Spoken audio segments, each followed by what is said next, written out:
This video contains gratuitous use of profanity and uncomfortable pauses to compensate for lack of professionalism and original thought. Viewer discretion advised. Oh shit! Mud shark. You're not a mud shark. You're barely even a fish. This is a Pink Podcast.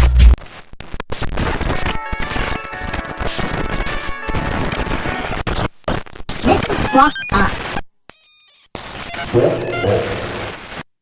Win by 2, they're actually a podcast out of Philadelphia. Kudos to Win by 2 Radio. Where's John Di Caprio? Did he ask about me? Fuck Carl! He's effectively done in this business.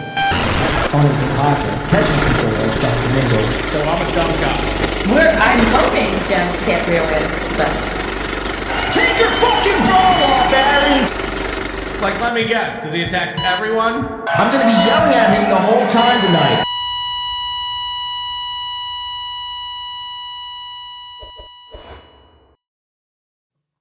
Your show sucks!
And all the mountains below. We are effectively doing it. We're back. We're better than ever before. I'm your host, Blade, and we are going to have a magnificent show today. What do you say? Let's do it. Wow. Wow. Just simply wow. It's happening.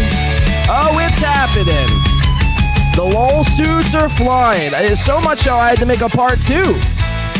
We originally did Lolsuit season part 1 last week, and now there's just more. It's epic. It's out of control. People can't... I mean, this is actually unprecedented territories that we're in here, folks. I hope everyone knows this. I hope everyone knows the severity of which we live in and exist in here today. No, you can no longer talk shit on the internet. Even some of you chatters, even some of the chatters, some of the trolly chatters can no longer talk shit without having to worry that maybe, possibly, just maybe, there might be a lolcow out there looking to press charges on you. So be afraid, be very afraid. I'm your host, Blade. We're going to take this thing. We're going to go crazy. Sorry for the delay, like I mentioned. I've made the show ad-free, so you're not bombarded with ads if you're not a YouTube Premium member. And we're going to go pretty long here today. I don't know, 6, 7, maybe 4, maybe 2 hours. I don't know. We're just going to do it. We're just going to fucking do it. I'm glad to be back here. Hope everyone's having a magnificent weekend this Sunday afternoon. Hope everyone's having a great day on this, what is today? Sunday, July 13th. Wow.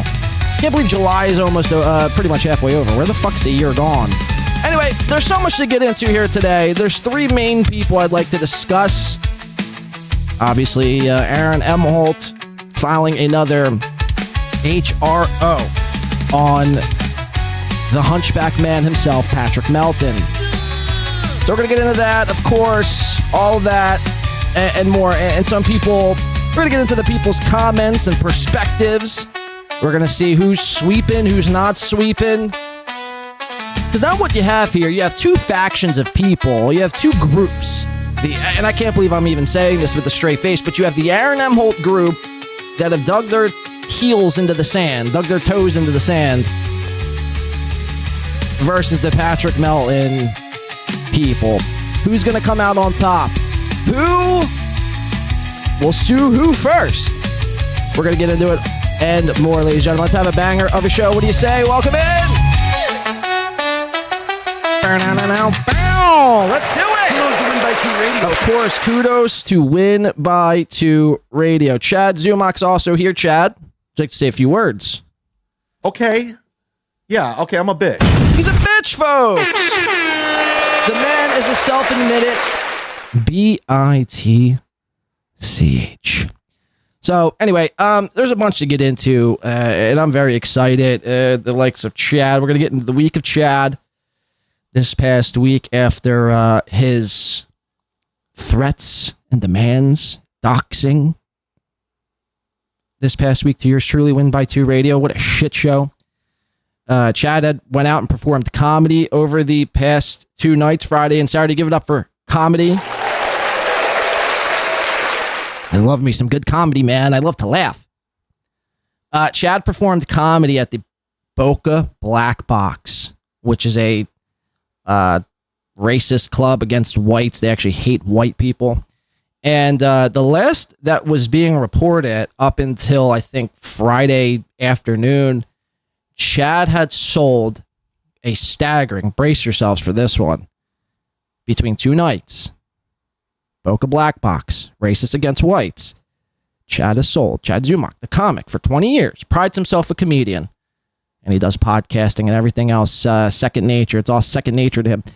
2 nights, stand-up comedy, 20 tickets. It's epic stuff. Epic stuff. That is what a comedian of 20 years is able to muster up. Or is it? There's a tweet that broke today that Chad actually the first time ever, Chad parlayed an opportunity into a bigger opportunity. Could you believe it?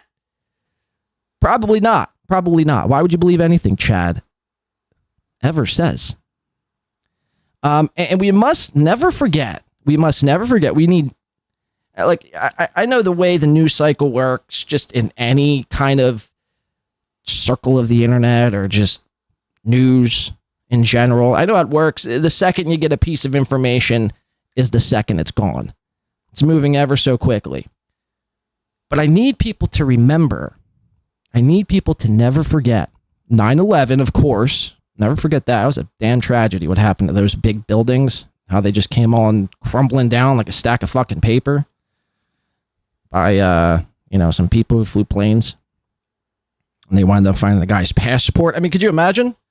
Some big fucking explosions of multiple buildings. Everything in its immediate vicinity is destroyed into rubble. But there was 2 passports found. That's truly fireproof passports. We should, like, I want a fireproof passport. Who wouldn't want a fireproof fucking passport, man? Shit.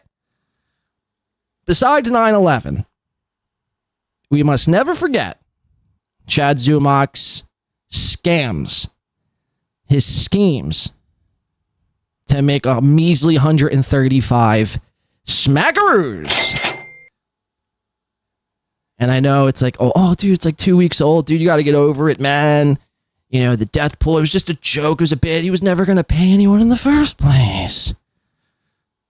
If you find yourself to be one of these people, a Chad Zumock nut squeezer, you might want to see yourself out, not of just this chat room, but of just life in general. Never forget the death pool scam, where I think he owes like 5 people multiple hundreds of dollars, which he does not have. It ain't going well for old Zumock.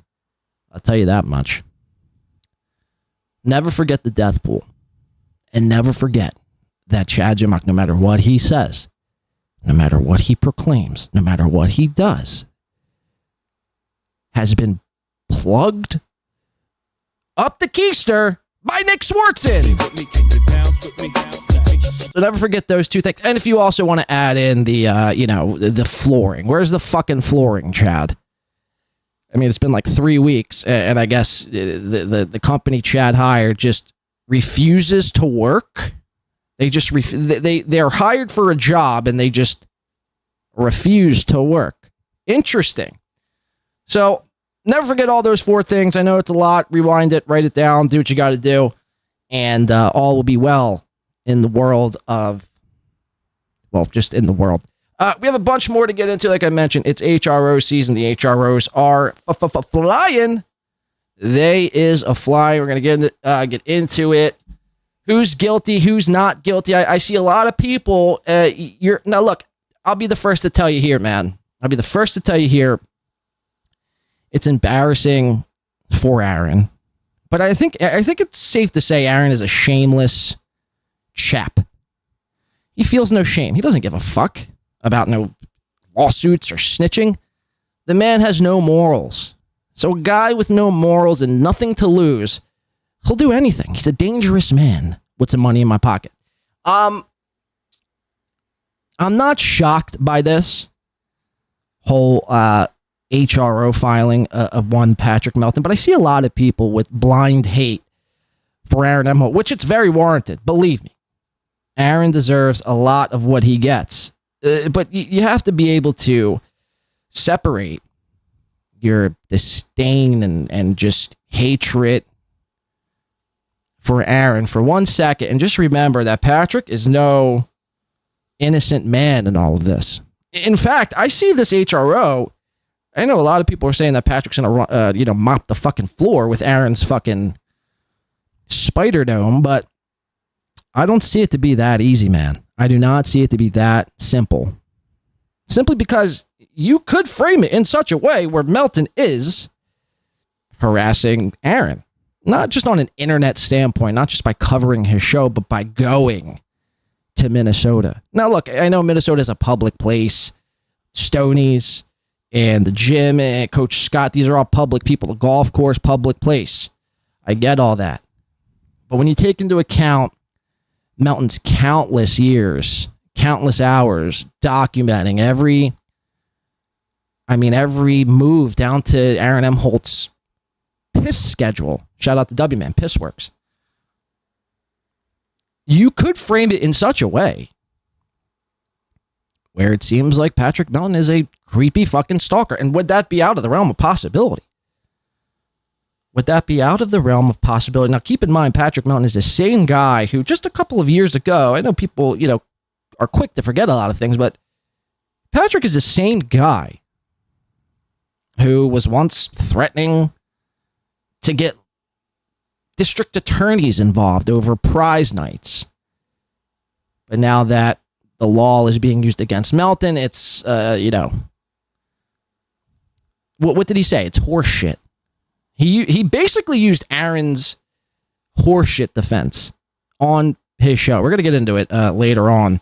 Probably the last thing we do. Melton's reaction to all this. He hasn't been able to go live, and now it makes sense. The last we covered Melton this past week, he was unable to go live. He hadn't gone live. He hadn't done anything. He went to Minnesota. He did maybe 2 or 3 shows since, and that's been like 2 or 3 weeks.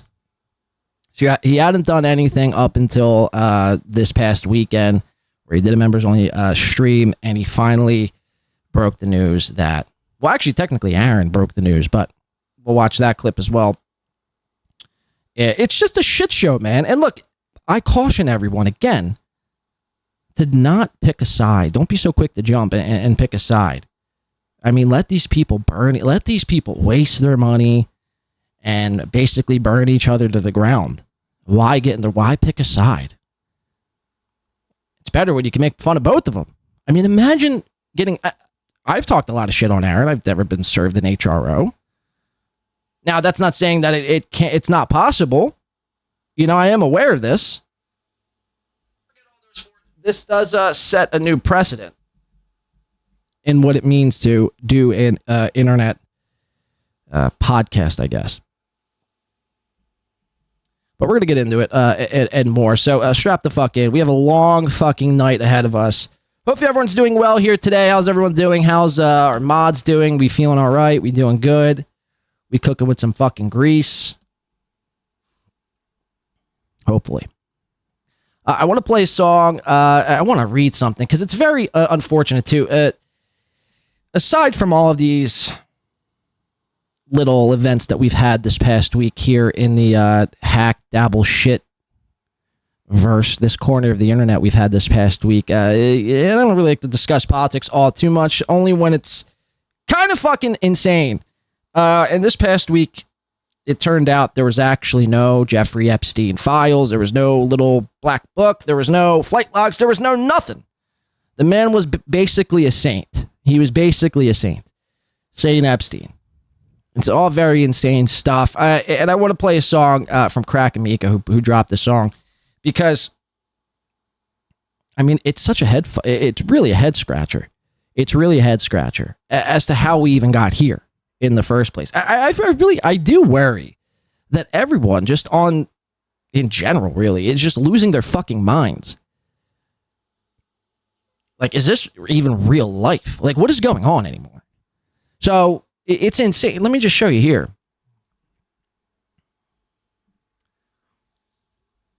So, Trump had put out, earlier on in the week, there was a clip of Trump basically saying, why does anyone give a shit about this Epstein? Can we move on? All this Epstein talk, man, what's going on here? Now, people were quick to assume that possibly Trump was involved in the Jeffrey Epstein files, and I don't think that to be the case for many reasons. But it is pretty nuts how basically that his entire administration ran on the fact that they were going to be exposing this Epstein stuff. And now, you know, you fast forward like 7-8 months later, and turns out they did their investigation, and now there ain't shit. Everything just vanished. Poof, gone. See ya. Sayonara.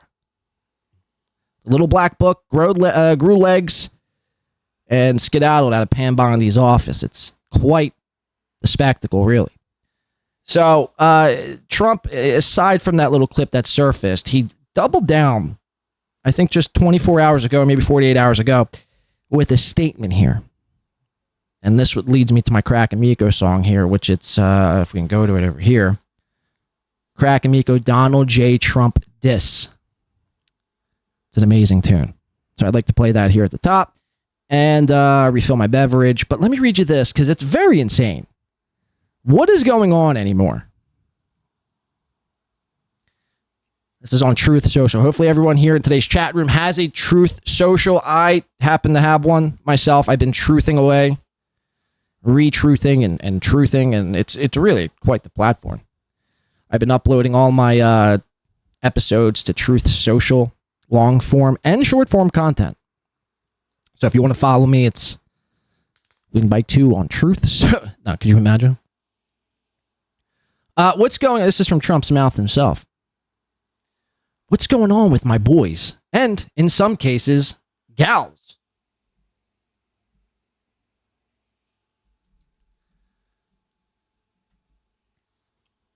They're all going after Attorney General Pam Bondi, who is doing a fantastic job. We're on one team. MAGA. See, this whole team thing, man, I caution people to choose teams, because now, all of a sudden, a lot of people are waking up and they're starting to rethink this whole team. MAGA. We are one team. We're Team MAGA, and I don't like what's happening. That's from Trump. We have a perfect administration, the talk of the world, and selfish people, quote unquote, are trying to hurt it. all over a guy who never dies. Jeffrey motherfucking, if I could be a Jew. If I could be a Jew right now, I would be a Jew. Epstein. For years, it's Epstein over and over again. Why are we giving publicity to files written by Obama, crooked Hillary, Comey, Brennan? By the way, Kevin Brennan, that is? You fucking hack! Kevin Brennan was actually writing some of these files on Epstein. He had a lot to say. He had a lot of downtime before he started to do his podcast.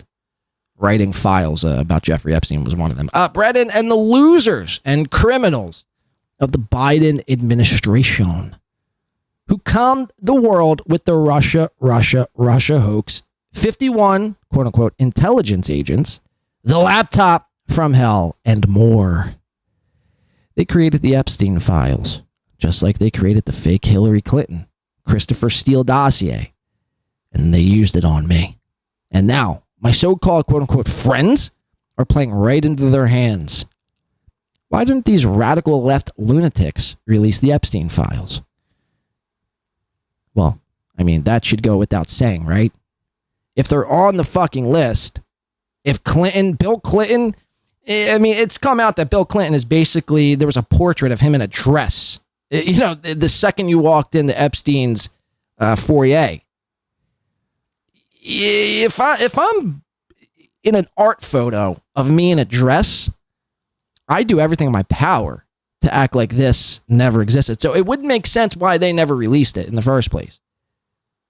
But I mean, this is insane. But is this like even the real Trump anymore? I don't know what's going on. I really don't. I feel like everyone has just lost their fucking minds and has lost the plot. Where does it go? Why didn't these radical left lunatics release the Epstein files? If there was anything in there that could have hurt the MAGA movement, why didn't they use it? Okay, so I mean, that's fair, but it's like almost like a straw man argument. It's like, okay, yeah, so maybe you weren't actually, because that's what a lot of speculation is, that Trump is on this list, and that's why he doesn't want anyone like looking into it. So, I mean, it is a good point. Like, if he was, or even was hinted to being on the list or on the island or fucking kids, they probably would have released this, right? They probably would have released this, or at least said that he was on it.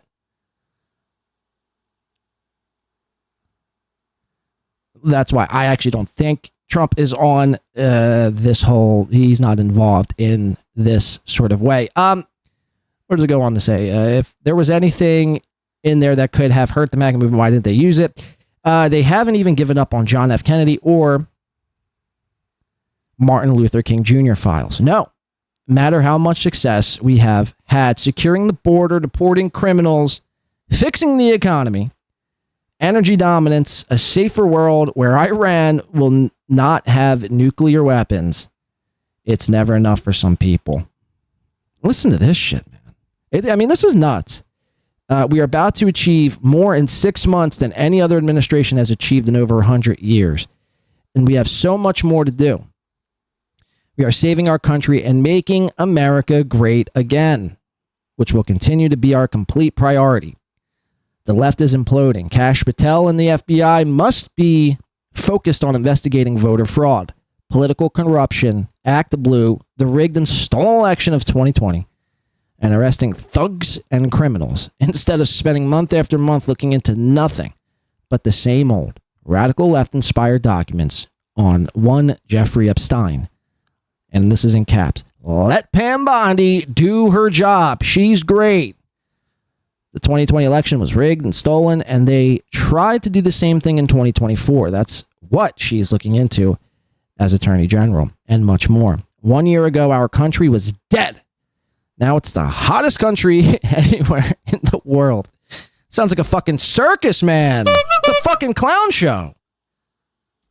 Come see MAGA on wheels, the hottest show going this side of the Mississippi.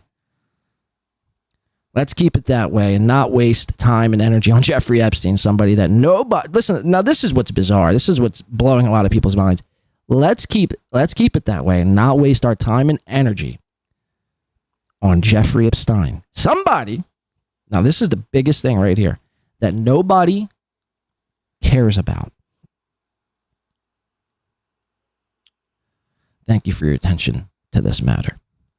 Now, I don't know about you, but you can't go on saying that Epstein is a guy that nobody cares about. This is causing a lot of people to lose their fucking cools. This is causing a lot of people to lose their fucking minds and turn on MAGA and turn on this one and fuck that one and question you and are you fucking kids? No, you're It's a shit show, man. It's a shit show. And furthermore, why is this so important? Why is it so important for this to come out? At least in my opinion. Well, it's because is the country and the world ran by pedophilic elite? That's basically the question. And by putting out some of this evidence, it would probably suggest yes. And this whole thing has been a shit show. Now, there's been a lot of speculation that Trump has been playing 97D chess and he's got it all under control. Trust the process, trust the plan. I'm not a fan of trusting processes or plans. I once did that as a 76ers fan back in like 2013, 14, and I'm still trusting the plan. I'm holding the bag. The 76ers will probably never win an NBA title in my day. By the time I take my last breath, the 76ers will still be telling everybody to trust the fucking plan. So no, I don't trust the plan. I don't trust the process. What is going on? Why aren't these files released? What are people hiding? And, furthermore, it's so disingenuous. It really is very disingenuous to say that nobody gives a shit about this. Because obviously they do. So, I don't know what's going on. I think they probably replaced Trump with some sort of reptilian species, some sort of alien, or maybe a clone. I don't know what's happening, but everyone is losing their fucking minds. Everyone is losing their fucking minds.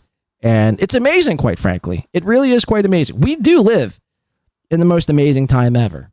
We really do. And shout out to Crack Amigo. He put out this Donald J. Trump diss. It's pretty fantastic. Whether you love Trump or hate Trump, I think the song speaks for itself in that matter. Let's check it out. Crack Amigo. Oh, God. Boy, babe. Hey. Oh, God. Oh, God. Boy, babe. Boy, babe. All lies down in everything you say. DTJ, what the heck? You were supposed to say today, but you blew it. He's Donald J. Trump and the J is for Jewish. Starting wars at a threat, our troops fell in love with his butt, but in Netanyahu, guess you never stop Jews when they put their minds to it. He's Donald J. Trump and the J is for Jewish. Donnie the imposter, blame it on the quarterback and threw away the roster. Making all the miling trips, you must think you a roster. Started out with MAGA, now it's turning into Mazda. Dancing for them dollars, stripping down for Gaza. All them empty promises, think he worse than the Schwarzer. Whoops, I'm in Obama. Yeah, Barack was strange, but the Donald and his owners want a different type of change. Dreidel, they gon' mold him like he clay. While they spinning it back in our face. Let us pray. Oh God, Oh, God. boy, babe. All lies down in everything you say. DTJ, what the heck? You were supposed to say today, but you blew it. He's Donald J. Trump and the J is for Jewish. Starting wars at a threat, our troops fell in love with his butt, but in Netanyahu, guess you never stop Jews when they put their minds to it. He's Donald J. Trump and the J is for Jewish.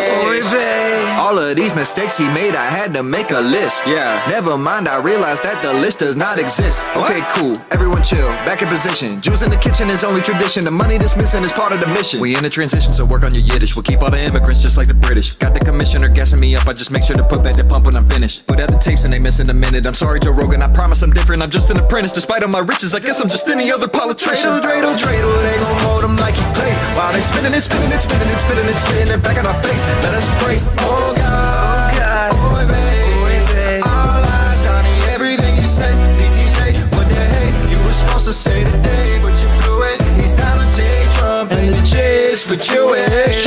Starting wars at a threat, our troops fell in love with his butt, but in Netanyahu, guess you never stop Jews when they put their minds to it. He's Donald J. Trump and the J is for Jewish. Oy fucking vey, folks. Incredible stuff, man. Crack Amico again, knocking out of the fucking park as per usual. Yeah, I mean, this whole thing is fucking insane. We live in fucking lunacy. I mean, that's why you can't get wrapped up. And I don't really like touching politics because it invokes such a visceral response out of people. There's really no, and I've said this before, I'll say it again. It's, two wings of the same bird. You can't look to anyone to save you. The only person that could save you is yourself. So to look to anybody or a political figure for that matter is lunacy. They'll let you down time and time and time and time and time again. Now, Trump, I mean, look, he was probably one of the better ones, but at the end of the day, man, you can't trust these people. They do backroom deals. They're, making money for this, for that one. They're being lobbied all day, every day. They got people in their ear, misguiding them every step of the way. You can't, you got to do it for yourself, man. You got to fucking just trust in yourself and, understand that no political figure will ever make things better, or maybe not say that, it's a little bit much, but, or yeah, I mean, I don't know, make things better or come and save you. Period. End of story. So, but an amazing song nonetheless. And who knows? I have a feeling this whole Jeffrey Epstein situation, I mean, is far from over. So, that'll be interesting to watch all summer long as we proceed. I want to get into a little bit more of what we do around here. I had to play that because it's all fucking fascinating shit. Really. Jeff Closer's booing.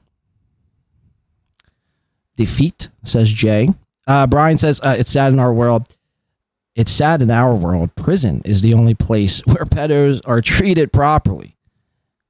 And only because the inmates don't tolerate that shit. Yeah, could you imagine? Nita Grouse says, Blade 2028. I don't know about that. I don't know if I want all that responsibility. I mean, it's too much responsibility for one human being. To manage and operate 300 plus million people on a daily basis. You're never going to make everybody happy simultaneously. You got to deal with so much other outside bullshit, other countries getting in your ear. It's just, you know what I mean? I'm good, man. I'm good with politics. I don't think I'd ever want to run for president. It just seems too much. And you look at a lot of these people, the way they go in, by the time they get out 8 years later, it looks like they've aged 27 years in 8. It's incredible. Hobo Chili Recipe says, Jews are annoying. If I could be a Jew right now, I would be a Jew. Yeah, they're pretty fucking naggy, aren't they? Those fucking rap bastards. Anyway, let's get into, let me just show you this because it's incredible as well. Chrissy Mayor, she was promoting her new show. She was getting ready to go live, punks. And, she's playing with puppets, if you could imagine it. Let's check it out. Chrissy. I gotta do one thing here. God, I always have to do this. Son of a motherfucking. Okay, we're good. Chrissy Mayor. Check it out. Playing with puppets. Hi, about to go live on another episode of Nightmare with Edgar here. Oh my goodness. Hi, it's Puppet Edgar coming to you fresh and fine. Now, Chrissy Mayor lost a bet with me, which means I get to touch her boob, okay? Yep. Brace yourselves, here it comes. Them's the rules. Don't show my puppeteer, woman. All right.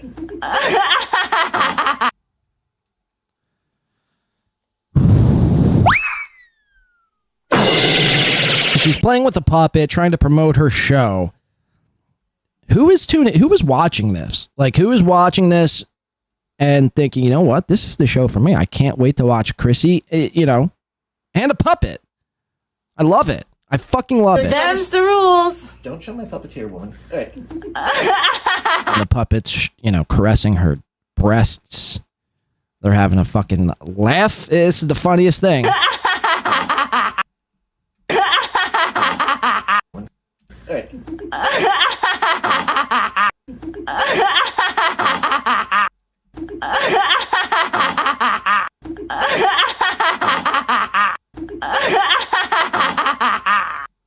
Oof. That laugh, man. Yikes. Can I slow it down a bit? Oh, yeah.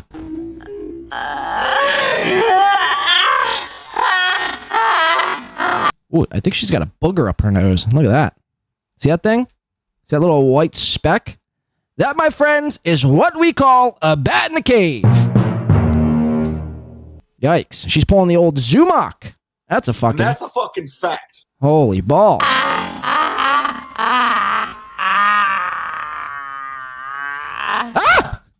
That's actually scary. Come here, my precious. Yikes. Can I do that again? Look, she looks like possessed. Is Chrissy possessed by demons? Chrissy Mayor looks possessed by demons, by Satan. This is what somebody who is possessed by Satan himself, Mr. Lucifer, looks like. She probably, now look, I know Chrissy is like super pro-right and yeah, fuck the libs, man, woohoo. I can assure you now here today, Chrissy Mayor hits her knees, doesn't suck her husband's little wiener. Sorry, that was a little late. Doesn't suck her husband's little wiener, but instead hits her knees to worship Lucifer. Look at this.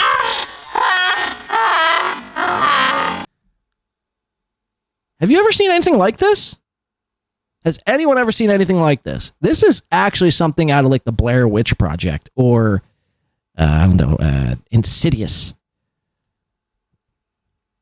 How fucking insane.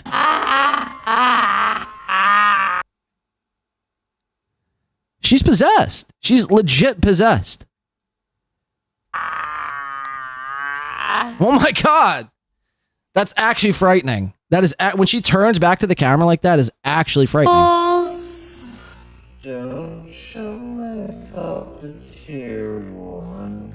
It's like a scary song by that guy too. Don't show my puppeteer.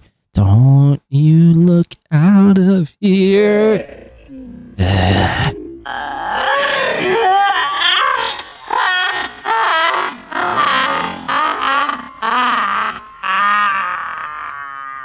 Like that look, when she looks back at the camera like that, is actually frightening.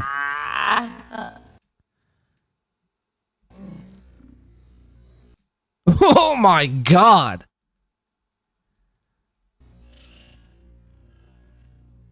Satan. Hell, Satan.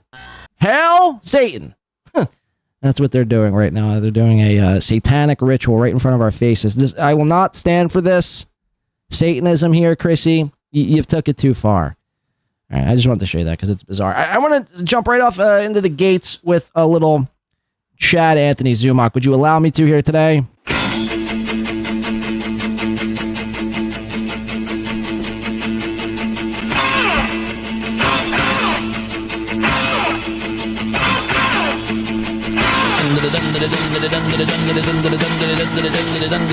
Ooh, Barracuda.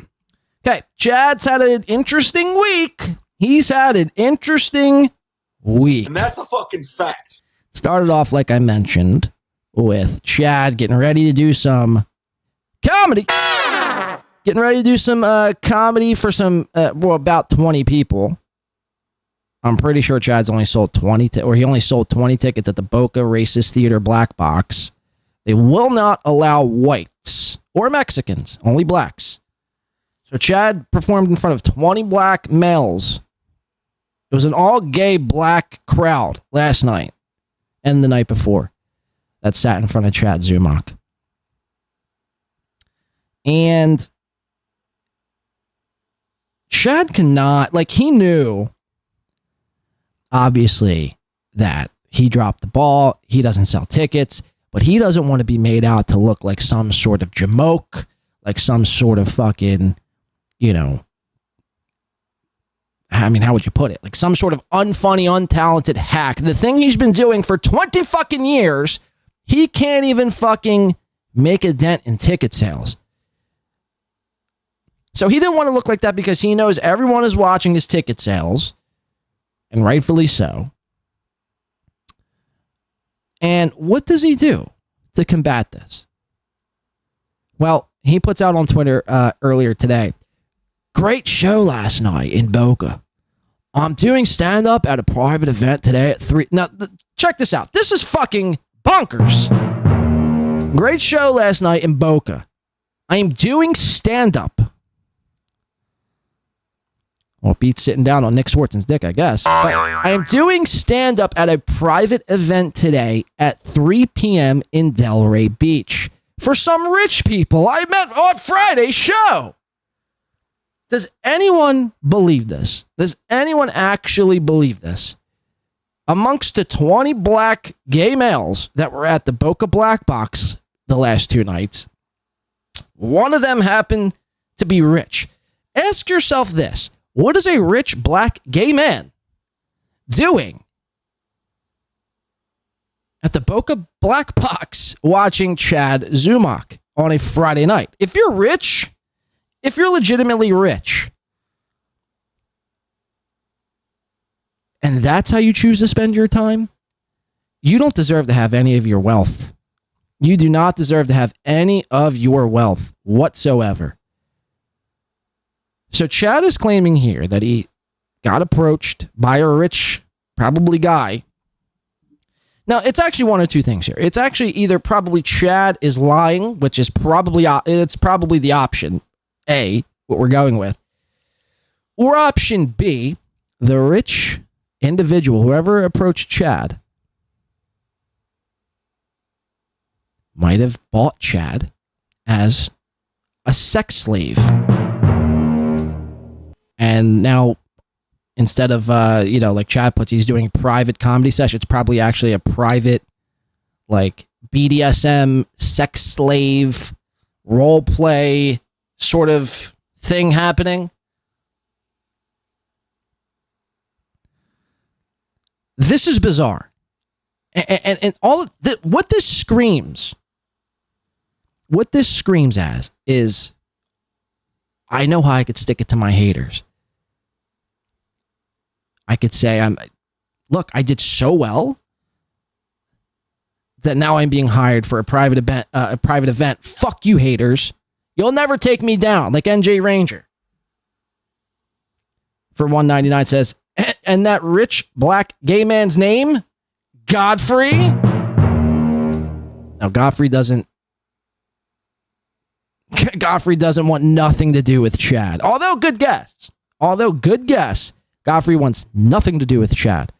Godfrey will literally be like down the street at like a cookout, eating fucking Kentucky Fried Chicken and drinking grape soda. And his pal would be like, dude, don't you know Chad Zumock? Yeah, he lives right up the street from here. Why don't you call him, tell him to come down? Godfrey's like, nah, dude, I'm good. I don't want that credit card thief around my fucking KFC. Don't you know what fucking Chad's up to? So, although good guess, I would not say Godfrey.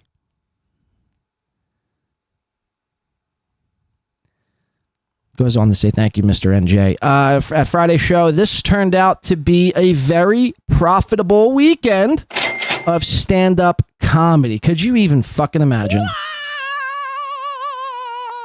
Profitable.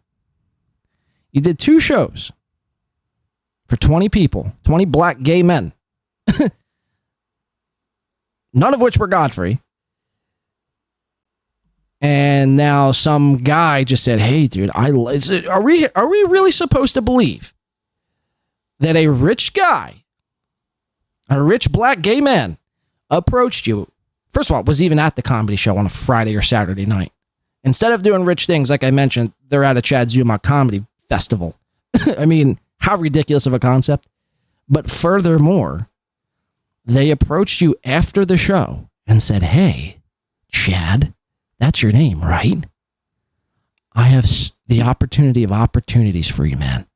Why don't you come back to my spot Sunday in Delray Beach and do some of that amazing material that you just did for us at a private event on all my rich friends. We'll sit in a circle and we'll all stroke our rich black cocks to your 10-year-old dated jokes. I mean, it's just bizarre, man. Look, I don't know what to make. Actually, I do know what to make of this. It's either a lie or he's into some. Chad has been abducted by a black cult to do some BDSM. It's one of the two. One of the two. So that's Chad's big own to the haters like NG Ranger, Cardiff Electric, B Dabbler, Melton, myself, Dan, $2 Dan from NPS. Chad's also pounding on his chest because because Aaron sent an HRO to Melton. It's a whole fucking thing here. But Chad wants to like make it out to seem like he's like this lone wolf, this big bad wolf. Meanwhile, I mean, he's blocked me, he's blocked Dan, he's probably blocked NJ Ranger. And now, as of I think this morning at 10:25, he's made it public. Now, this is an unhinged lunatic, by the way. Anytime you block somebody, okay, whatever. I can understand an occasional block.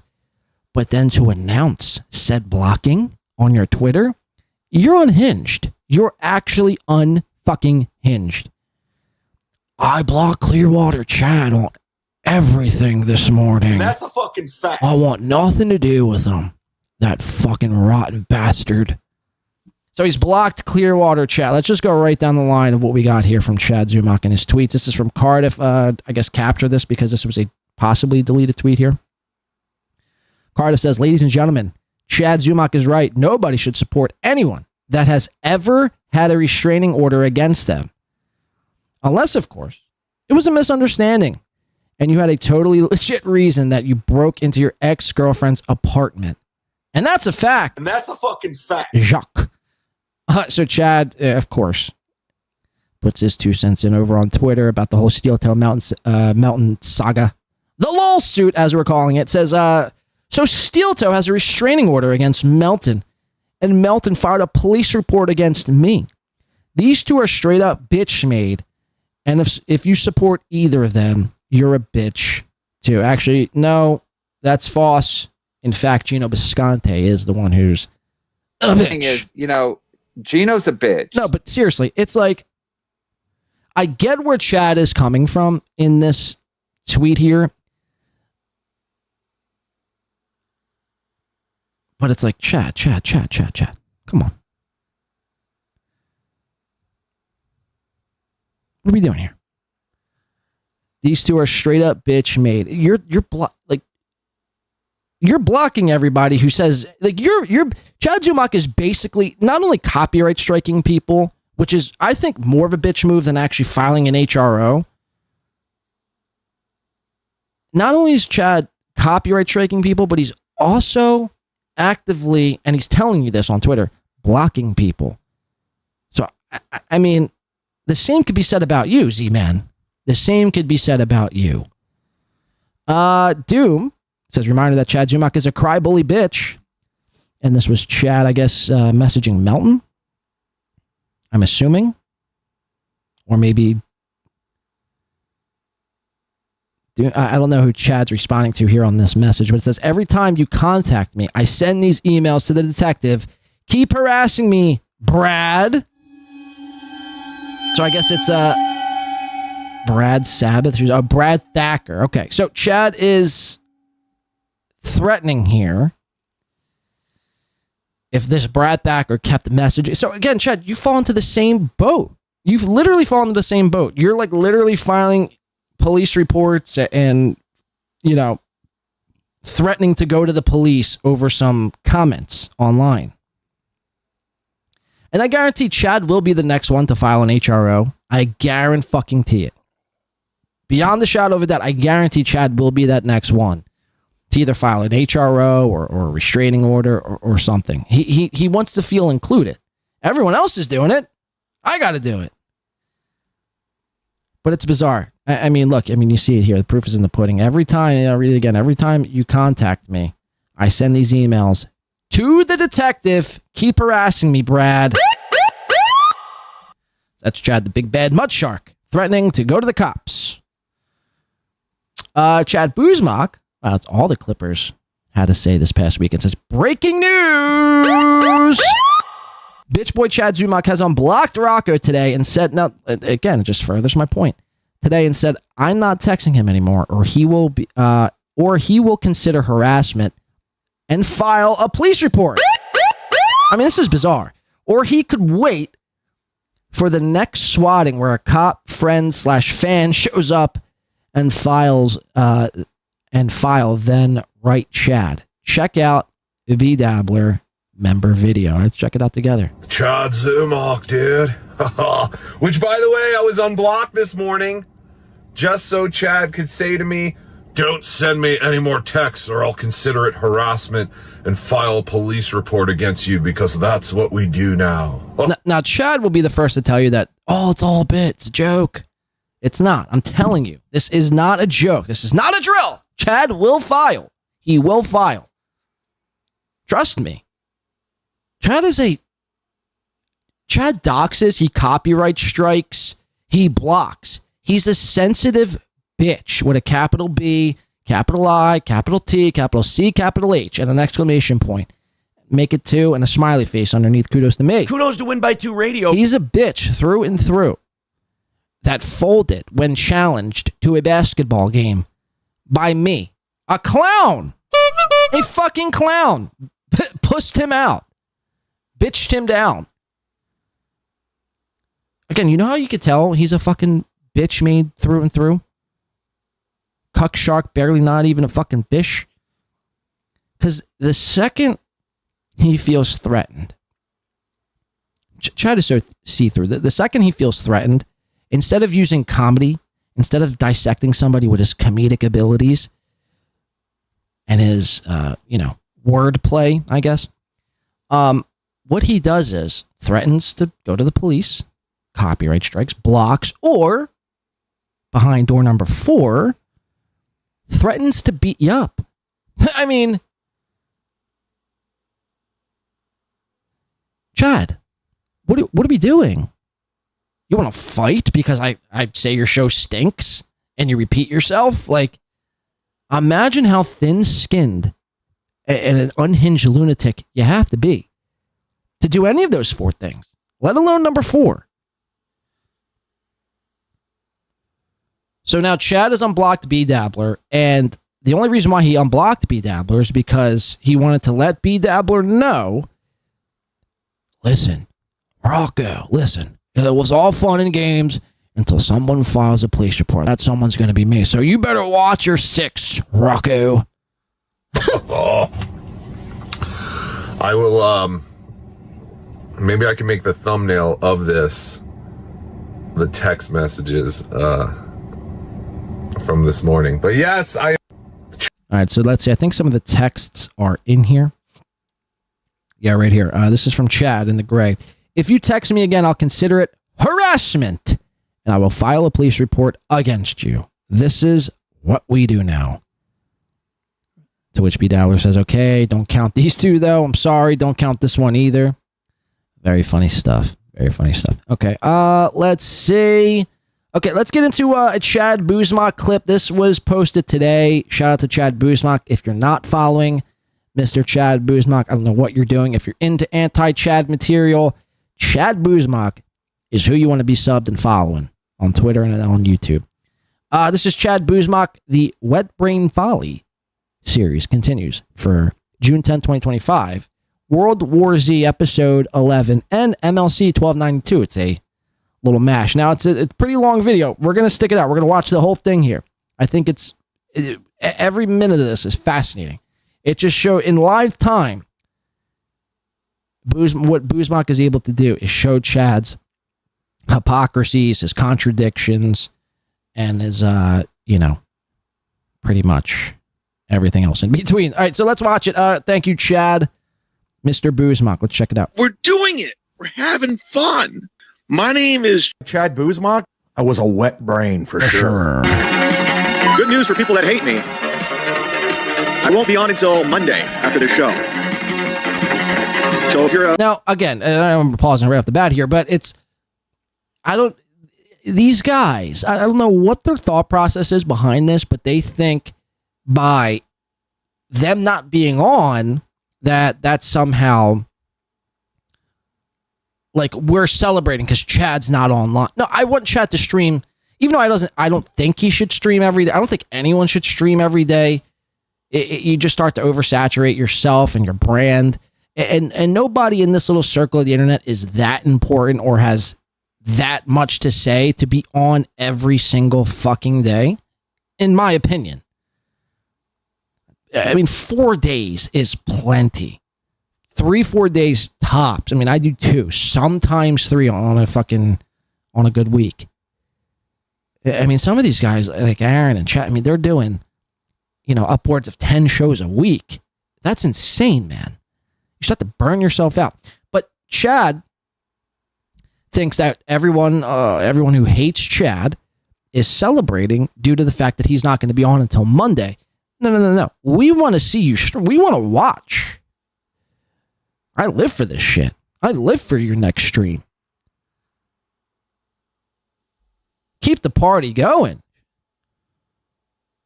Stream every day. I mean, seriously, do it. Stream every fucking day. Let's watch. Chad Hader, good news. I won't be on until Monday after this. I'll be heading to Boca tomorrow morning to do my shows at the Boca Black Box Theater. Please come, Boca Black Box Theater. Plenty tickets available. 14 sold. Yikes, man. This is a 20-year comic, by the way. A 20-year. That would be like being a plumber for 20 years and not knowing how to unclog a toilet. It would be like being a lawn care guy and not knowing how to work a goddamn lawnmower. I mean, you're a comic and you can't even sell 20 tickets in your home state. It's time to call it quits, dog. It's time. Your time has come. It's time to give it up. The dream of being a touring stand-up comic with Jim Florentine's cock in one hand and Swartzen's cock in the other, sucking them both dry simultaneously, is done. It's over for you. Z-Man, I'll use your words against you. You're not good. You're not good. Clearly. 14 tickets. 14 tickets. I could do comedy next week. Something I've never done. And I could probably sell more tickets than that. Facts. That's an actual fact. I'm not saying it'd be any good. I'm not saying I'd fucking crush. I'm just simply saying I could probably sell more tickets. Facts. Let's watch. Available Friday, July 11th, Saturday, July 12th. Should be fun. I like that little room. It's fun. Because there's people that hate me. They hate me. Boom. Oh. And I'm fine with it. Because I don't like these people either. So we're kind of the same thing. You don't like me, I don't like you. So it's perfect. It's perfect. Eva's baby's daddy. Oh my God. Oh my God. Mask, come on. Ski mask. Oh my God. Oh, that's just poor taste. Steve H says, Chad, come to Side Splitters tonight. Luis J. Gomez is going. I have an extra ticket with 2 girls. My agent is my friend. I got the tickets. I don't need tickets. I'm going to go down there anyway. Steve, I'll be at Side Splitters tonight anyway. I think I'm doing a guest set, so I'll meet you in person. But enough of that, guys, because last night, the hottest show on the internet was on, and they made a killing, according to Playboy. They made a killing, $136. That's not bad for Keanu and Ashley Cummings. But they had their special guest on, Felicia Gillespie. You might have heard of her. Because he was friends with my sister and that he was a nice guy. I like to tell myself that people are kind or nice, and I need to stop doing that. We talked about that last time, but just I am a nice guy, Ashley. You're just a lot to deal with. I'm a really nice guy. So, chat, he's about to proceed to shit on Ashley Cummings here. Need I remind everybody that Chad Zumock was the same guy who showed Ashley Cummings his Jordans live on air. That is a fact. Chad Zumock was contemplating in his fucking dumb head, literally bouncing around the idea in real time. I covered this. Go back and watch the episode, maybe 10 episodes ago. I don't know exactly which one it was. Literally toying around with the idea of leaving the state of Florida to move out to California to live on Ashley Cummings' couch. And that's a fucking fact.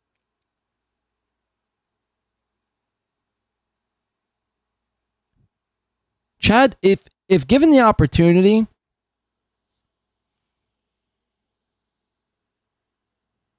Chad would love nothing more than to be best buds with AC, Ashley Cummings. Cool to a lot of people.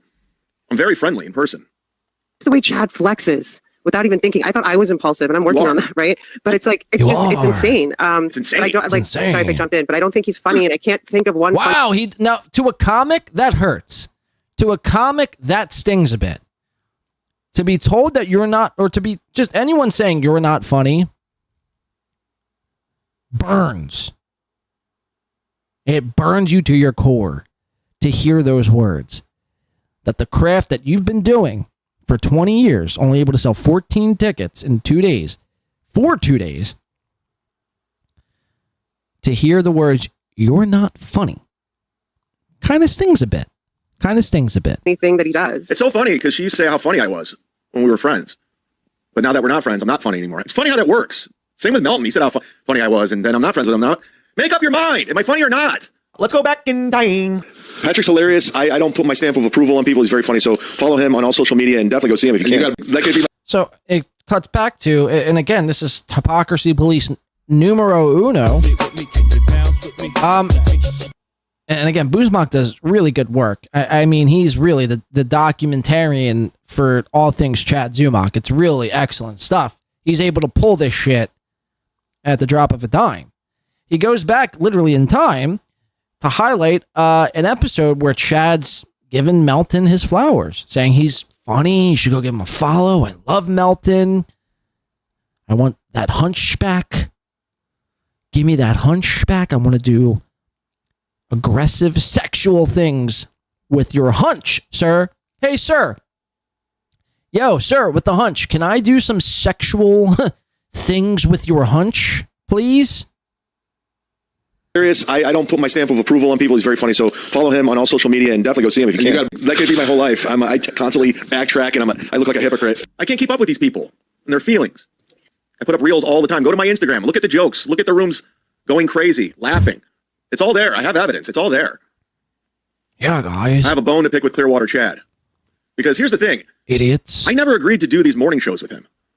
He just went ahead and made the schedule out like, we're going to do Tuesday and Thursday. And I'm like, okay. This isn't Amazon. This isn't Blockbuster, even though Blockbuster's out of business. This isn't, Walmart. This isn't Pep Boys. Like, what? Schedule? Did you ever check what I have going on? I have an appointment with my trainer this morning. I can't do that. Flat. Now, again, this is... I've never met two fucking doughy individuals that claim they work out basically every day. Chad claims he works out every day. Aaron claims he goes to the gym like once every other day. And somehow they are still fat as all fuck. Make that make sense. Make that make sense. Yeah, I go to the gym every day. I meet with a trainer, but funny thing about my trainer is that's a key word for my gay lover.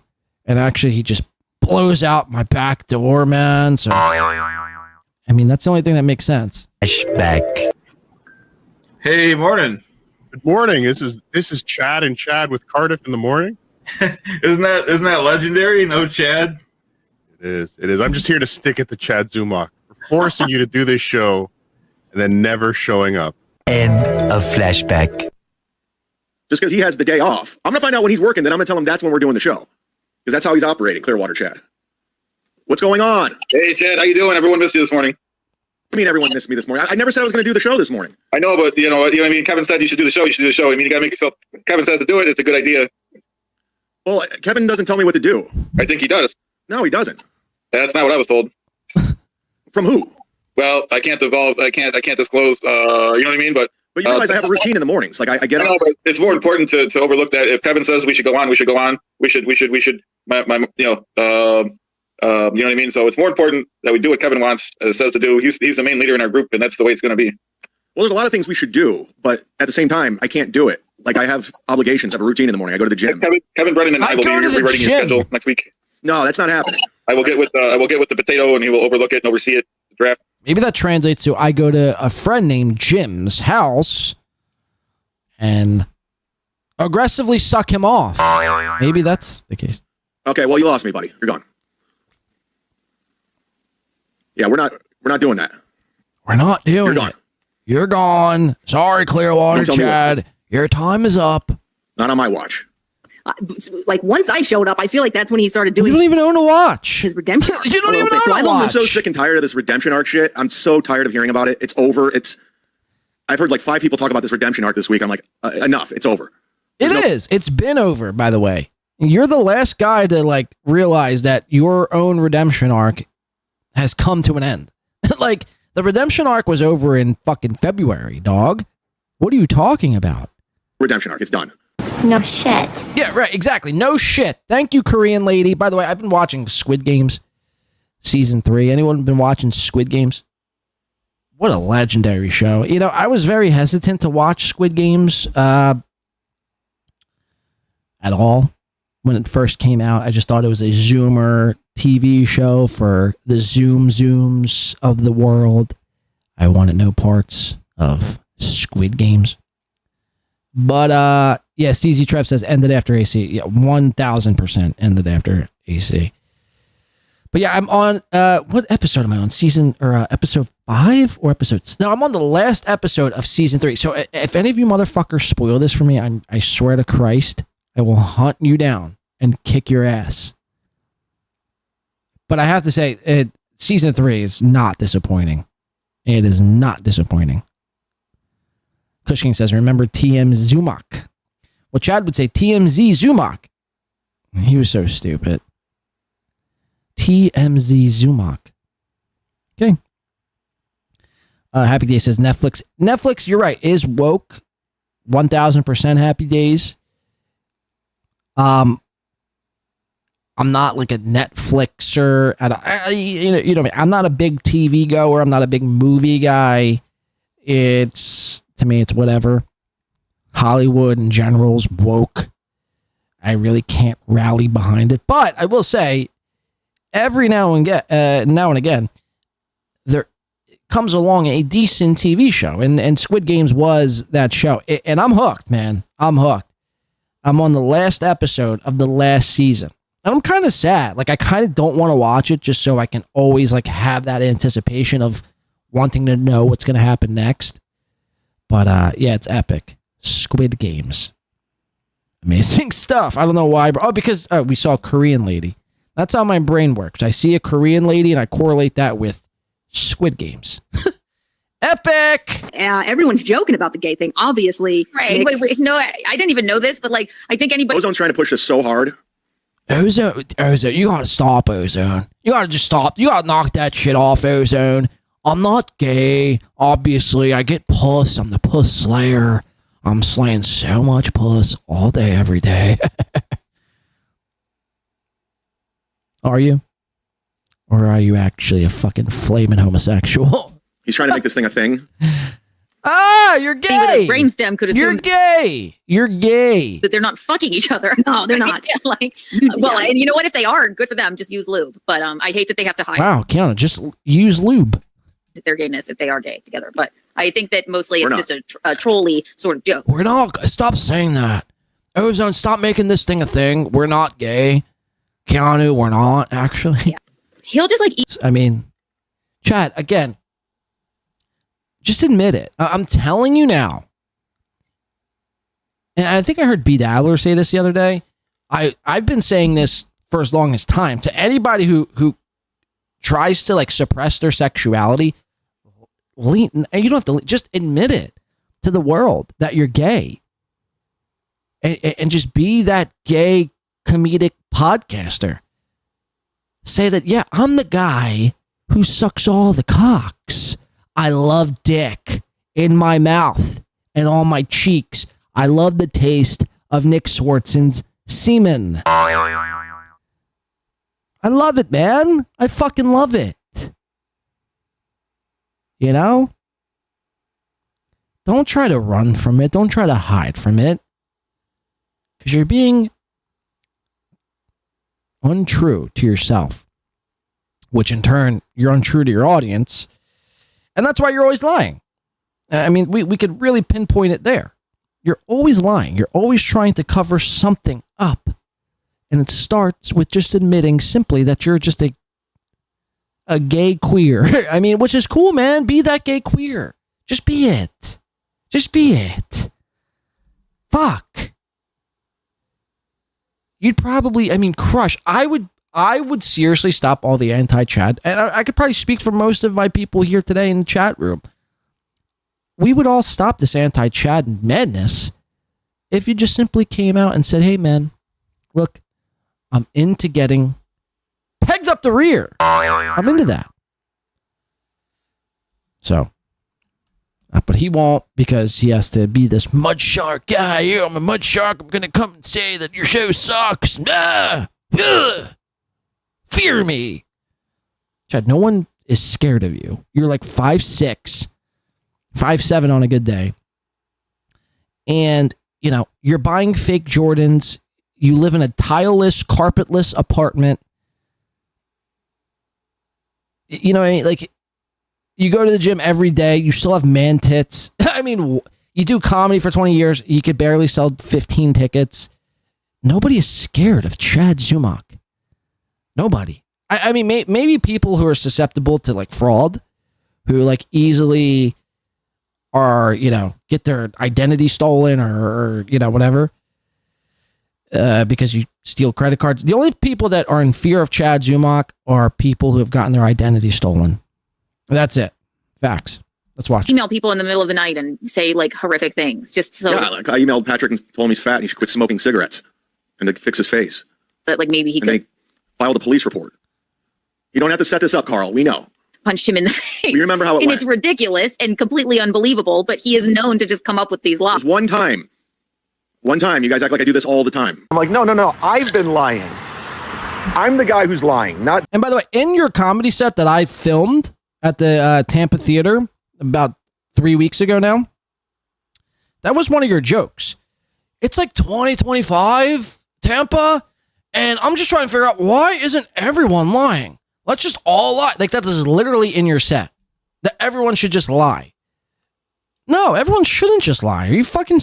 that's slow. Them, you fucking idiots. What kind of training do you do? I don't see muscles. I work out. Yeah, right. Somebody says, what kind of training do you do? I don't see muscles. Listen to Chad's response. Them, you fucking idiots. What kind of training do you do? I don't see muscles. I work out. Oh, thanks.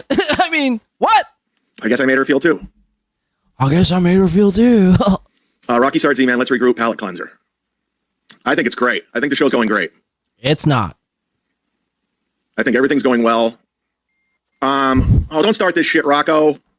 Damn it, Rocco. Rocco likes to text me questions while the show's on now. That's his thing. We're going to turn the phone off. Anyways, Aaron, this is courtesy of Stallion 19. Aaron is talking about things. Hold up.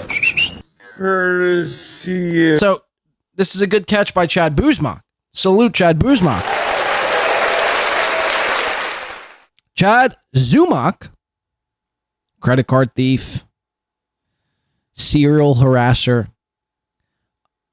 suppressed gay, queer, unfunny comic, uses Stalin 19's clips every day.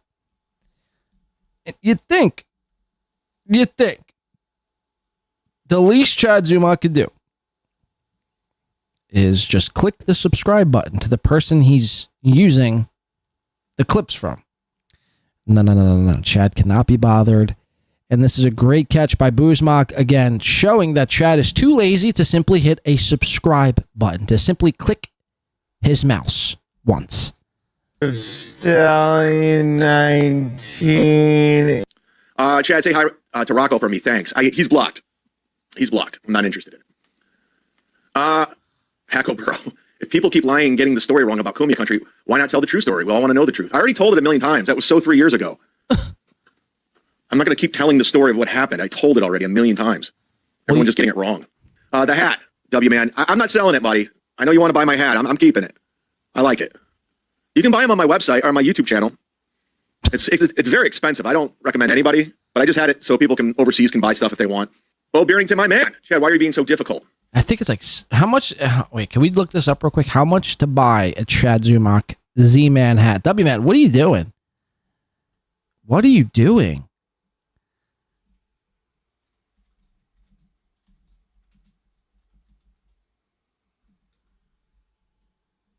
Like, imagine, I hope it's a joke. I hope it's a goof, but to really want a Chad Zumock hat is quite insane. Can we see? Is there a store? Where do I find the Zumock Mania store? He said the hat's quite expensive. Let's see. Hold on. I'm trying to find it. Oh, God damn it. Ah!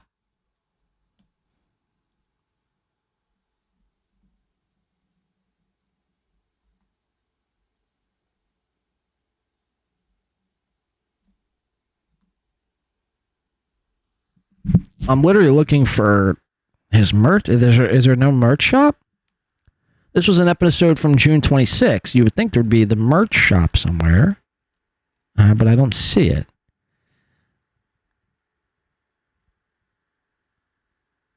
Huh.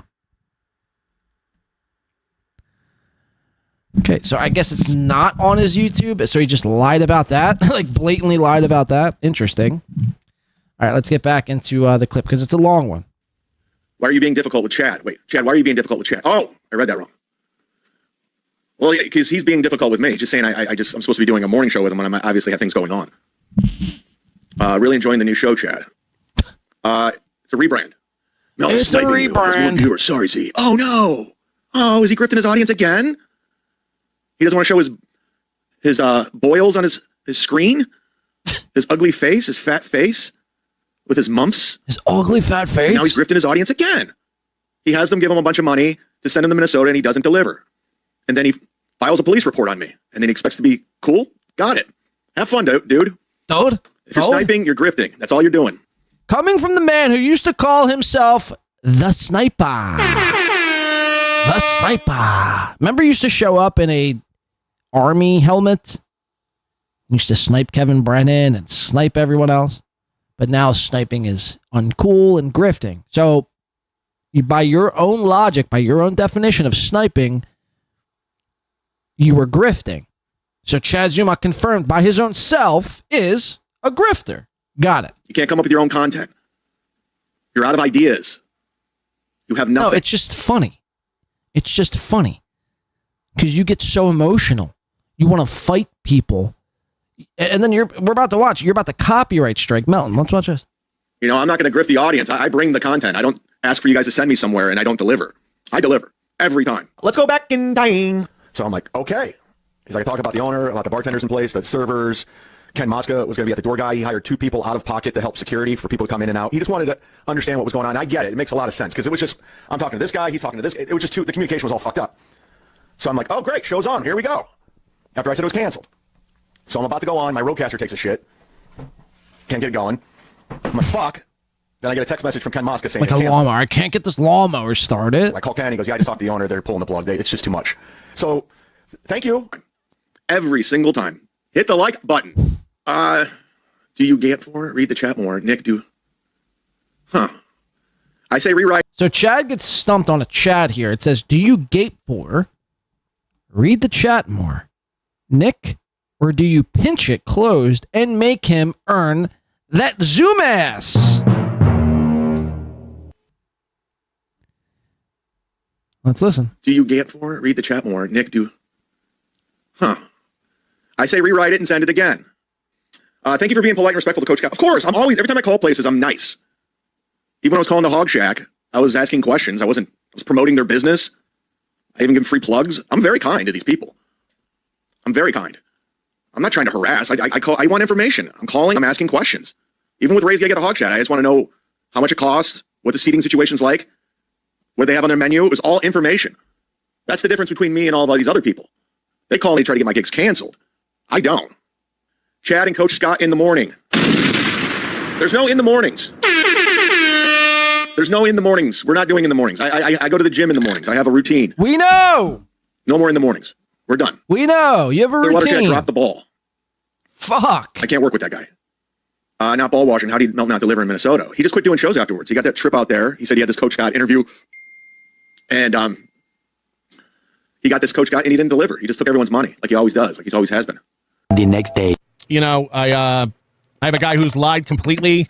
He's not afraid to lie. He's not afraid to perjure himself. So, in fair, I'm not going to beat Chad up over this, and I know Buzmak that's what he's trying to do here. Buzmak, although I do appreciate it, in fairness, no one knew about the restraining or the HRO that was filed on Melton.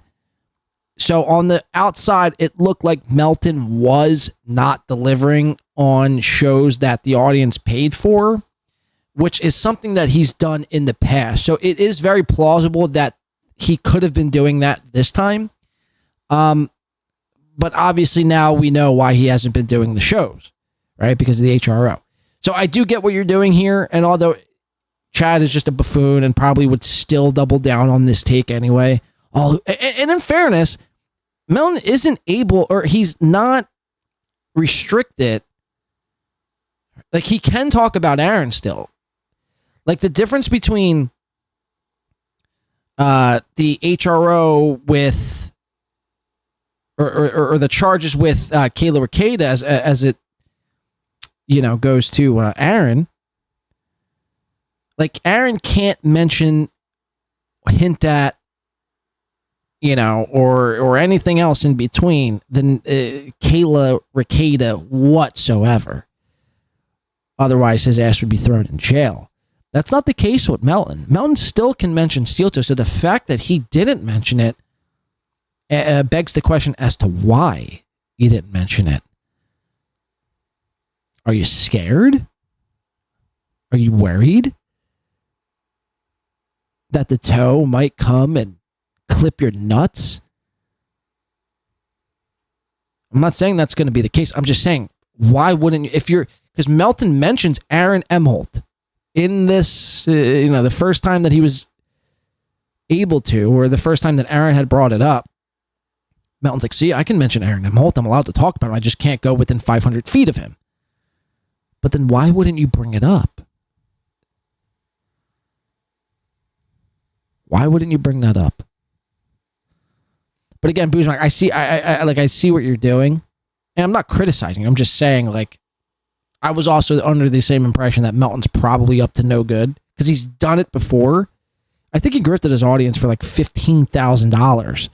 Said he was going to do like 45 podcasts in 45 days. And for the $15,000, he was going to come and do like a comedy special, and then never capitalized. Never finished the fucking special. So it wouldn't be out of the realm of possibility that Melton did it again. So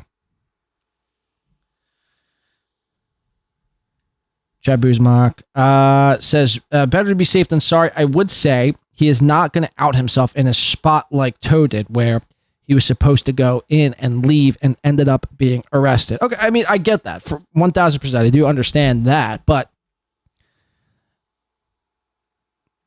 at the same time, it's like, I don't know.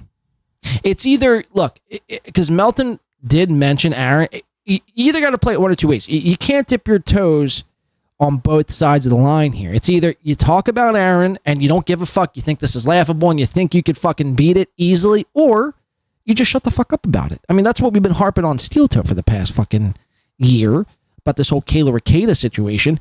You either shut the fuck up about it and wait until the court settles it and then proceed to talk after it's all settled if you can, or you say, I don't give a fuck, this is all nonsense, I'm a shock jock, and I'll talk about whatever the fuck I want to talk about. You can't have it both ways. You can't have it both ways, I guess is my point. He's not afraid to make up feelings and events and use those to get a restraining order, and he's not above lying to report a violation of that restraining order. So whether or not it's right or wrong, whether or not I violate or not, whether or not it's found to be a violation or not, I have the potential to be arrested at any given moment until this HRO is gone. I don't know about you. That's not, Aaron can live like that for a year. Aaron's going to live like that for 2 more years, probably, after October. I'm not comfortable with that. I'm not a person who likes jail hanging over my head. So I'm going to be careful, and I'm going to be cautious. And I'm in contact with my lawyer several times a day about what I can say and can't say and how to say it. And that's just a fact. So that's what's going on with the Minnesota files. They're just going to be held. They are going to be held until after the hearing. I'm sorry. I don't need to give this guy any... I'm going to make another Drake. I'll let this play. ...to manufacture harassment. So that's where I'm at with that situation. This is going to be fun right now.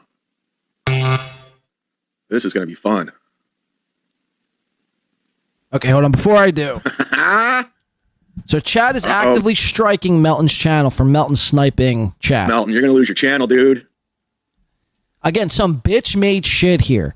Again, Chad's 4 fucking slams. Instead of using comedy, using his words, being a wordsmith and using wordplay against his opponent, Chad Zumock, time in and time out, resorts to one of 4 things: copyright striking, blocking, threatens police reports, or did I say doxing already? If I didn't, doxing, or wanting to beat his opponent up, wanting to fight his opponent. Again, because he's incapable of articulating his words to make some sort of a comeback. It's insane, man. So now he's resorted to live time reporting Melton's channel live. It's bizarre. I'm telling you, look, I'm not the biggest Melton fan, but when you start doing some of this gay shit like this, when you start copyright striking, when you start threatening to file police report, when you start doing all this, you're just as worse as the guy you're making fun of. And then you open up a whole can of worms where now everyone starts to do this. Furthermore, it's just a bitch move. It's just a bitch move from a guy who calls himself the Mud Shark. Straight up. Straight up, 1000% bitch move. Buddy. I love it. I love it. Tim's totality is on the hype train. But you made... Yeah, it was funny. Where did I learn that from? Oh, by the way, Rocco, you're blocked. I blocked you, Rocco. I love it. Was it worth it? 6, your girlfriend sent me... What's this hat he's wearing? What's going on? Isn't the thing, Chad, you're 50 while you're wearing Jordans and camouflage pants? Well, Gino's 56 wearing a fighter hat.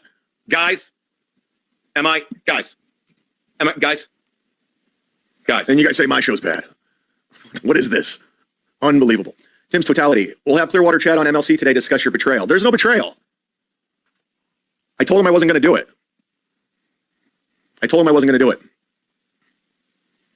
Unblock Rocco. Do it. He's better than Gino. No, he's just trying to fuck up the show. That's what he's doing. 320-214. That should be a wake-up call, huh? Ooh, pussy shark. I don't care. I could care less. It's the laziest form of podcasting is sniping. It's played out. It's dead. John did it to me twice this week. It's just like, I don't give a fuck. I mean, the guy filed a police report on me because I was emailing him. And then he took away all the super tips. I don't ever want to do business with the guy. I think he's a piece of shit. He's a creep. He's disgusting. He's an awful person. You guys go over there. Have fun. I don't give a fuck. I have integrity, at least. Something he doesn't. He just takes. And he's a creep. And I stand by that. That'll never change. I think he's a creepy dude. I bought into his bullshit twice and he burned me twice and I'm never going to do it again. Never. Shannon's Unacceptable View says you should have done one test show to see how it go. I was down to do it, but I couldn't do it on Tuesday. I had my floor getting put in and today I had an appointment with the trainer. Clearwater Chad just went ahead and scheduled it. And I was just like, I didn't agree to it. These guys are just liars. They're all liars. We got to keep receipts, people. We got to keep receipts. What are you eating tonight? Snack Wrap is back. Do a review. Today's the day. I'm sorry. Never had famous... Shut up. I will be at Side Splitters tonight. I'm going down for Lewis's show, and I'll probably do a guest spot. And then I'll be at Boca this weekend. Only 6 tickets are sold. Come on, fans. Not Mike. I don't care. I get a flat rate. Listen, I never claimed like I sell tickets. Like, oh, I'm Bert Kreischer. I sell tickets. I was never that guy. I don't give a shit if anyone shuts. As long as I get the check clears, I'm good. We learned that Chad and Chad in the Morning never got the chance it deserved. It didn't. He jumped the gun. Money walks, bullshit walks. We learned Melt sniping doesn't seem like a victim of harassment. Yeah, it doesn't seem like he's being harassed, huh?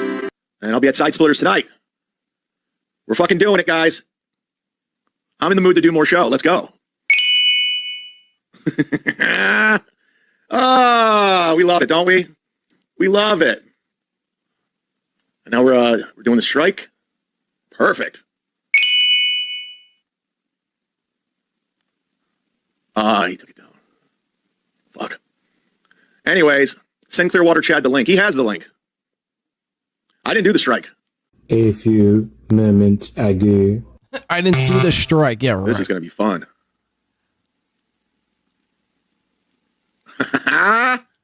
Bitch. Uh-oh, Melton. You're going to lose your channel, dude. 2 other people were doing them.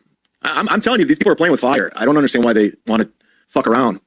Cheers, striking guys. and reporting only leads to people striking and reporting you, Chad. I get many messages like this. I am okay striking and reporting for this reason. Welcome, Clearwater Chad, to the show. Thank you. Thank you for having me on. It's an honor and a privilege to be here. What's up, man? What's the word? So you want to do the show in the afternoon? Possibly, yeah. Okay. Possibly. I mean, if it works for you, if it works for Cardiff, then we could do it. I don't know. I don't do stuff with Cardiff. I'm not a fan. I don't think he's funny. I don't. Well, think he could give it. Cardiff Electric played an episode. I think it was like a week or 2 ago now. Your chat say, "Oh, I'm not a fan of Cardiff. I don't do anything with Cardiff. I think he's stupid and unfunny." Chad, before Cardiff, I guess, started shitting on Chad. Chad wanted to be, pals with Cardiff Electric. He was on shows. Cardiff was on his show. Chad was on Cardiff's show, and vice versa. And they actually shared a lot in common. Chad, if you go back and watch the episode that Cardiff had put out, it was fascinating to watch. You see Chad cracking up, could not stop howling like a fucking hyena over everything Cardiff Electric was saying. Over everything this man was saying. This spud was saying. You fast forward 2 years later, Cardiff starts to say Chad Zumock stinks and he's not funny, starts mocking him, clowning him, the Tampa Accords, blah, blah, blah, blah, blah, blah. And now he's an unfunny spud. It's funny. You hear him say that about Melton, that Melton was funny, but now Melton makes fun of him, so now Melton's not funny. You hear him say that about Win by Two. Oh, Win by Two has a good show. He's got he's really good behind the scenes. I was his producer for AC. But the minute I start making fun of him again, oh, fuck him, he's a clown, no original ideas. He's a fucking, come see me, Win by Two. Put your jukes up and say it to my face. You won't, because you're scared, Win by Two. You're a scared clown. I'm frightened. I'm shaking in my boots over a guy who's 5'6". Imagine me being scared of a midget. Imagine me being scared of a midget with fake Jordans and no flooring. If that were the case, seriously, I'd end it all. If I was legitimately, if I woke up every morning frightened, shaking in fear over, look, let's clear one thing up. Midgets do freak me out, but not because I'm scared that they're gonna do anything. It's just they're weird. They're weird, odd creatures, man. Why are you so tiny? And you what are you, fucking, 11? They're like, no, I'm 56. You're 56 and you're 3'2"? What is going on? So midgets do give me the heebie-jeebies, but not in I don't want no smoke with a 3'2" little guy. Same thing with a 5'6" doxing emotional baby. But if that were the case, if I was really afraid of Chad and woke up every day oh my God, Chad Zumock is fuck. I'm so fucked. I'd probably jump in front of a moving 18-wheeler the first opportunity I got. Seriously. Let us never forget. My last show, Chad's on. He resorts to doxing tactics, calls me out, saying anytime, anywhere. I said, that's gay. Come on, we can't fight. Blah, blah, blah, blah. I proceed to say, hey, man, what about basketball? Since you wanted to challenge Ray DeVito in basketball, maybe, you'd want to take up basketball with Win by Two. Kudos to me. Kudos to Win by Two Radio. To which Chad said, dude, basketball? What are you, you're just trying to do some shock jock, bit here? I will not be playing basketball with you. It's what? Didn't you cry endlessly because Ray dropped the ball? No pun intended. Ray dropped the fucking ball on playing basketball with you. Could have been content for days, content for hours. You would have made money. When I say I'll buy a plane ticket, I mean, I'll still buy a plane ticket. I will still buy a plane ticket immediately. The second you accept, I will buy a plane ticket. Fly down there, school you on the court, and then the loser has to quit the internet for 2 weeks. Not forever, 2 weeks. 2 weeks. And Chad declined. So in fact, Chad Zumock not only fears potatoes and oranges and puppets, but also fears the number 2. Kudos to Win by 2 Radio. $2 Dan, Win by 2, and everything else in between. Facts. Some input on the show. Give us some tips on how to do a good show. I don't like listen to him. I don't click on his videos. I have him blocked. So yeah, I'm not really concerned what he has to say or his content. He made me laugh, and I would give it to him, but he just doesn't. It's terrible ideas. Potato filters played out. So, but if you, by all means, if you want to go do stuff with Cardiff, that's fine. No, I could do stuff separate. We got people want to see the mud shark and the Clearwater, so we'll give it another shot. We'll try to respect your schedule. And we want to win for the people. We want to do what the people want. We're here for the people. Why don't you just do Cardiff and Chad in the morning? Well, Cardiff's a busy and important man, so and I'm not. Yeah, but real quick, shout out to fucking. Let me just make sure. Shout out to Michaela. Shout out to Mr. Z. Really, Mr. Z. Shout out. Excellent mod. Yeah, kudos to Mr. Z over here. Probably drop the Venmo and Cash App link, which you can choose to donate that route. And then Michaela sees the link, donates $25 on the Venmo. Thank you so much, Michaela. We do appreciate that. Over on the Venmo side. Kudos to Win by 2 Radio. Kudos to Michaela. Shout out. Thank you so much. Cardiff, you know what I mean? I'm not. Yeah, you're important too, but he's got several shows he takes. He's a agent on the Bedabbler Network. He does his own show. He helps OJ out. So he's got a lot on his plate, so I don't like to bother him too much. I got a lot on my plate. I do a show, World War Z. I do my public access show. I go on Kevin's show. There's a lot on my plate. I do stand-up still. Well, yeah, that's why I want to work with you, because you're still, I heard you're a good comedian, That's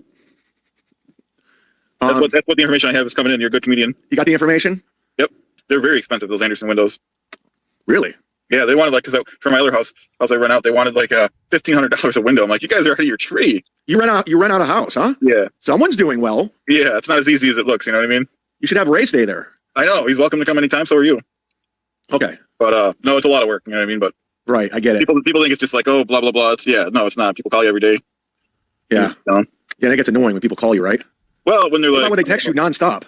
Well, when they're like, oh. Meanwhile, you cut the Chad Zumock show, and one of his revolving bits every show is quote unquote prank calling people, or call Sam Tripoli, Godfrey, Coach Scott, Stonies, bill collectors, Bill from Jersey. I mean, this motherfucker is so void of any content or of any ideas, and that's why every time he says, "Oh, the potato has no ideas," or "Win by 2 has no original ideas," it's simply just a projection. I mean, this motherfucker, every fucking show is calling somebody new. It's like, give it a rest. The prank call bit, it's funny every now and again. You start to, again, over fucking saturate that bit. It's insane. Oh, the basement's flooding. But now he's saying, calling people is annoying. Right. So why don't you take your own advice and stop fucking calling people? It's 3 a.m, you know what I mean? Or, No, I get it. No, I had that happen to me. My water heater broke a couple months ago. Let's go back in time. Shit! Chad's concrete floors. Just admitted I've been living like this for over 2 months. Look at those things, man. Chad lives in legit squalor. I've seen crack dens that are better looking than this. This is bizarre. Look at this. This is how Chad lives. Straight up concrete. Like what? It's so bad. There's no floorboards. The man has no fucking floorboards. Look at this shit. I could just only imagine the dirt, grime, rats that are fucking roaming around this place. I'd venture to guess Aaron the rat has probably made it past once or twice underneath this refrigerator. What is this? It's all dirt. Is this his refrigerator with dirt on the bottom of it? Oh my God. I mean, it's embarrassing, folks. It truly is embarrassing. Shit! I just admitted I've been living like this for over 2 months.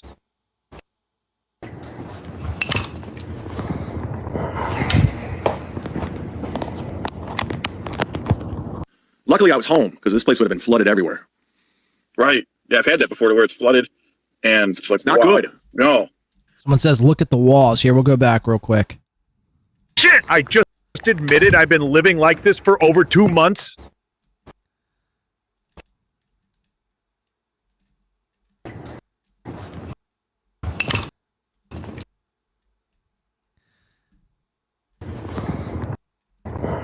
I mean, it's all, imagine living like this. Imagine, like Jake Hudson's house in comparison. Jake Hudson lives in luxury compared to Chad Zumock. Facts. Ray DeVito is basically Jeff Bezos compared to Chad Zumock. And this is what you get. This is what you get when you don't earn anything, when things are given to you. This is exactly what you get. Chad's apartment is a hand-me-down apartment from fucking Gladwell Ape. Chad didn't have to really like bust his balls. Like, I mean, how much are we talking about? Chad pays rent. How much are we really talking about here? Chad might pay $500 a month just out of a courtesy. Gladwell Ape, who's a big MLC fan, hooked Chad up in this situation. So Chad wasn't going to be, he wouldn't be homeless. This is why you can't help people out. Because they don't treat it like theirs. So therefore, there's shit everywhere. There's trash bags everywhere. I mean, it's really, it's quite frankly, it's frightening that a 50-year-old male lives like this. 20 years in comedy. 20 years. This is what 20 years of comedy will do. Soft for $5 says, this may seem a little obsequious or maybe even soft. I mean, you know, man, you can't just, you have to use,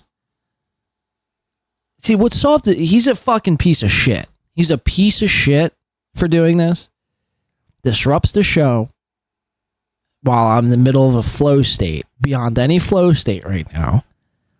And what he's trying to do is get me to hot read, Soft. Yeah, why don't you tell the class? Why don't you tell everyone what you're trying to do, Soft? I mean, for fuck's sake. Thank you for the sub. Thank you for the sub. And then you got LL, you know, rooting this on. LL, you and Soft should be ashamed. You should be ashamed of yourselves.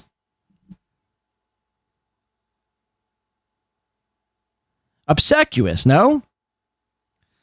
Fuck you guys.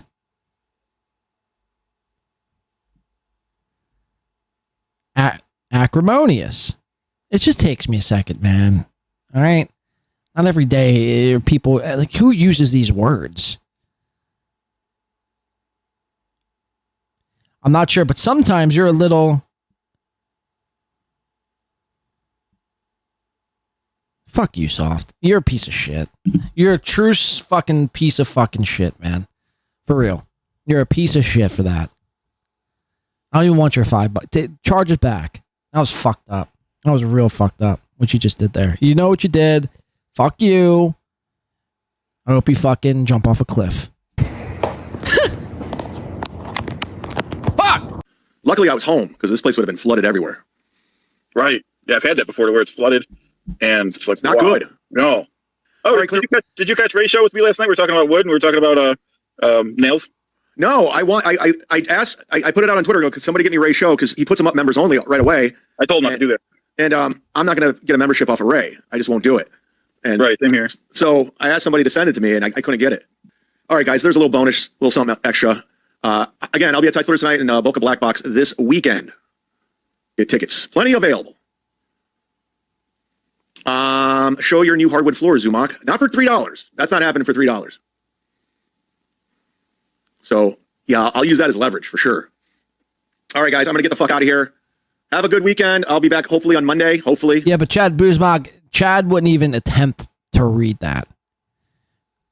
Chad, yeah, I mean, me and you both know Chad wouldn't even attempt it. Just takes me, because, you know, you got to settle down, you got to relax. Not every day you're used to seeing words like that in a podcast. You know, just pump the brakes. Let's see what we got here. You know, it's coming from Soft, so it's probably going to be trying to throw me off my game. What a piece of shit, though, for real. Like, straight up piece of garbage for that one. And again, I won't be on a lot next week. I'm going to be at the Off the Hook Comedy Club Tuesday and Wednesday. I won't be doing anything that day.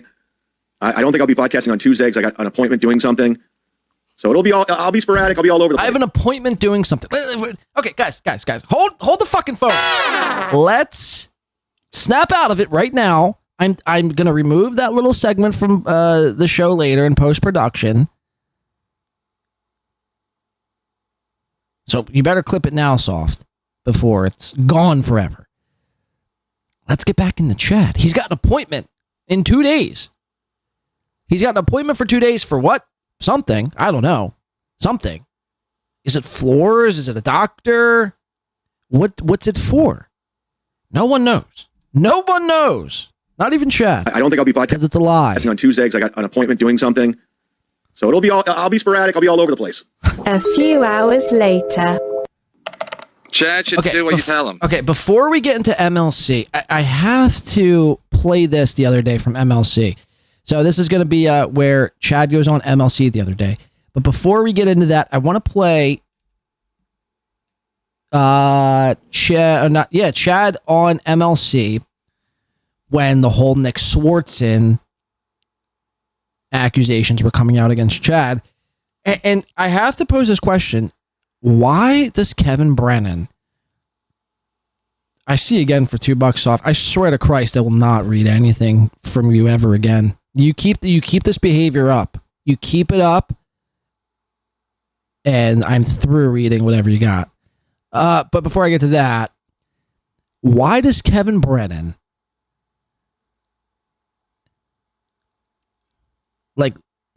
why does he sweep for Chad so hard? Why does Kevin Brennan feel the need to sweep for Chad Zumock? Like, Kevin's got like 2 brooms simultaneously going to town, cleaning up the mess that Chad Zumock makes. I'm not asking Kevin to not have Chad on his show. I'm not asking Kevin to like denounce Chad or shit on Chad. But Kevin just lets Chad lie to the masses. Now, I know Kevin's defense is, well, people aren't going to change. And I get that to an extent. But Kevin, your boy Chad that you actively bring on your show and pay him a, small fee of $20 per, per performance, per show. Your boy Chad has scammed at least 4 people out of $500.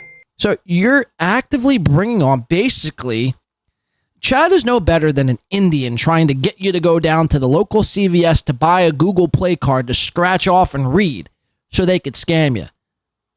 So, Kevin, I'd ask it, would you bring on an Indian trying to, scam elderly people out of their Google Play? It's bizarre. I've never seen anything like this. Ever.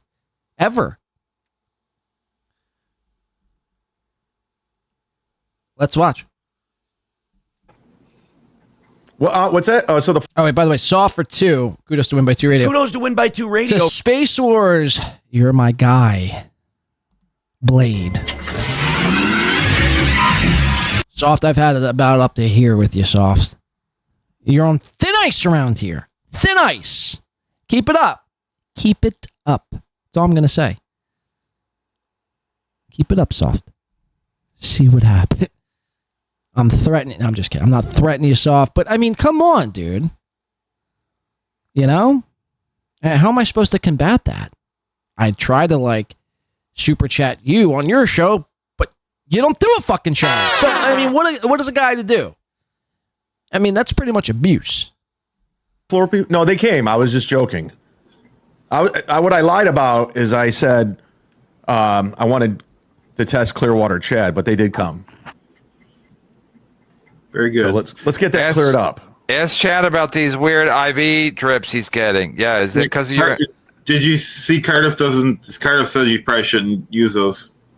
Yeah, I get all medical advice from a creep with a potato filter. No, it's there's this I belong to this IV drip place over by my place. I have an actual membership there, and I get these drips twice a month. It makes you feel good. It cleans out your liver, gives you energy, hydration, zinc, vitamins. There's nothing weird about it. It's normal. Well, he does Clearwater Chad. He doesn't want energy. He wants to stay low energy. He thinks that's what people want in the morning. Well, I try my best, but it's hard when it's not natural not to sleep at night. So then I did the show, did my best I could. He did his best. He did an hour. It'd be better with Chad. You know what I mean? Yeah, there's a reason why it's called Chad and Chad in the morning, not just Chad in the morning. Right. That's fair. You know? Do you think Carmix cries when he finishes? Yeah, somebody cries. Something's happening. I don't know if he's crying, but So, all right, here we go. Sorry was calling KB than the woman crying, but either way, it's bad. Someone's gonna be crying. Poignant Pachyderm says, "Thank you for the show."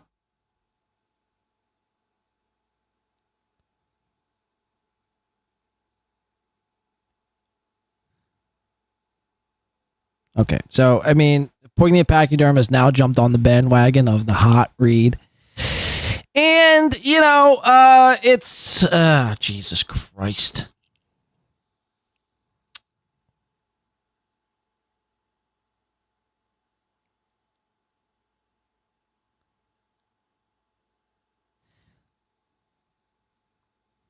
Well, you got me, Poignant Pachyderm. You've gotten me. Round of applause for Poignant fucking Pachyderm. Poignant fucking Pachyderm. How are we so sure that that's not Soft Weekly? No. Fuck.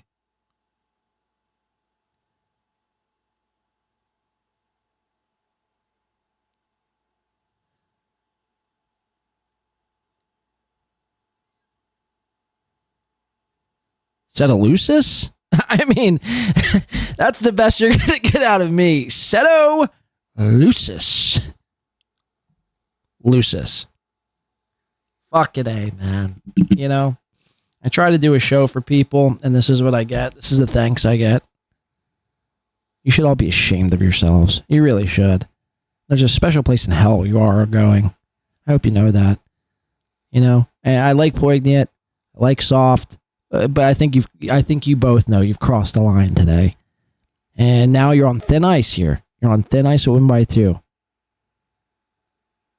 Okay? So keep it up. Keep this behavior up. And see what happens. And that's not a threat. That is a promise. To which, what I'll do, no. Keep it up. Send me another super chat with words. With insane words. That, are barely used in the human vocabulary. Go ahead.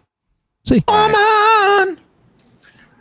But nonetheless, thank you. Ozone 1999. KB, what do you think about the Misery Loves Clips video of comedians saying that is well known that Schwartzen would bring unfunny male openers on the road to be a sex toy? Was calling Chad unfunny over the line. Ozone's trying to make this a thing. Yeah, those are open micers gossiping, being like little bitches. So Did you keep watch trying to make this a thing, but it's not a thing. Did you watch the clip? Yeah, I saw the clip. I don't even know who the fuck those guys are.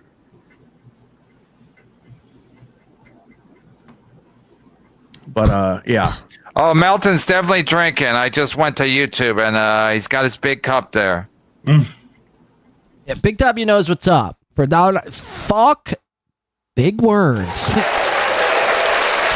That's where I'm at, W man. Jesus Christ. I'm just about to quit my own show here today. It's gotten to be too much. It's gotten to be too much. Fuck. Big W.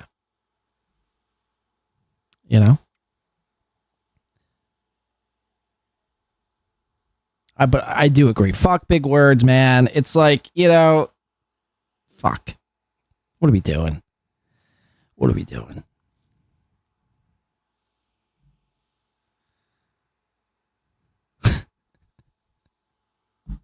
Thank you, Poignant.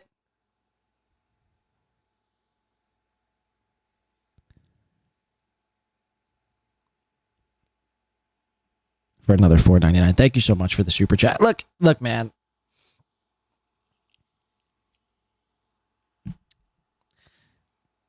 I think it's safe to say fuck Soft Weekly. I think we could safely say that now, right?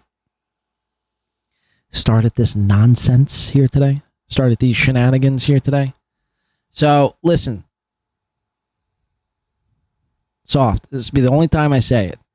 Next time you drop in a super chat with a big word, you're done. You're fucking through. Okay? And LL, I see you in the chat too. LL, look, if you're fucking cheering this on and you guys are like messaging and saying, dude, what like insane obscure word can we pull from Webster's now? I don't know, dude. Just skip to like the Q section and see what insane crazy word we could find. If you're behind this LL, I will find out. I will find out. And it's war. It's war. Trust me. Mark my fucking words. Mark my fucking word. Jeff Closer for $2 says, I find Blade's love for Weezer. And then I got you got Jeff Closer doing it. Ostro Bogulus. What are words anyway, man? What are words anyway? You know, take an eighth of mushrooms, words stop making sense. Things only start to make sense in colors and waveforms. Trust me, time and words cease to exist when you're balls deep in some DMT. That's a fact. And that's a fucking fact. I think words are overrated and they should really go fuck off. And then you have somebody else coming in. I mean, look at this. Anastasia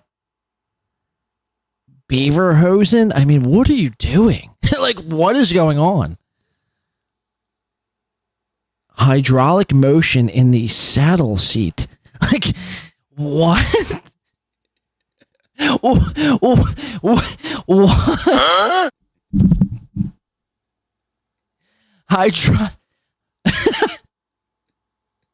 Hydraulic motion in the saddle seat. Yeah. I was thinking the same thing, actually.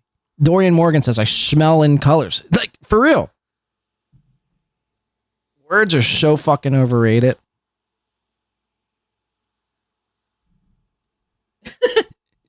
You guys are sick fucks, you know that? He's got his big cup there. Nonetheless, thank you. Anesthesia, is it? Am I getting that right? Big cup. That's how you know he's drinking. I think Nick, this tour, he used me, Gene Papa. You know Gene Papa? So basically, Chad saying, let's get back in the Chad. Fuck. Let's get back in the Chad. He's saying who Nick Swartzen used on tour. And he's saying this Gene Papa. So Gene Papa's possibly getting anally molested from Nick Swartzen as well. LL Cooley for $4.99 says, I'm a two-guy boss. Soft has gone too far. Thank you. See that? See that, Soft? You thought these games could work. You thought the games today could work. But when you're a two, all the rest of the noise, all the rest of the numbers cease to exist.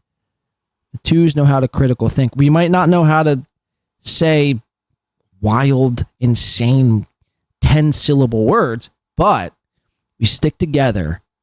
We stick together. We have a common cause to take down all the rest of the numbers. Okay? So you thought you could win here today, Soft. And the rest of you, Jeff Closer, Anesthesia, Poignant Pack, you guys really should be ashamed of yourselves here today. For real. Okay. Thank you, Mr. Cool Lee. Very nice, very simple, and easy to say. Thank you for that. Kudos to me. Kudos to Win by Two Radio. Yeah, I thought he was dead. No, he's still around. Tell him I said hi. Cash Levy. You know Cash Levy? No, but when I lived in California, my landlord wanted me to go to a show with him. And I'm like, yeah, I can't really go. I'm not going to go see stand-up. And then he's like, he came back and he was like, oh, I saw this Cash Levy guy. He was terrific. Yeah, he's really funny. I'm sure he's not. I'm sure he's a hack. No, he's actually pretty good. Why does everyone hate Chad Zumock? Crimes, docs? I don't think everybody hates He's Chad. genuinely one of the nicest people I met when I came out. He treated me totally chill, like from day one. Yeah, he's a nice guys guy. are so say everything. That's fine. So what we're watching right now, let's get back into what we're doing here. We're watching Kevin actively sweep for Chad. Ozone asks a question for $20. KB, what do you think about Misery Loves Clips video of comedians saying that it is well known that Swartzen would bring unfunny male openers on the road to be his sex toy? Was calling Chad, quote unquote, unfunny over the line? KB kind of dismisses this immediately. He burnt the village, shot the family. But that happened. And now he's well, we got kicked off of ATC. So I mean, I didn't. Is he watching it fast forward? How about that? Yeah. Can you fast forward? I don't want the part to come out that when I got my so-called friends kicked off of the comedy network that they were making a living off of. So again, it just further highlights Chad thought like he was gonna like snipe Sam Tripoli, and Sam Tripoli was gonna give him a big yo, Chad Zumock in the fucking house, yeah. My boy Chad crushing it. Sit down, Zumock. No. What happened was, Chad's kind of a good guy, but he did get us kicked off of all things comedy. And now that I think about it, he did steal a whole bunch of credit cards and some liquor bottles.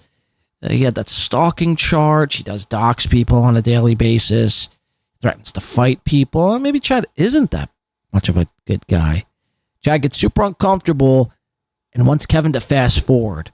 Now, luckily for us, Kevin is an old fucking out of it boomer who doesn't know how to use technology, so he's incapable of using the fast forward button and forces Chad to sit through it all. Let's watch it. Yeah, it's not a good watch. Somebody clipped it, I think, and they made it fast forward. Whatchamacall was watching it yesterday. Yeah, I can't stand when people do that. Tukey was watching it fast forward. I thought it was just Chad Zumock. Very simple. And it's because, look, first of all, a clip over 10 minutes is insane. So the least you can do if you're going to clip over anything over 10 minutes, try to put it at least 1.5x speed. I do salute Zumock for doing at least that. I mean, that is courtesy to the audience. It's thinking about the audience at hand. Look, I want the anti-Chad material. I want all of it, but I'm not going to sit through 2 hours of it. So let's cut that in half. And the only way to do that is to put it in 1.5x plus speed. It's my channel. I don't know. I hate that. Yeah, because I always think it's my phone. Because sometimes my phone will just start going double speed anyway. Because I touch it the wrong way, or I'm like, "What are you stupid?" Okay, but that's not. We're not addressing the question at hand. What is your take on Nick Swartzen bringing unfunny male openers on the road so he could have his way with their buttholes? I gotta touch it the right way. Well, that's kind of weird thing to say after saying the word touching their buttholes. I mean, my phone never tells me, "Hey, don't touch me here." Don't touch. That's what Nick Swartzen says to Chad. Touch me. Whoa. Remember when Chad used to make fun of Ray for just busting out in the song? Chad is now busting out into song. All right. There's dead silence here because this is an act that basically what Trump did for the Epstein files is what Kevin is doing for Chad Zumock. Kevin is actively covering up Chad Zumock's every mistake and every crime by being complicit and not confronting this gayness head on. I'm going to go plug. Hey, if you're in the Boca Raton area this weekend, Friday and Saturday, I'll be at the Boca Black Box Theater 2.0. Come see me perform stand-up. My opener is very funny, too. And she's hot. If you guys want to come down. And I don't see Misery Loves Clips. I don't see a clip of him talking about you. Yeah, Misery Loves Clips doesn't like me now, so he's doing all kinds of he's doing all kinds of hit pieces on me now because he's an emotional twat. So now they're they're all pairing up like Cardiff and Melton and Misery Loves Clips to try to bring me down. It's pathetic. Yeah, everyone's getting on a team and we're trying to bring down Zumock. I don't see Good it. luck with that. You sure? Ozone, you sure it's not Doom? I thought it was Doom. I'll check Doom. It was just like a bunch of open micers gossiping and talking. Yeah, shit. but I didn't. There's no. So that's important. Listen to Chad. He's right in this office. A couple open micers just gossiping. As soon as Kevin sees this clip, he automatically knows who one of the people are. Nothing's. Oh yeah, it is Doom. Doom. Oh, geez. This is excellent, by the way. I've been saying now I've been asking a question, JT. I've been asking a question. The question is, This guy is so not funny. Chad Zumock, $500 a month. It must be some type of sex retainer. Yes. Is that You're not trying to make this such a thing? It's so Chad, these are pathetic. the three guys talking about you? I guess, yeah. These Look how bothered Chad's getting. open mic guys. Okay, yeah, because I think Chad, you're also an open micer. What are you talking about? Chucky was You sold 12 tickets to the Boca Black Box. going to watch this last night, or somebody, and I just. Oh no, you know who's going to watch it? Melton. I mean, not Melton. Steel Toe.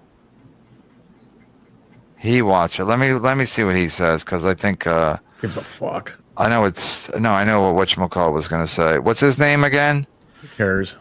Unfunny Steel potato. Toe. Chad's getting Steel toe. so Yeah, pissed. I guess. The toe, yeah. Guys, this is unimportant. Who cares? Open mic level comics. This potato is unfunny. They're trying to take me down. Listen to this code. You are coping and seething.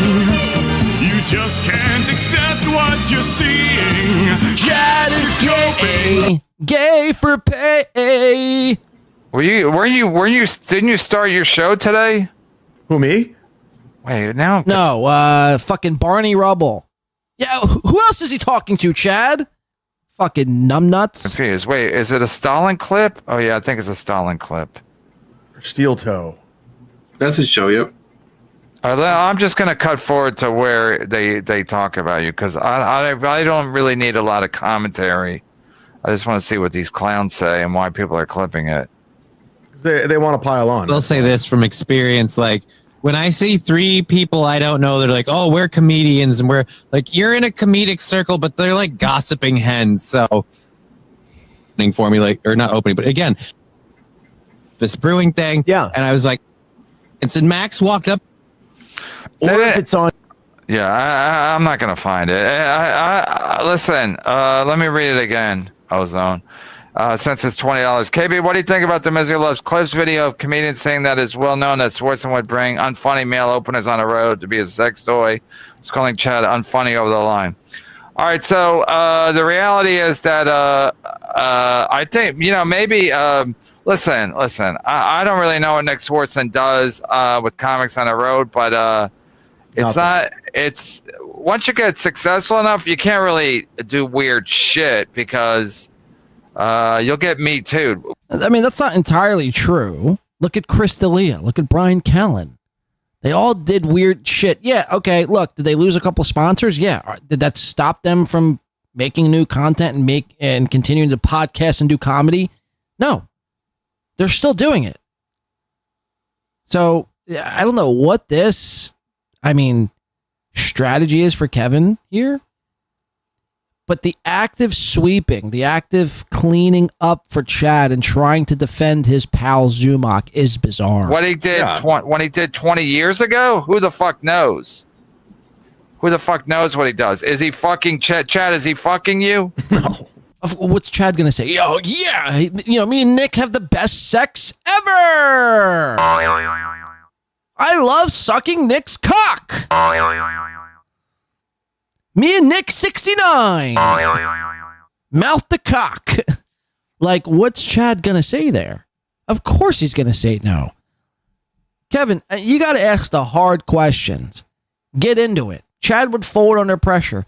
And if there's anybody in this world Chad would come clean to, it's you, Kevin. You're his internet daddy. He views you, I mean, basically as his papa. You're basically his papa. Kevin, how legendary would it be, Kevin, if you were the guy that Chad Zumock came out as gay to on the show? How legendary would that be? But instead, you actively grab that fucking broom, grab that dustpan, and continue to sweep it up. Sweep it up. Sweep it up. It's so has he ludicrous. ever fingered you? No. Has he ever? Did he ever felt like he was getting you drunk to take advantage of you? We're just legit friends. If anything, he's like a brother. Oh, cool. So you have sex with your so-called brother? Cool. Well, you can fuck your brother. You guys are fucking desperate. Do you think calling Chad unfunny was over the line? Ozone's trying to be cute. I had to ask. He said 1999. Thank you, Ozone. Chad is Nick a gentle lover. Oh, now they're gonna pile on. Oh shit! Give me an oh shit. Well, Chad is like, I mean, talk about seething. Look at the seethe in this one. Yes. He said 1999. Thank you, Ozone. Chad is Nick a gentle lover. Oh, now they're gonna pile on. Oh, he's hurt.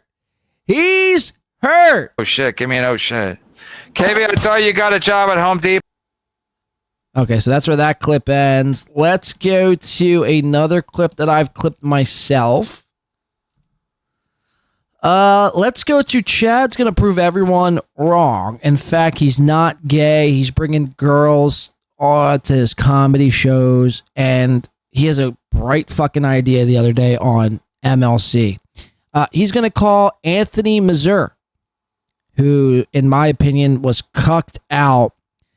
Was actually the first cuck before Steel Toe. Anthony Muer was actually the first cuck in this universe, allegedly allowing Bill from Jersey, William from Hackensack, to basically, for all intents and purposes,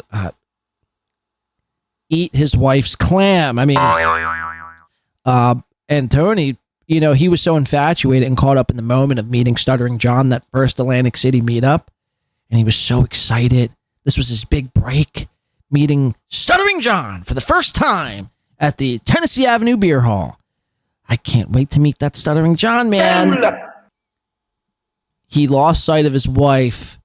Bill, in my opinion, possibly had some cocaine, possibly.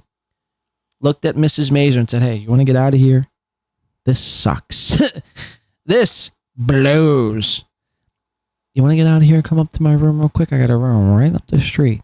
Oceans Resort. Come check it out. I got some Coke. I got a fucking Old English. And, we can have some fun.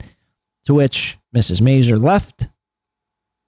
And Tony was sitting there basically like the cuck that he was. So that's one of Chad's pals. Chad's going to call Tony live on MLC podcast to, I guess, confirm Chad's not gay. Now, look, this is all insane, right? If somebody was accusing me of being gay, I'd be like, yeah, okay, sure, whatever you say. Chad has to go to, the most extreme lengths to prove. I think it was Lady KB had said this the other day. She's like, I've never seen somebody have to prove they're not gay so much. It's like, if you're not gay, bro, you're not gay. Like, you don't have to, prove it. Like, let me show you how not gay I am. Get, whip out your dick. I'll show you. I'm not going to suck it. I'm not going to bend over and allow you to penetrate my fucking bungus. Go ahead. I'll show you how not gay I am. It's like, bro, let it go. Like, for real. It's, if you're not gay, you're not gay. Cool. But Chad must prove to all the haters he's not gay, so much so he's going to call his pal Anthony Muer live on MLC podcast.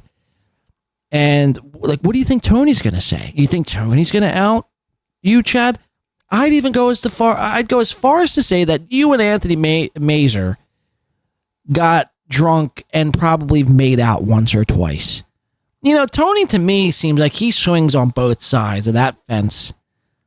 I mean, let's be real. You and Tony have probably fucking, at the very least, seen each other's penises. And to me, that's the first step of, well, being a LGBTQ loyalist, I guess. I don't know. Let's watch it, though. This is Chad and Tony. You're live on Kevin's podcast right now, so. Oh, hi. Hi, everyone. Oh, hi. Hi, everyone. Kevin, you here? Can you hear me, Kevin? Oh, hi. Hi, everyone. I'm Tony Mazur. Guys, make sure you check out Check Your Brain podcast, where, I ask all the hard-hitting questions about, Dr. Fauci and Tony. I mean, I want to yell into this microphone right now, but I feel like, I can't at the moment. But Tony draws such a response out of it. I can't stand Tony Mazur. I hope Tony Mazur somehow eats a raw piece of chicken and gets salmonella. I hope Tony Mazur, I hope him the worst. I hope nothing but bad things come to Tony fucking Mazur. That pig-faced fucking piece of garbage. I can't stand Mazur. I can't. I have such a... Oh, he pisses me off. That fucking Mazur, man. He gets under my skin. He did radio for like a year. And he thinks he's fucking Mr. fucking Howard Stern. Fuck you, Mazur. You're garbage. Why don't you go talk about the fucking Cleveland Guardians for the umpteenth time? You piece of shit. Fuck you. If I could, Tony, if I could, just like Edward fucking Norton did in American History X, made that fucking poor soul bite that curb, stomped on the back of that motherfuckers, I'd do that to you. I would do that to you, and I wouldn't even think twice. I'm just kidding. I want to do that. I'm not into violence, but no, but I can't stand Tony Mazur. I really can't. He gets under my skin, clearly. I don't know why. He's got like 2 listeners on fucking YouTube. And I'm like, I get so worked up at Tony Mazur because he's just a fucking liar. That's what it comes down to. He's a fucking liar. And he worships Chad Zumock, and anyone who worships anybody, let alone fucking Chad, I'm gay for pay Zumock, deserves to burn. Okay, now it's just getting dark. I'm serious. I'm not, though. I'm not. I can't. I have to say for YouTube, I'm not serious. I don't wish anyone's burning. I wish everyone to be moist and wet and not dry. I'm so dry. And I wish nothing but well wishes to Tony and his wife, and hopefully they have a happy marriage. Right now, so. Oh, hi. Hi, everyone. Okay, Tony, now listen. Can you hear Kevin? I can. Nope, I cannot. Good. So let me ask you this, Tony. Let me ask you tell this. him Gino. The Kush King says, forgot his wife shits in the shower on purpose. And he's got to clean it up. And he's the poor fuck who's got to clean it up. Says hello. Did you hear that? I did. Hi, Gino. So, Tony, let me ask you, when we all went to Key West, when we went down to open for Nick, don't say who it was. Didn't I bring a girl with me? You did. There was a lovely lady there. Okay. Oh, case closed. Tony says he brought a girl. I guess Chad's fucking crushing and slaying all the puss. Just want to put that out there because they're trying to. And where is she now? Has she passed? Yeah, don't tell it who it is though, because I gotta protect that person. She is not trans. There you go. You still have? I guarantee it was probably his cousin Jill. Have a relationship with her? Maybe. I don't talk about my personal stuff. Wow. Tony, right, hang up. Hang up. I don't like this trans talk. Yep. Yes, well, I want to plug that Alex Engelbert is single now. Edgy stuff by fucking Mazur. Opportunity on MLC to say anything, do anything he wants, and this is what he does. Listen to this. Garbage. My personal stuff. Wow. Tony, All right, anything you wanna plug? hang up. I don't like this trans talk. Yep. Yes, well, I want to plug that Alex Engelbert is single now. Edgy. Tony's an edgy guy. You use Alex Engelbert? I don't know what he was saying about that. Chad was a beauty, but my sights are set on CarMax. Okay, so you there see it. The case is closed. Tony Mazur says so. Chad brought a female to a comedy show, which no one can verify, by the way. The only person, it's coincidence that the only person that can verify that is Chad's best pal, Tony Mazur. And we're supposed to take their word for it. Chad, an active liar, and Tony, an active sweeper? Fuck you. Fuck you both. Seriously. Miss me with that bullshit. All right, I don't want to do any more Chad stuff. I mean, look at this. We're only not even 18 minutes in of an hour-long clip. It's worth the watch, though. But unfortunately, I mean, I just can't do any more Chad stuff. I want to move on to Steel. What's his name? Steel Tizzle. Aaron, fucking another win for the toe, Imholte. Another win for the toe. And I think that we're going to do just that, if you'd allow me to here today. Thank you for, I think that's it, right? Wait, why do I have this pulled up? World War Z stepping on rakes? Okay. Let's get into the steel toe stuff here today, ladies and gentlemen. What do you say?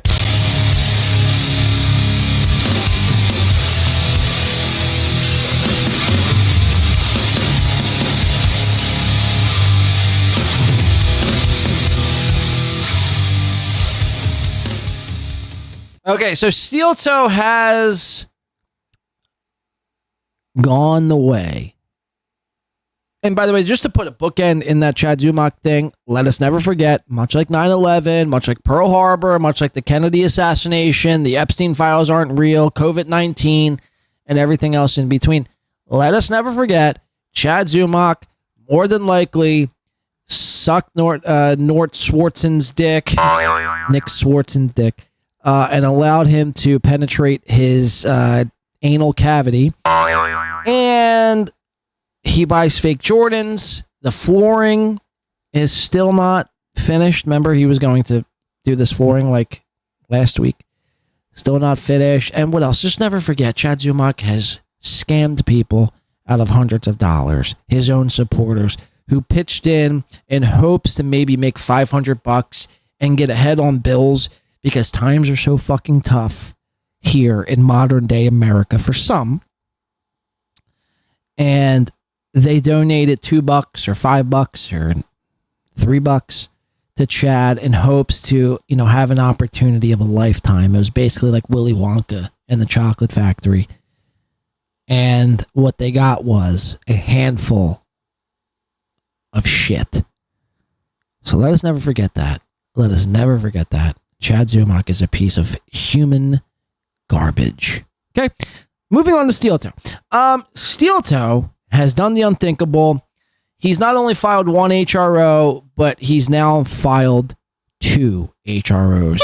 He can't stop, folks. He can't stop. He loves it. He loves it. He finally, the first time ever, has felt a little bit of power. A little bit of power. Okay? So he wants to silence Nick Rekieta. He wants to silence Patrick Melton. Well, he doesn't actually want to silence Patrick Melton. He just wants Melton to not go to the state of Minnesota and film him and expose him for lying. Now, I kind of have mixed thoughts and opinions about this whole Aaron filing against Melton, because again, it's not to silence Melton, it's just to keep Melton away from Aaron. And again, I could almost see this going in Aaron's favor. I can. The Nick one, I think Nick's gonna fuck Aaron so hard for the 100th time. I think Nick's gonna fuck Aaron so hard this coming week, because this week is their HRO little court shindig they got going on in Minnesota. I think Nick eviscerates Aaron this week in this HRO case. He's going to get the HRO thrown out. This is my opinion. And then Nick's going to come back and sue the fucking brakes off of Aaron. He's going to sue the fucking brakes off of Aaron. And not only will Aaron be facing jail time coming up in October, he might be facing homelessness. You might be able to see Steel Toe this coming fall/winter not only be in jail, but also facing homelessness because Nick Rekieta might fuck him that hard. Now, it all starts this week. It all starts with this HRO case Aaron has out for Nick. I just don't see it sticking. I don't see it sticking, especially because I made this epic 2-hour montage of Aaron, constantly mention Nick's name over the course of a year, right? And this is why Aaron fucks himself. He fucks himself. He wants people to believe that it's so, he's going through, the toughest of times. It's so hard right now. I'm so scared of Nick and Melton and what they might do next. But again, you've fucked yourself. You've fucked yourself.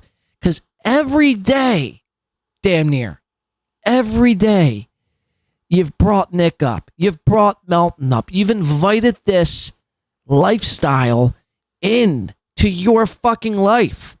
If it was that, if you were that scared, you would have just shut the fuck up about it. You would have shut the fuck up about it. But you couldn't. You couldn't because you're addicted to this drama. Like a junkie in Kensington is addicted to heroin, you're addicted to the drama. And deep down in your fucking heart of hearts, without the drama, no one really gives a shit about Steel Toe. Welcome to the internet. Unless you're providing some sort of wild drama or wacky storyline, no one actually gives a fuck. Right? But in your head, you're this pro broadcaster who everyone should be taking notes on how to actually be doing this sort of thing. You're no different than the rest of us, Aaron. And the second that you can admit that to yourself is the second you can actually start to fucking move on from all this. But the amount of times and the more you just double down and triple down on how you're better than everyone, you're not. You're in the same boat. We're all doing YouTube. No one is better. At the end of the day, no one is further along than the next person.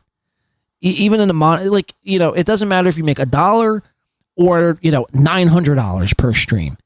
You're still on YouTube. You're still on YouTube. So it's just wild to see this motherfucker act.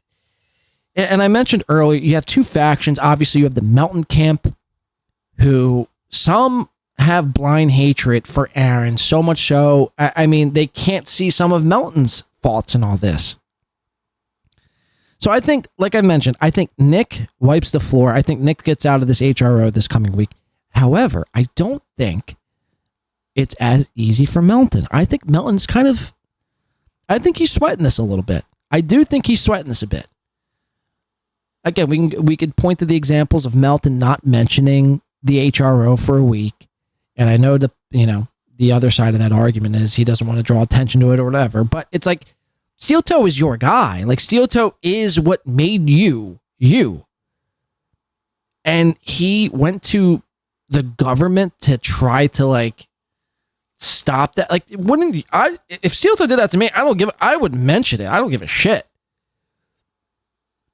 I'd say, look at this fucking asshole. He's going to the government to try to silence me or trying to make me not go to Minnesota. What a dork.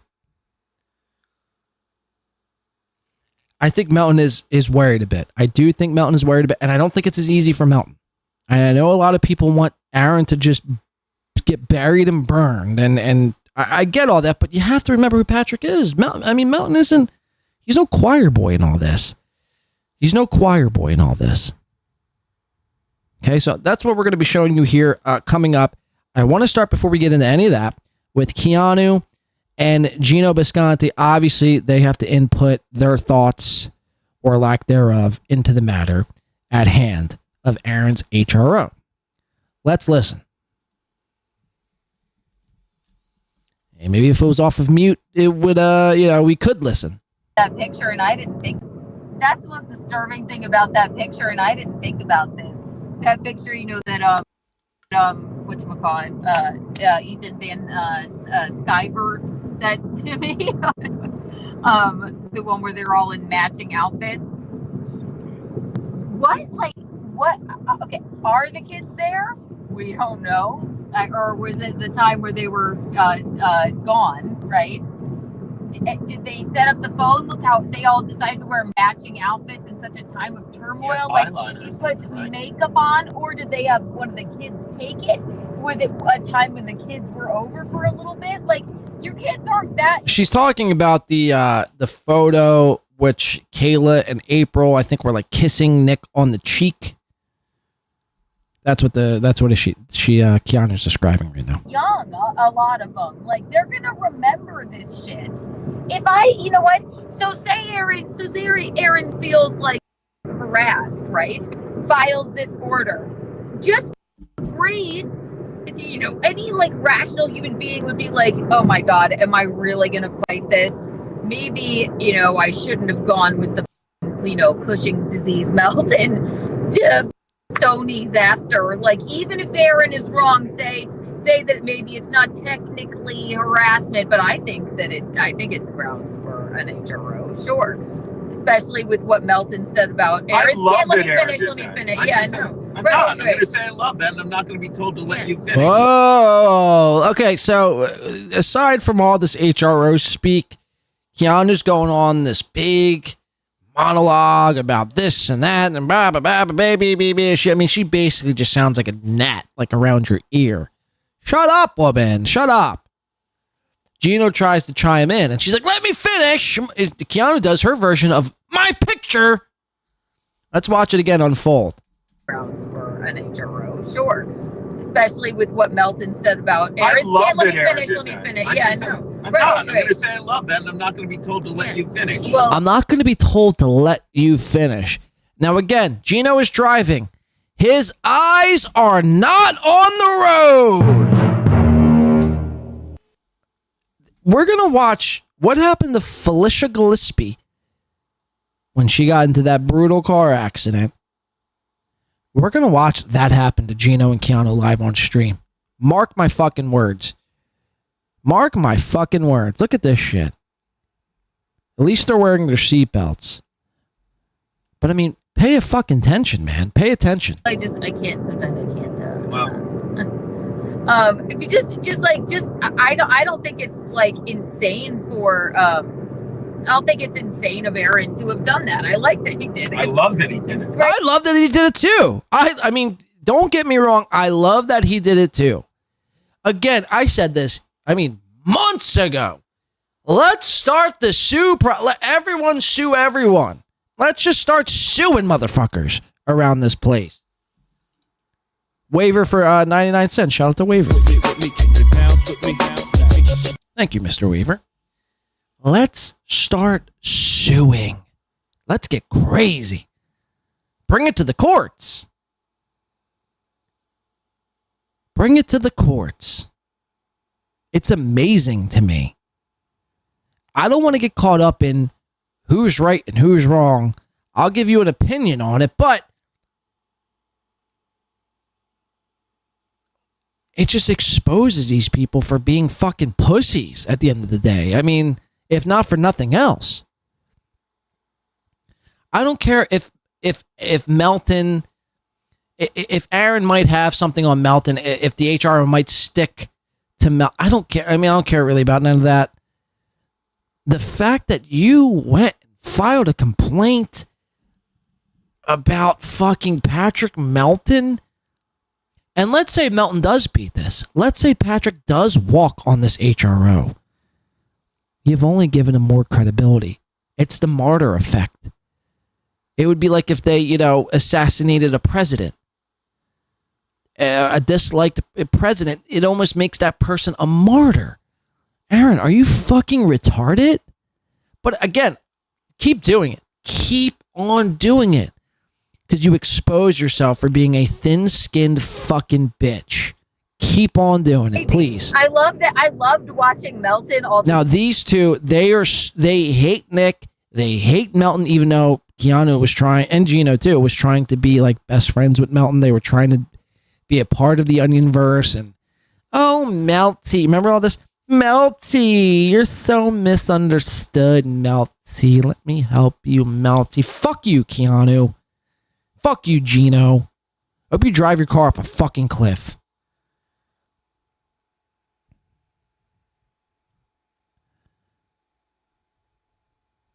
I don't know what my point to that was, to be honest with you. Yeah, let me listen to this again. I like that he did it. I love that he did it. It's crazy. I love that. I loved watching Melton all the days that, because we knew he got served. Oh, so you guys knew he was served and you didn't say anything? By what Steel Toe said, when he said, oh, Melton was being dishonest with his audience, he hasn't said anything. That would also, by proxy, make you two dishonest with your audience because you knew that Melton was served with this HRO and then you didn't share anything either. From Steel Toe's logic. We knew. And we knew. We knew. Look at Gino. Gino is so proud. Finally, this is my big break. And then it's like just funny to watch his show, just like with him not saying anything. Oh, talk about, I'm going to be wild. Larry. Well, Talk about it. Like, he was showing our boy make chicken.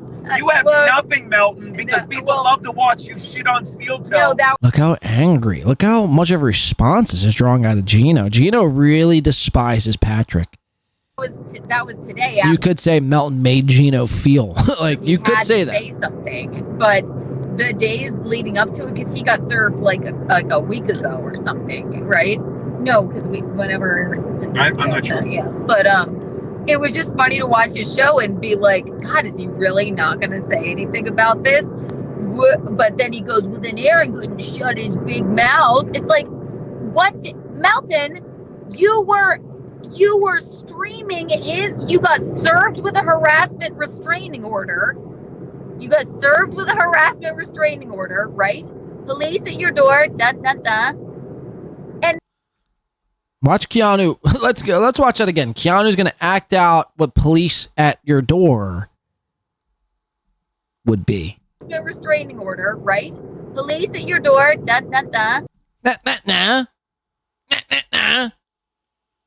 Look at Gino. Again, not paying attention to the road. He's like, you dumb fucking bitch. You dumb whore. I regret tying the fucking knot with you, but you're the only woman dumb enough who would tie the knot with me, so... fuck. I'm in this weird position right now where I hate my life. I hate you. We barely even have sex. Our wedding cake was made of Skittles. No one respects us. No one takes us serious. I'm flat broke. We do comedy for less people than Chad Zumock does. My life sucks. Maybe that's why Gino's taking his eyes off the road so much. Maybe he's actually trying to get an accident so he can end it all. What a bitch. Fuck, my life sucks. God, is there any way you could just take me out, please? This is miserable. I'm looking at somebody who I claim I love, that I know who has, spread their ass cheeks out and showed their fucking poop shoot online for a couple of fucking bucks because I wasn't able to provide for them.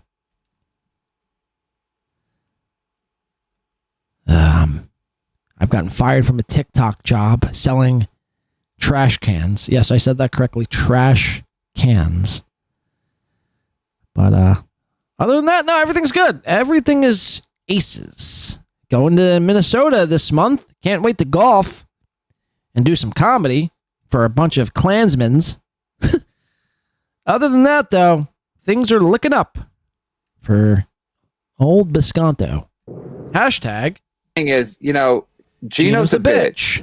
And then you snipe streamed his morning show. What do you think will happen? What do you think is going to happen? He's not going to say, "Oh my God, that's insane.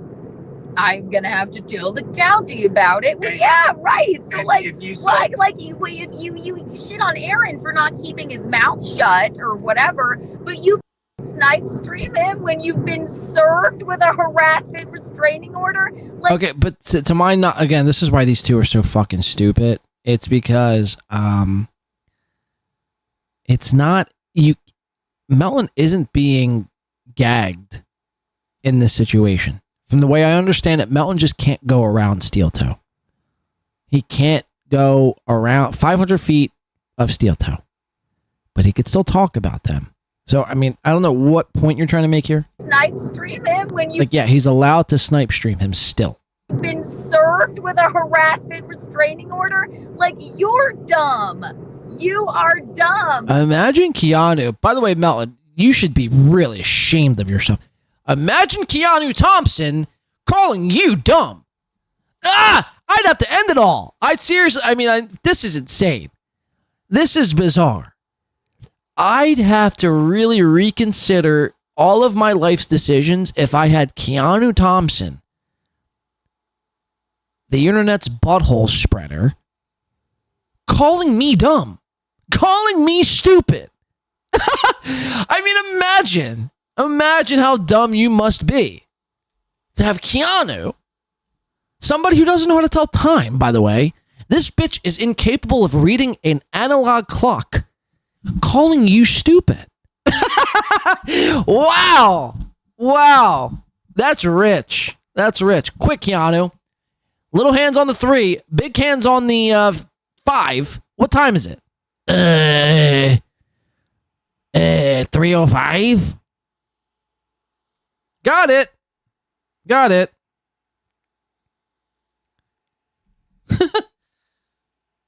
Actually, wouldn't that be 3:05? See, I know how to tell time, so therefore I can't, my brain doesn't work any other way. You get my point. Restraining order. Like, you're dumb. You are dumb. Oh, Are you my dumb, God. stupid, or dumb? Huh? Watching Melton. This is the beauty of it. Melton's streams for him are ruined because, sadly, I would argue he used to have so much. I was like, okay, I'm gonna go shit on Steel Toe, and now he goes, remember, he has to say, am I wrong? He goes, I can talk about him, but you can tell he has no conviction in it because he doesn't know. So now he's like, well, what am I gonna do? Am I gonna show Bowser making chicken? Mike Bowser. Talking about Michael Ray Bauer. Gino called, and by the way, there's another glimpse of Gino not paying. Hey, state troopers of New Jersey or New York, can we arrest Gino Bisconti once and for all? Can we throw Gino Bisconti behind bars for streaming and driving? But he just called Michael Ray Bauer Mike Bowser. Mike Bowser eating chicken? Now he's like, well, what am I gonna do? Am I gonna show Bowser making chicken? Bowser. Gina, this isn't Mario Kart. Your streams are what? Thank you so much. This is on their end, by the way. This is not me lagging. Whatever fun you were having shit, Melton, you're not gonna enjoy it. Not till all this shit is out of the way. And he just I know the video is skipping a bit, but he's just not looking at the road whatsoever. Whatsoever. Look at it. Melton, you're not gonna enjoy it. Not till all this shit is out of the way. And you know whose fault it is? Yours, dummy. It's yours, you dumb fuck. Because you imagine. were so giddy. They're like, oh, I'm going to Minnesota. That's you don't even know what comedy is anymore. You fat. You don't even know what comedy is anymore. Wow. That's how YouTube, the Dabbleverse ruins shit. We're going to Cleveland, Niles, Ohio to do a show at the Funny Farm. What are you doing? Worried about? Wait. You're driving from New York to Cleveland to do a show at a farm? What? That's laughable. Going to Cleveland, Niles, Ohio to do a Niles? Okay. We got to look this up somehow. How far is Harlem, New York? Hold on.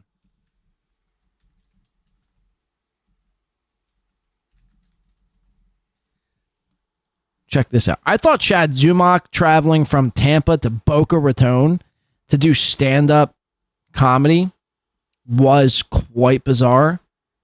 I think Gino takes the cake here. This is the length they drove to do comedy.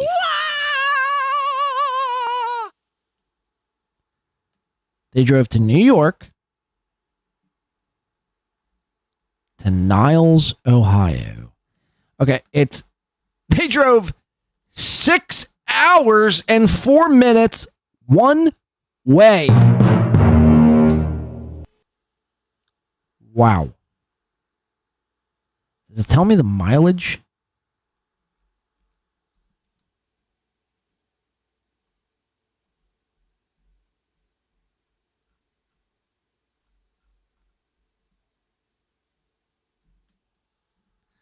It's almost like 1,300 miles one way.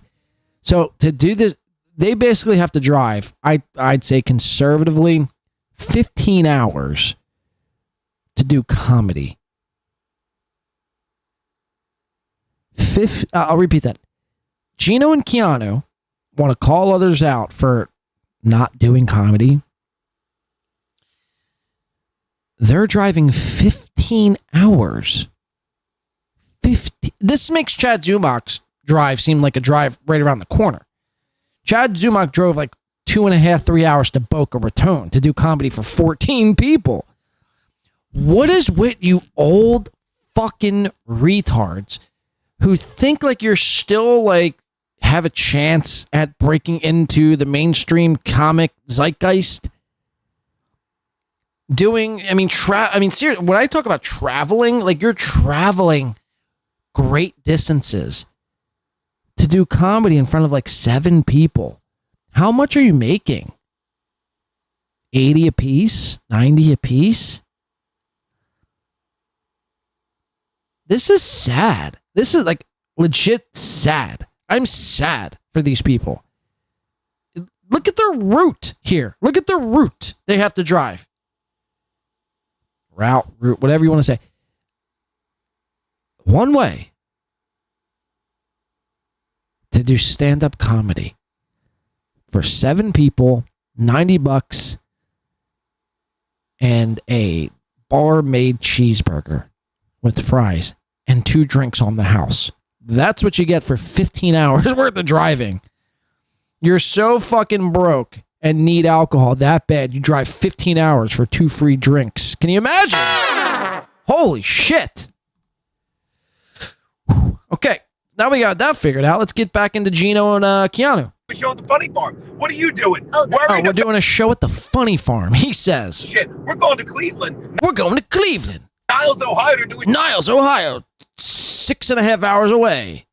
show at the Funny Farm. At the Funny Farm. Imagine doing a show. Imagine driving 6.5 hours to do a show at the Funny Farm. Ugh. What are you doing? Worried about lawsuits? Oh no, it's all the YouTube. It's so great. So great.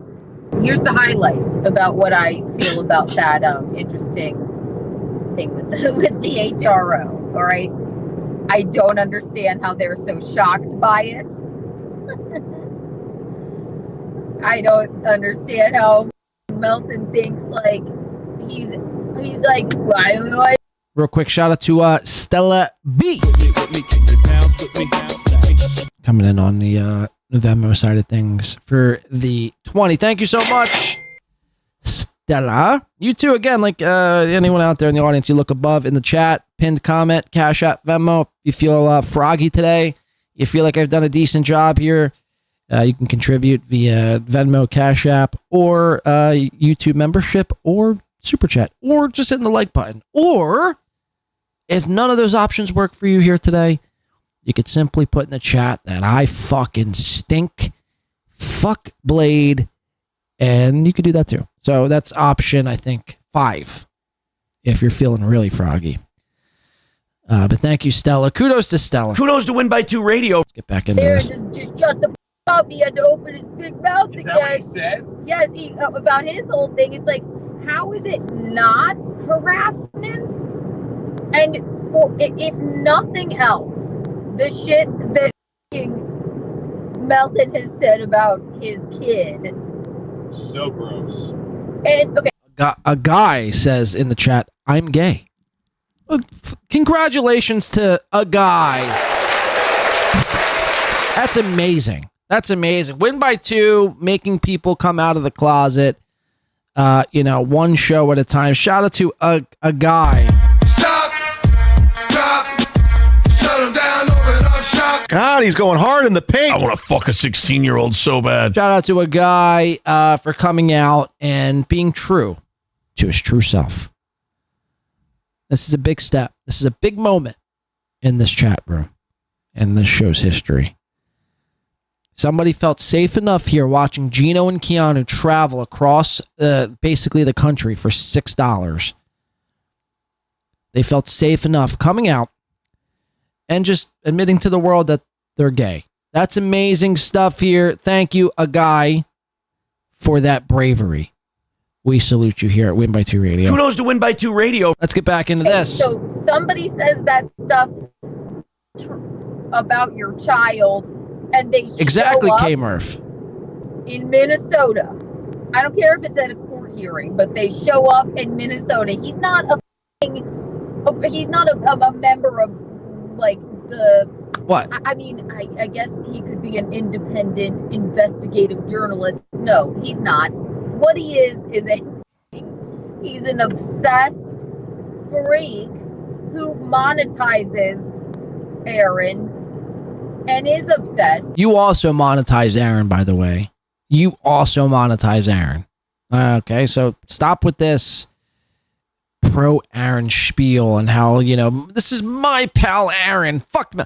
You also monetize Aaron. You do understand that, right? And has said heinous, very dangerous and odd things about his daughter. So put Aaron aside. A man that has said, and you all know what Melton has said about Aaron's daughter.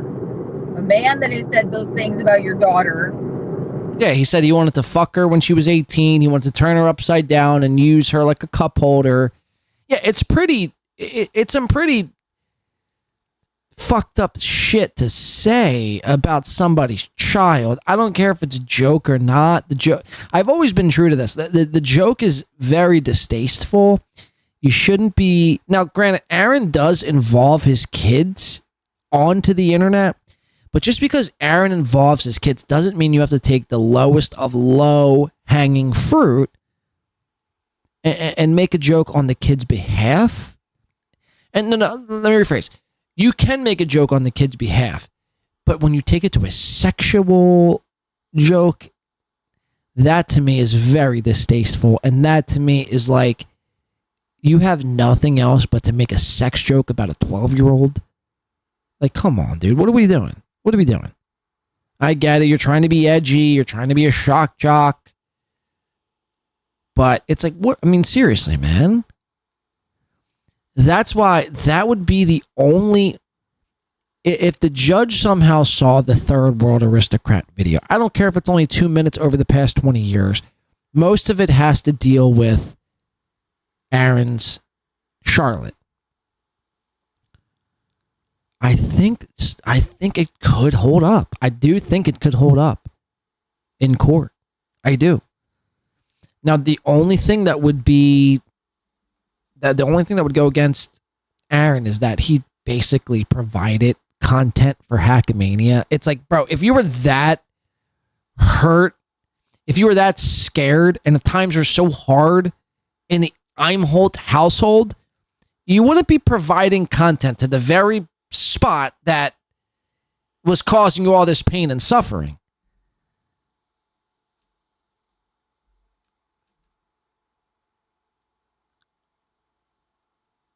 So, should be interesting. Let's listen to these two fucking idiots. Shows I don't up. think they shows do up. to their credit. Well, no, everybody knows that. Anybody that's probably watching this. Shows up in Minnesota and then is going to all of your favorite places, your boxing gym, the place where your anniversary show is held.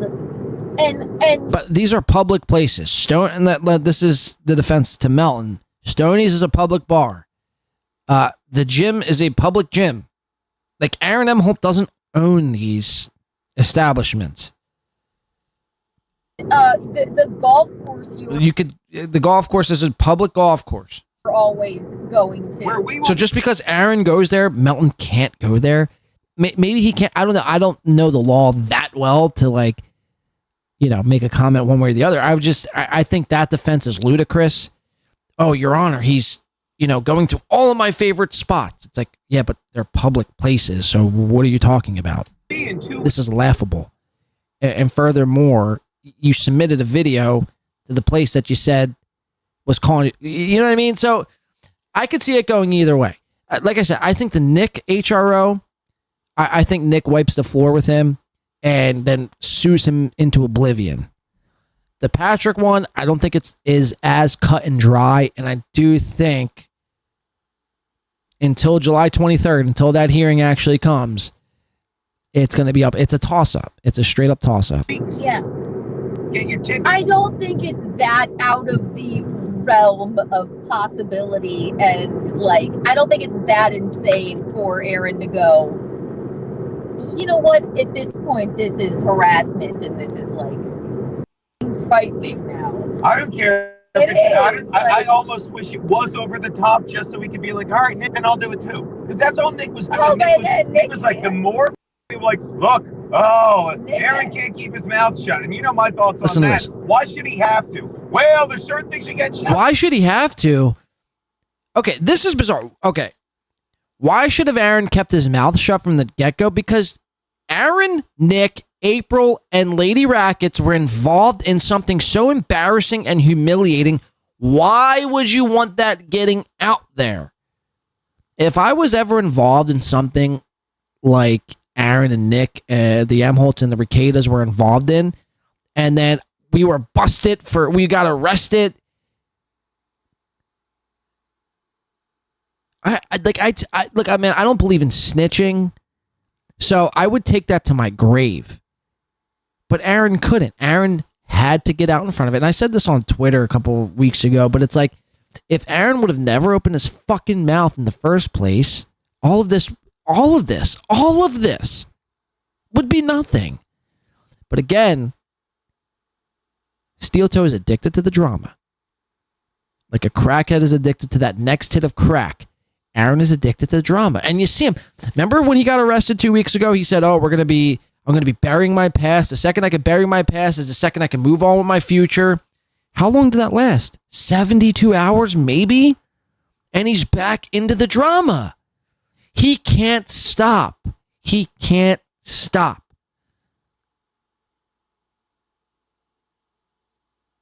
He can't. He's a junkie. He's a content drama junkie. He can't and will not stop until somebody forces him to. Until a judge says you can't do it anymore. And I wouldn't be surprised if that is an outcome in the future. Gino, you're a fucking retard. You really are fucking out of it. You really are out of it. Aaron should have kept his fucking mouth shut. That's just what you do. That's your wife. That's one of your friends. And Kayla, who you claim to have loving feelings towards. But instead, you chose to out everybody, to get out in front of it, to make you seem like you were doing the self-righteous thing. The morally good thing to do in that situation, to come out and to lay on the sword but you didn't need to do it. No one put a gun to your head and said, you need to tell us the truth. No one knew. It was all speculation. The swinging, the drug use, all of it was speculation until you confirmed it.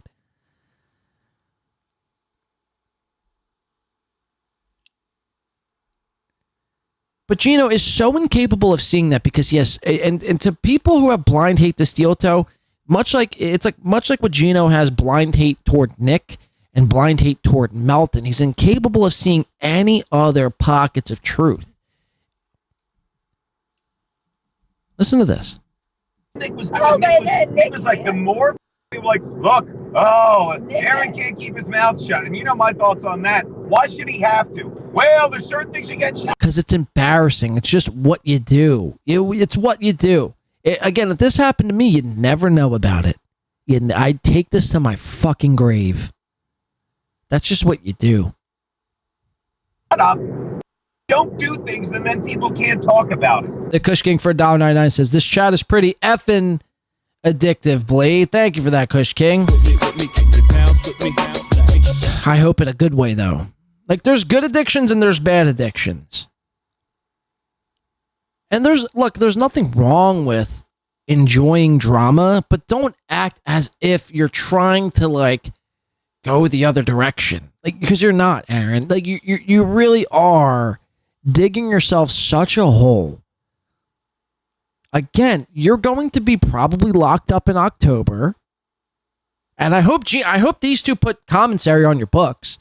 I hope you can rely on these people who make a fucking dollar off of you every chance they get and will stab you in the fucking back every chance they get. I hope the same two people who you claim to be fucking pals with, you only met twice in real life, I hope they're the same motherfuckers who put commissary on your books. So you're able to buy a honey bun from the county fucking jail. They probably won't, though, because they have to drive 17 hours for 5 minutes of stand-up.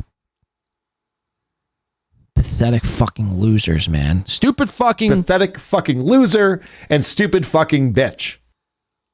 You're probably going to be faced with jail time, and you're probably going to be homeless if Nick decides to pursue a civil case with you for harassment, libel, and slander over the past 14 months, to which I created a video, a 2-hour-long montage, and a 4-minute video of you just constantly saying the word Nick. Again, if I ever hear the word Nick again, I might jump out of my meat suit. And, I don't even know what I'll do at that point. I'm so tired of the name Nick. Nick. Nick. It's like a bad omen.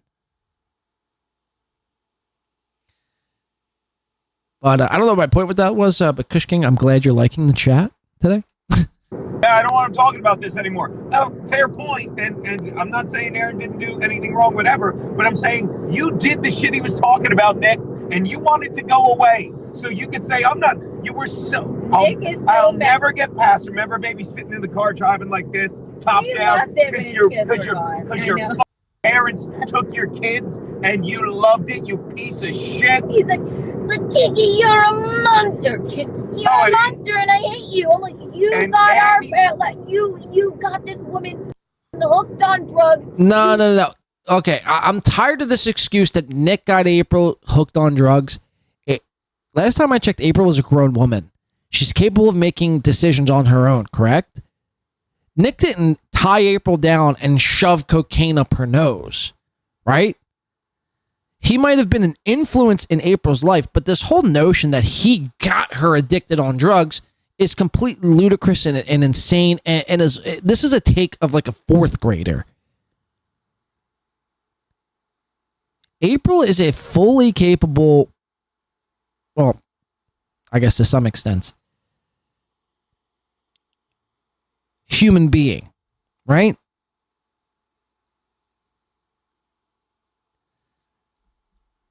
This is insane. Stop. I mean, you gotta stop. You have to live in reality. You can't keep living like in this fantasy world where you want to see Boogeyman Nick go down at all, at any means necessary. By any means necessary. You want to see Nick go down, so therefore you got to spin this fucking story in your head to the way in which it makes sense for you. It's not how it works. It's not what happened. If anything, I'd say Aaron was more culpable of getting April hooked and, basically fucked her life over. But at the end of the day, April's a grown woman. She could make her own decisions. If she didn't want to do cocaine or didn't want to suck Nick's cock, she could have simply said no. She's a grown woman. At what point do you start expecting people to take accountability for themselves? It's not Nick's problem that April wanted to do coke and wanted to get, you know what I mean? It's just like, it's not he's there, he has it, sure. But I guarantee Aaron was rooting it on the entire time because he wanted a piece of the clout. He wanted a piece of the clout.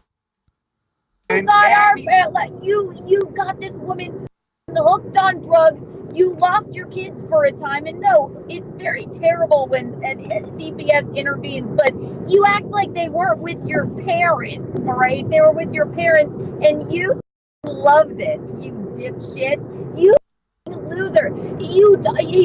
I'm like, you got her on whippets. He's like, yeah, I taught her to do whippets and cocaine and Molly and ketamine. Ketamine's a new one I didn't even know about. I know your wife is miserable. I know that firsthand. She's despondent, staring at the wall, not even doing anything. Well, that's kind of nuts. Lays there and like stares at the ceiling because. So according to Keanu, take this with a grain of salt. Lady Rackets just gets high and just stares at the wall. I like walls. I like to stare. I like to stare at walls. Tim walls. White walls. Paul walls. Paul Malls. Wall. What is a wall? Wall. Wall. Huh? Okay. Keanu, I mean, seriously, this is bizarre. Listen to Keanu again. Walls. Not even doing anything. Just lays there and like stares at the ceiling because she's probably medicated to have to deal with your ass. But I digress. Psycho. Okay, so there you have it. Keanu and Gino putting in their 2 cents over the whole Aaron Imholte thing. I can't wait till Aaron's sitting behind bars, you two freaks. Then what? Then what are you going to say? Oh, the government's trying to take us down and trying to, No.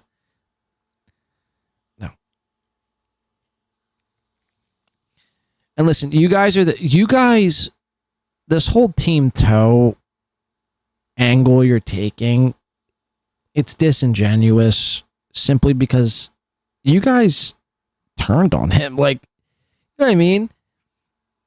The second things got a little fucking squirrely when you found out Aaron was potentially beating his exes, you jumped ship, right? You will do the same thing. Mark my fucking words. You guys are both disingenuous fucking twats. And really, all of you deserve one another. All of you deserve one another. Let's check this out. Before we get into Aaron's responses to the HRO, let's listen to this. I saw this on Reddit today. I couldn't believe my ears. I thought this was AI. This was just insane, man. This was literally insane. Shout out to Isaac. Not Kmart, but Walmart. Gifting a Win by 2 radio membership. Thank you so much, Isaac. And welcome in Bert Rhombus. Kudos to Win by 2 radio. Kudos to Isaac and kudos to Bert. Mr. Rhombus, that is. Thank you so much for the gifted membership there. I want to show you this clip because it's, really out of this fucking world, Isaac Walmart. Do you catch my drift Says here? when questioned about the incident, Aaron's going to be talking about boxing. Now, we know Aaron is an 0-2. Kudos to Win by 2. Kudos to Win by 2 radio. Boxer. He's stepped in the ring twice as a amateur fighter and has lost both fights within the first 2 minutes of each fight. He's fought in 2 fights and has maybe been up on his feet for 4 of those minutes. He's 0-2 as a fighter. Somebody's going to put in his chat about, Aaron, if you're talking about knockdowns and how you should probably listen up. Listen to this spit. Again, it still could be a possibility that this clip is AI fabricated and manufactured. It's insane. Listen to this. Davis said he, quote, didn't do nothing. Chevy fan says, anyone confused on what a knockdown is, watch Aaron's last fight. That's Anybody, Chevy fan says, anybody confused over what a knockdown is, just watch Aaron's last fight. When he fought that black gentleman, who was a lot smaller and younger than Aaron was, who beat the brakes off you, by the way, and knocked you out in like a minute. Listen to this. Chevy fan says, anyone confused on what a knockdown is, watch Aaron's last fight. That's right. I did knock down my opponent in my last fight. So you did what, sir? You did what? You did what? You're making the claim right now that you knocked down your opponent? Oh, please. On what a knockdown is, watch Aaron's last fight. That's right. I did knock down my opponent in my last fight. So thank you very much, Chevy fan. You walked into that one, didn't you, bitch? Whoa, man. Wow. It was, now he's thinking. So the applause was just to buy him like 4 seconds to think about how he's going to spin and get out of this one. Listen. We could have dropped him earlier, but I could have dropped him earlier. So why didn't you? He dropped you in 52 seconds. That's pretty early to me. If you could have dropped him earlier, then why the fuck didn't you? Bobbing and weaving. Oh, you kept bobbing and weaving? That's why your face got in the way of his fist. And remember you showed up with a broken... I gotta find this video, actually, right after this. And I was throwing... what do you call it? Punches? I mean, I was throwing, guys, doing boxing. I was just throwing, throwing S. I mean, no, that's the wrong boxing. That's what I do with Nick. I was throwing a ball. Aaron, that's baseball. Oh, well, just shut up. I'll knock you out. I was throwing, what do you call it? I was throwing lead left hooks instead of jabs. Oh. It's fucking retarded. I shouldn't have done it. That's why he got... Okay. That's his excuse. The reason why Aaron Imholte got knocked out in 52 seconds was because he was throwing lead left hooks instead of jabs. If he was throwing jabs, he would have survived. But remember what the clip started as. Aaron saying... like he knocked his opponent down. Now it's changing. Here, let's just go back to this one more time. Listen to this. Chevy fan says, anyone confused on what a knockdown is, watch Aaron's last fight. That's right. I did knock down my opponent in my last fight. So thank you very much, Chevy fan. You walked into that one, didn't you, bitch? Oh, he called him a bitch, too. He called him a bitch. You see Chad Zumock and Aaron, when they get worked up and emotional, they start using the B word. It was, I probably could have dropped him earlier, but I was bobbing and weaving and I was throwing, what do you call it? Left hooks. I was throwing lead left hooks instead of jabs. Instead of jabs. jabs. Fucking retarded. I shouldn't have done it. But yeah, I was throwing lead hooks. They were landing, don't get me wrong, but I think if I would have led with jabs instead of hooks, I probably would have dropped him and stopped him earlier in the fight. What do you do? All right, this is what fight are you talking about? The last link we have so far. Cool, change the subject. Okay, so I know probably everyone has seen this already. So, I know to some it might come as come on, man, what are you doing? We've already seen this, but I have to show you.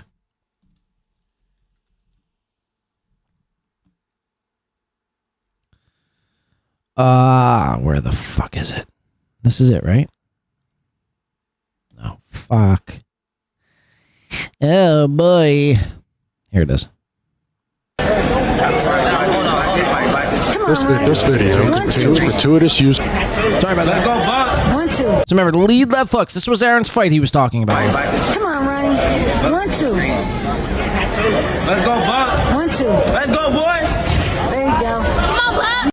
Now, I haven't seen one lead left hook yet. Let me rewind this. Let's watch from the top. That's a left jab. A left jab. Another left jab. 1, 2. That's it.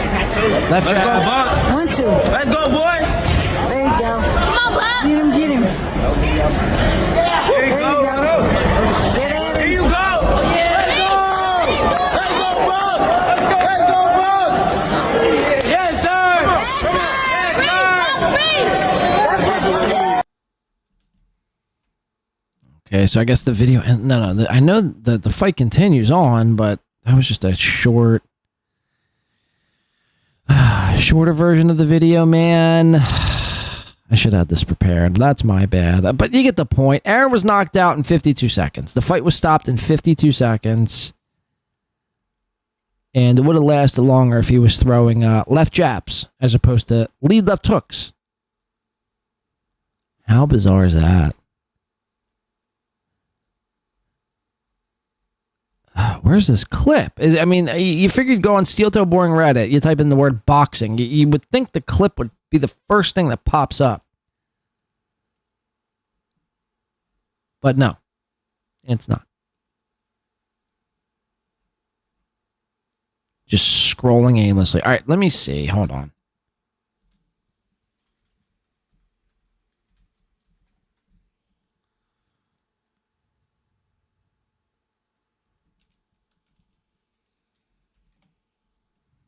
Okay, all right, we're not going to find it, but you get the point.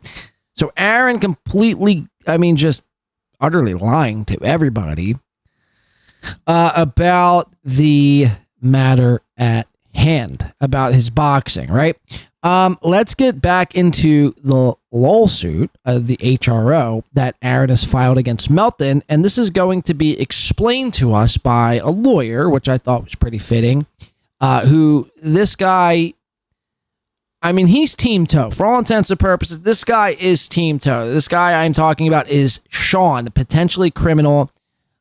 Basically, like I've mentioned and like I described him before, he's basically like Patrick Melton when Patrick is like 55. So this is basically Patrick in 10 years. This is what Patrick would look like.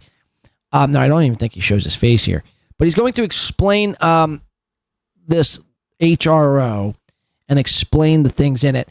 And I'll kind of give you my thoughts and opinions as he's going along here. Wow, Scarebro's got all the fucking HRO shit for Melton, which I'm not gonna lie, like I'm surprised Aaron got that, but at the end of the day, so that's key. Even Sean, who's a big fucking steel toe fucking meat rider, is surprised Aaron got the HRO on Melton. Melton kind of fucked himself on that by fucking showing up. I know it sounded funny and it's like, oh, we owned the steel toe man. It's like, yeah, but now you kind of fucking played right into his hands. So, really, this is probably the biggest thing, real quick, chat, that fucks Melton right here is this part. There's this. The threats made to the victims follows 6/1/23 to the present. The defendant frightening the victim with threatening behavior, 2024. You're like, okay, well, those aren't as big an issue as this one. And that kind of lays the groundwork for Aaron to bring this up now. And it's like, fucking showed up and did stuff here. So pictures of the victim without permission as follows on 6/25/25. Showing up to court going, and I got my, yeah, great. You went and touched the cow, and now you might have a problem with the court because you hopped on a plane. Remember that part I told you, Chad? I didn't think he'd be able to get one against it, but you know what? It's a good argument. Melton flew 1,000 fucking miles at the last minute to come fuck with Aaron. If that doesn't sound like harassment, I don't know what does. And then, sharing private sexual images without permission during fucking Hackamania. Like, you played your fucking self here, man. You played yourself. Like, that is so, like, you're just making it easy. You're making it easy. Then this is just one more. This is just one more thing. Like, you did it in a way that, you've been monitoring and following him for years. And if Aaron went back and screenshotted all the fucking times you talk about him, like, yeah, you look like a fucking loon. And then here, this is the worst thing of all. You made uninvited visits to the victim as follows. You went to Stoney's, you went to the gym. Like, I mean, Melton, yeah, like, oh, I'm going where I want to go. It's like, yeah, now you look like a fucking lunatic. You look like you're harassing somebody, man. Well, in fairness, Aaron wasn't there in either of these places.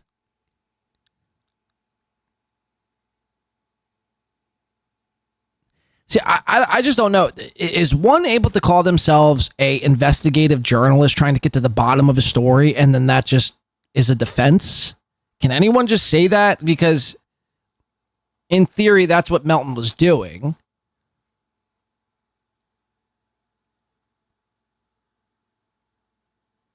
So this Sean guy thinks Melton is fucked, essentially, because he flew out there to cover the case, essentially. Look, man, I don't know. Let me see. Is Sean the one coaching Aaron to file? Probably, more than likely. Mutacross says, so if something flies, so if something flies to watch Trump's court appearance, that's harassment. Well, I think that would be a bit different, simply because, I mean, unless, you cover Trump daily. You know what I mean? You make jokes about fucking Trump's grandchild who's not of age. I think that would be a little... I see what you're saying, but I think it's just a little different in the sense is that, Melton and Aaron have such a connection where the average Joe flying to go cover a Trump trial is, completely different. In my opinion. I don't know. You could be right. Sean said Nick was going to get prison. Well, this Sean guy's an idiot. This Sean guy is so anti-Nick and anti-Melton. Look, I'm not the biggest fan of Melton. I think Nick's done a lot of wrongdoing in this situation, and I don't think really, you could really let him skate on a lot of things either. But I also think Aaron is... I think even if you combined it, Melton and Nick, I don't think you'd get... Like, Aaron is still somehow... a bigger buffoon than both Nick and Melton combined. All I'm simply saying, I don't know how a judge is going to perceive any of this. They might look at Aaron, they might laugh him away. They might think this is ridiculous coming from a guy who's had countless HROs filed against him from Ashley and from others, from Kayla and multiple other people, which he's violated multiple times. They might look at this and just laugh it away. Or they could take this and they possibly could use it. It's just not out of the realm of possibility. You could frame it in such a way. It just depends on who's Aaron's lawyer. Now, if Aaron gets Todd V. Peterson again, Aaron's fucked. But if he has a different lawyer who kind of, just knows something about the law, he probably could make this HRO against Melton stick. Because you could compile a video of Melton talking about Aaron every day for 2 years. The video I compiled of Aaron talking about Nick would seem like child's play compared to the video that you could compile of Melton talking about Aaron for the past 2 years. That's how Melton's made his living, off of Steel Toe, right? And then, the whole talking about Aaron's kids in a sexual way, trying to be edgy. And then you could frame it in such a way. So, like, on its face, right, where Melton's flying out to a public place as Stoney's or the gym or the golf course or wherever else, the courthouse. If you could frame it in such a way where you can make Melton out to be this obsessed guy, which Aaron is trying to do, all I'm saying is, all Aaron has to do is convince a judge. That's all he has to do. That's all he has to do. And what if that judge that day is feeling what Aaron is saying and he's like kind of agreeing with Aaron is saying? The HRO could be granted. Now, again, that wouldn't stop Melton from talking about Steel Toe. He might dial it back a bit.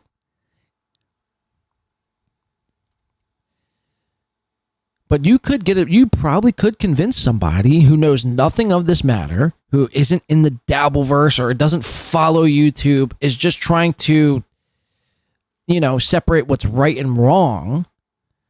You could paint it in such a way. Look, this guy's been following me. He's been, making fun of me for 2 years, even though it's gay. I'm just saying you could sell this. You could sell it. And that's what he's trying to do. He's been, making sexual passes and rude, crude humor about my daughter for 2 years. And now he's coming to my state and I'm in fear for my life. The only thing, like I mentioned, the only thing that Aaron fucked himself with, in my opinion, is he provided content to the very thing that was supposedly causing him harm and pain. And that's Hackamania, when he did a video for Hackamania.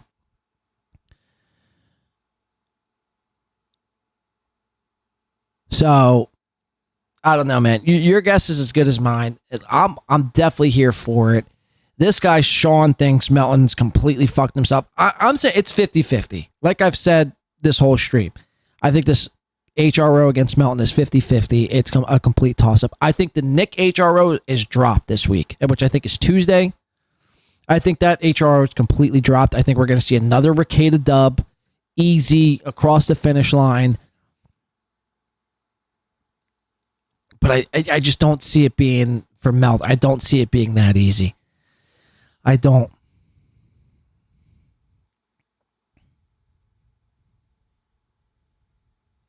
I'm just trying to call it the way I see it. I'm just trying to think. Like I said, you could convince a judge. You could convince a judge that Melton is an obsessed danger. He's an obsessed guy who is causing danger and trying to, cause harm into my life. That was so fucking retarded. You gave him like ammunition for his case, Melton. Jesus. I can't wait to hear Moody like, no, mate, I don't think that works like that. It's like, it does though. It does. Do I think it's gonna last? I don't know, but it's fucking hilarious he got this far. It's hilarious that he got that far. And this is where this is some really good stuff, He says, I've never met Melton in person, never seen him in person. Okay, we have to read this. We have to read this whole thing. Describe the effect of harassment. Describe the effect of harassment has upon the victim's safety, security, or privacy. Patrick Melton has been commenting on my public and private life events for hours every day since 2023. I have never met the respondent, never seen him in person, even when he traveled halfway across the country to stalk my advertisers, people I do business with, and even myself at a court hearing. Waiting directly outside the elevator with his phone out to take pictures and videos of me, he seems to have a psychological problem where he believes we are in some sort of relationship. He believes we know each other and that he is entitled to information on myself and my family. I've never interacted with the respondent in person or in real life in general. I do believe he has some sort of delusion. Wow. Now, see, this is rich coming from Aaron. Now, I wish I could tell a judge how fucking insane this is coming from Aaron, who we just watched a clip of saying he knocked down his last opponent in a boxing match. Meanwhile, he was the one knocked out in 52 seconds. I mean, you talk about delusion. He has some sort of delusion where he believes he is part of my life. Well, he is part of your life. I mean, when you think about it, he is a part of your life. When you think of Steel Toe, you also have to think of Patrick. Like, Patrick is like a parasite, essentially, who's latched on to you. Patrick is Steel Toe, and Steel Toe is Patrick. You can't have one without the other these days. He has even threatened my children publicly with sexual acts. Here is the link where he talks about my 11-year-old daughter and makes sexual threats. Her name is censored out. He has hosted 2 multi-day events where he has made me the sole focus and brings people in to talk about me incestually. In May of 2025, he and Nick Rekieta, who I also have an HRO against for similar reasons, did a public broadcast at this live event where they shared intimate photos of me without my consent, as well as text messages that I did not consent to being released publicly. They put private letters written to a third party on display as well. Let's listen to Sean now. When he traveled halfway across the country to stalk my advertisers. Again, I need to caution people. Remove yourself from Team Aaron and Team Melton and just simply laugh at it all because it's so ridiculous. Let's thank Christ. Let's give thanks to the almighty G upstairs, the big guy upstairs, that we're living through such an immaculate time right now, man.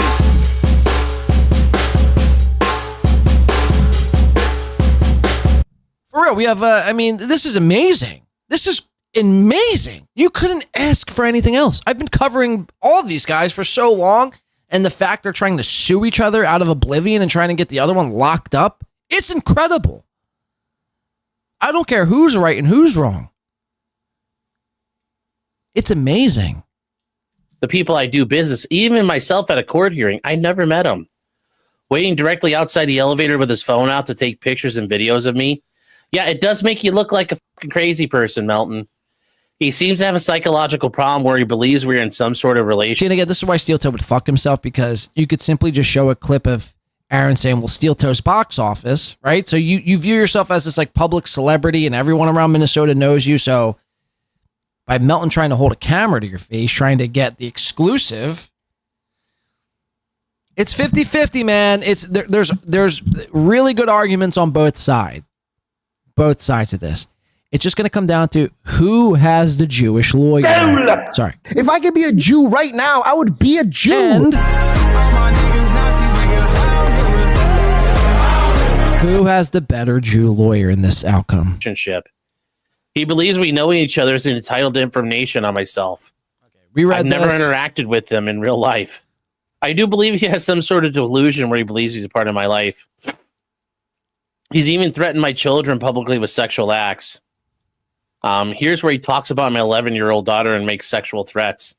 Yeah, that wasn't a brilliant thing there. You know, he has a 2-day event, Hackamania, where he may be the sole focus and brings in people to talk about me incessantly.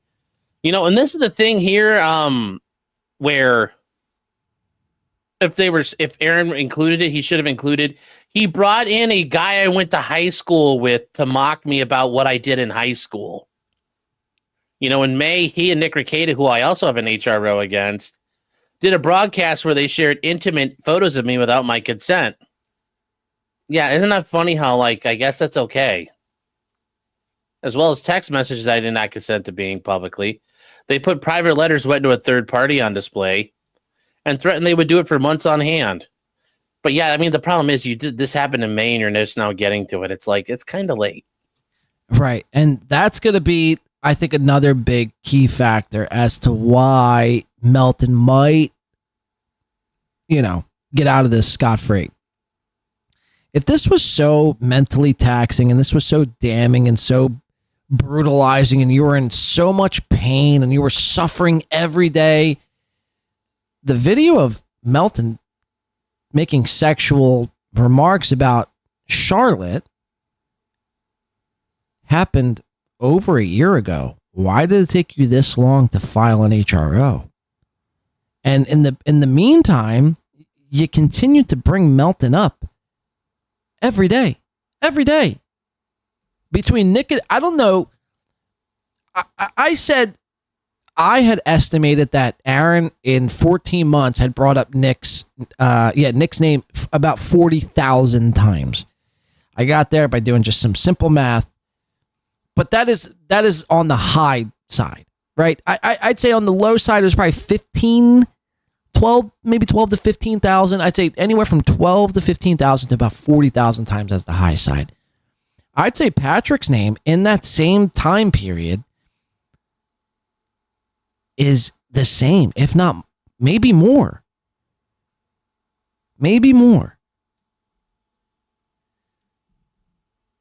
So again, if it was that harmful, if that was so, tarnishing to your brand, and you were so in fear about it, you would either not do it, not watch it, or just simply not talk about it. It's going to be 50-50, man. They just fucking, like themselves over here. That's all it's so stupid. Like, you just made it easy. You made a win for the toe, which, like, if Melton can't talk about Aaron, oh my God, NLO is going to fucking implode. That would be pretty fucking interesting. I don't think NLO would implode. I mean, it would definitely take a hit. I don't think NLO would implode. I think that's wishful thinking. That's why some of these people are, really out of their minds. Like, sure, Steel Toe is a huge part of NLO, but Patrick would still be able to do a show without talking about Aaron, and people would watch. And, what are you talking about, Sean? That would be, if Nick wins his HRO, but Melton loses his, that would actually be probably the funniest outcome ever. I do agree with this. Think about it. Aaron wins against Melton, but loses against Nick. That is probably the funniest version of events. I love this camera angle of his fucking hand, mouse, and this, whatever the fucking this thing is he's got going on here. Look at this. It's all stains, like chocolate stains and white powder stain. Like, what are these stains? Ugh. I don't even want to know. I just don't think it would work there. It's so a cool wired mouse, bro. I don't. If you're in 2025, you don't have a wireless mouse by now, and you're a streamer. What are you doing? No, I'm not sure it'll work all the way at the end of the day, but it'd be fucking hilarious if it does. But yeah, then Melton actually gets in trouble because I assume he would break it. Think about it. This little piggy, he'd have to stop doing this little piggy now. Like, literally, Aaron would fucking shut them down. He would shut down episodes of This Little Piggy because This Little Piggy's all about Aaron. If you think about it, they made a whole fucking show about fucking Aaron. Like, how fucking mental are these people? So this is where, okay, I get it to some extent, but this is where it starts to get dangerous. You open up this can of worms, and then what? You can't talk about public figures and online personalities? So what? Because Melton, let's say Melton's found guilty of the HRO and the HRO sticks. So now This Little Piggy can't be a show anymore? Look, I'm not the biggest fan of This Little Piggy. I think they should be able to do a show about Aaron. So this is the dangerous thing here. If you grant Aaron this HRO and he feels like he won, who's to stop him from coming after all of us? And I joked about it on Twitter the other day, but it's serious. It's not a laughing matter. Like, it is serious. Like, if Aaron wins any or both of these HROs, who's to say he won't shut down all of his detractors via lawfare? And furthermore, the chatters. Who's to say he won't go full-on Gestapo, full-on Nazi Germany, circa fucking 1930s, early 40s, and try to silence everybody with the difference of an opinion? If you don't like Aaron, boom, you're met with an HRO. This is where this could all lead. It's just a possibility. But we're closer to that possibility than we were last week. Crazy fucking times, man. Like, they would have no more show. Who would they make fun of now? I don't know, chat. Like, that's the ultimate suffer. Ugh. Like, you can't do your fucking, you're like, that's even worse than Nick losing his dollies on, Super Tips. Oh my God. Like, just think about how fucking devastating that would be. It would be, There'll be something fucking fierce. Like I said, though, I still don't think it's gonna last. But props to Aaron for fucking going for it. You know, better bet. Like I didn't think he was gonna get it, but Aaron shot his shot. So good for him. Good for him. All right, then it goes back into the documents, which we pretty much read all the good parts there. Let's do one more Aaron clip, and then I want to move on to Melton. I think we're going to wrap up after the Patrick stuff here. Let's get Aaron's. This is how this whole thing came to be, which was on Rumble Friday, 7/11/25 on Friday. Aaron's letting everyone know about the HRO. Oh, by the way, guys, if that's true and we are being sniped right now, do me a favor, go copy the link, paste it, because I would have to send that in. Now, this is what's insane. How long does it take for you to go to NLO's YouTube, click copy, and, send it to wherever you got to send it? How lazy can you be? This is like Chad Zumock's, level of laziness. Depending on the chat to send him a YouTube link. You're not asking for a link from, the dark web or a link to a video you don't know where it is. This is Nobody Likes Onions, a YouTube channel where you could simply, I could do this in 2 seconds. NLO, copy, send. Simple. Not Aaron. He's too fucking lazy to do so. Go copy the link, paste it, because I would have to send that in. So thank you very much, if that's the case. Aaron Imholte Radio at gmail.com. I appreciate your guys's, okay. Yeah, okay, so that is true. We are being, all right, so he hasn't told everybody that my daughter and I have an active HRO against him. Wow. My daughter and I. So again, I've said this every step of the way, Aaron, and many people have too. I'm not claiming I'm the only one with this thought, but Aaron obviously doesn't care about his kids. Only when it's convenient for him is when he chooses to use his kids as some sort of a human meat shield, like a human fucking sacrifice.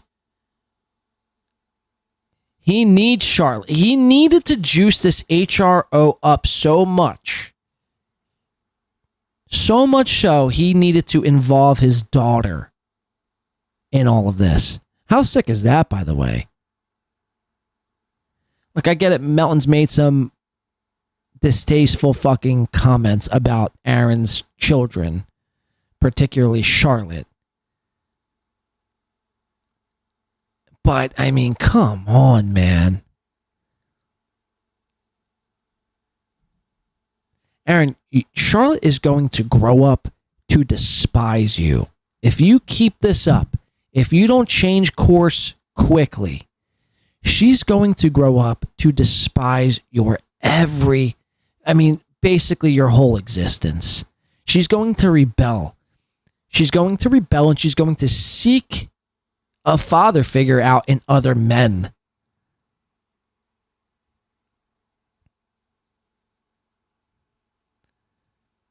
She'll be one of those broads who has daddy issues and, fill in the blank. Let your imagination run wild. That's where this all goes. Stop using your children as human sacrifices, dog.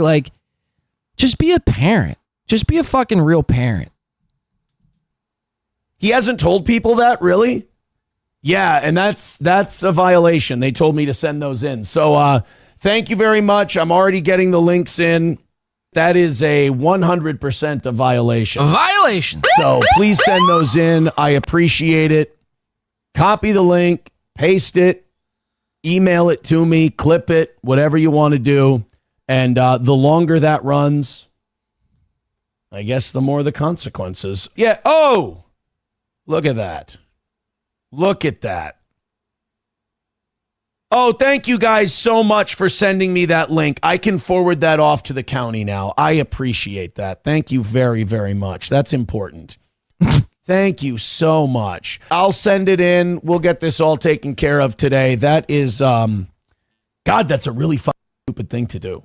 I don't. And has he not been honest with his audience? Has he not told them that happened to him? Wow. That's I've been broadcasting for a while. That's a pretty dishonest thing to do, to be honest with you. What does broadcasting have to do with anything? Like, that just seems like one of those you have to stick in, like, your credentials. Like, what? Wow. That's I've been broadcasting for a while. That's a pretty dishonest thing to do. And like, it's like coming from you. You've been dishonest every step of the way. To be honest with you. By the way, I'm seeing it in the chat and stuff. Thank you guys. Thank you very much for sending me that link. And thank you for, I didn't know that he lied to his audience and didn't tell them about that. I wasn't aware of that. I don't follow it. But so why didn't you say anything? Why, if Gino and Keanu knew, why didn't they say anything? So everyone who knew is a liar then, by your own definition, right? Thank you. And in the future, keep track of that shit and send it over to me as well, because that is stuff I need to send. I was told to send that kind of shit. I was told to send that stuff in, which is nice. So there you have it. That's Aaron's remarks on the HRO and Melton being a dishonest cat. Did we do one more Aaron clip? Let's see.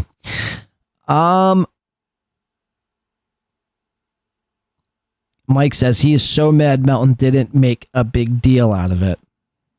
Well, again, yeah, I mean, like I said, he's addicted to this drama. He needs it so bad. And the fact that Melton didn't play it up, I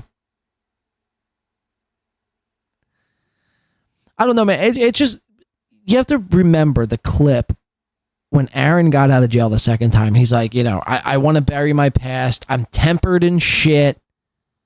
Nothing's going good in my life, basically. I want to move on from my past. So the only way to do that is to not talk about my past and not to be in the mix of all this drama 24/7. I want to move on from the drama, essentially. And again, within 48 to 72 hours, he was back fucking face first into drama. So much so he's filing HROs left and right. He's talking about Shul. He's talking about Mersh. He's talking about Royce. He's talking about Kevin. He's talking about Chad. He's talking about Carmick. He's talking about this. It's like, bro.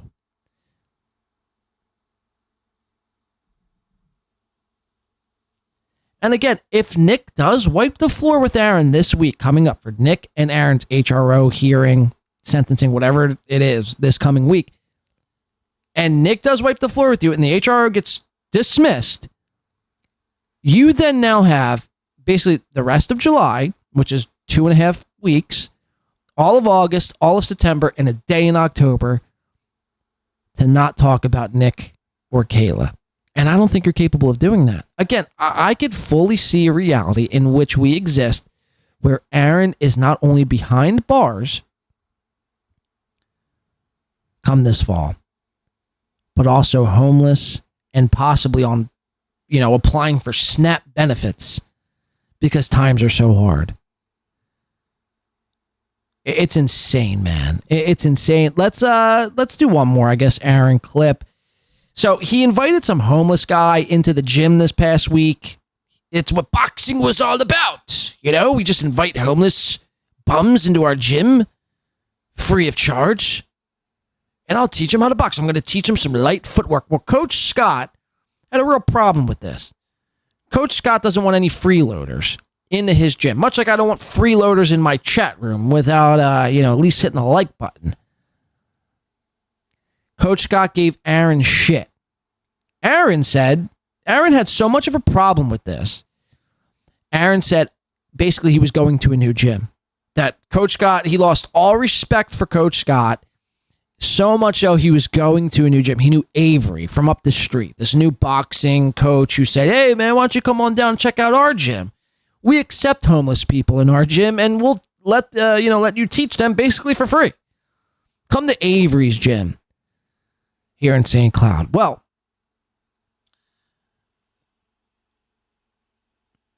Aaron kind of basically does what Aaron always does. And he, I mean, completely downplays everything he said the day before about how basically, like I said, he lost, this is his words, lost respect for Coach Scott and was going to be going to a new gym. And then we have this clip. This was courtesy of Stalin 19. Let's check this out. I'm going to refill my beverage. You should too. McBuster says Karmic is more entertaining than Anthony Cumia. There was something... McBuster says Karmic is more entertaining than Anthony Cumia. There was something that I saw on Twitter. Karmic was like, yeah, I'm going to dethrone the toe and bang, bang, bang, bang, bang. Like, this is on Monday or Tuesday. And I just looked at I looked at our restream stats and it was like 900 average viewers. And then I looked at Karmic's total views on YouTube for his morning show. And he's like, I'm going to go head to head with the toe. And it was at like 700 total views. I'm like, bro, let's not. Let's just stop right there. Just stop right. First of all, I made you. Second of all, it ain't happening, brother. It ain't happening.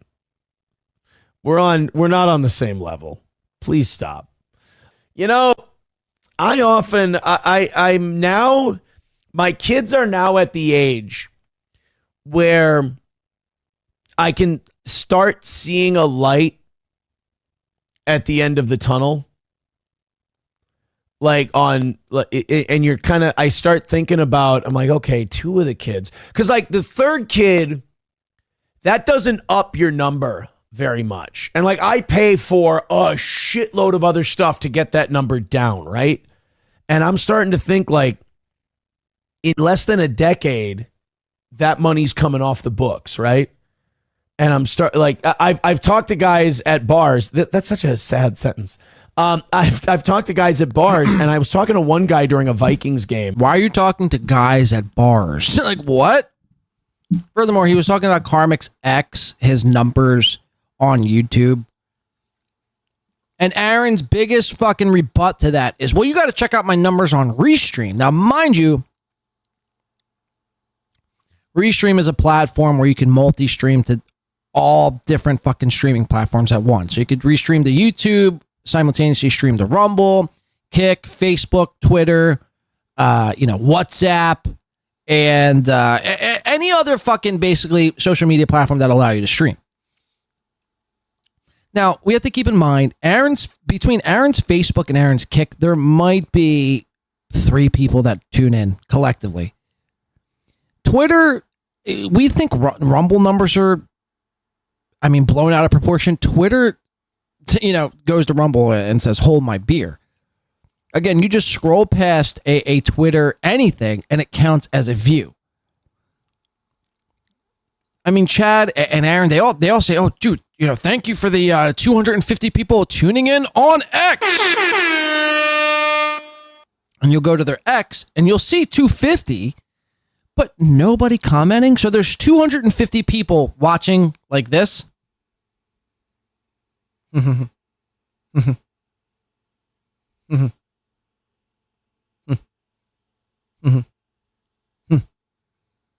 Mm-hmm. Mm-hmm. So just 250 NPCs, right? Rumble's numbers are at at least times 3 multiplier. So if you have 250, you probably more than likely have no more than like 80 people, I'd say. And YouTube is basically the metric. Their numbers are as close to accurate as possible. And as of late, your numbers are on YouTube. You're struggling to crack 300. You're struggling to crack 300. I don't care if Restream tells you have fucking 2 million. What do you say? Restream says we're at almost 1,000. Okay, well, like I said, Twitter's at least 250. Rumble says 250, which is really in reality like 80. Kick and Facebook are 3, and YouTube's like another 250, right?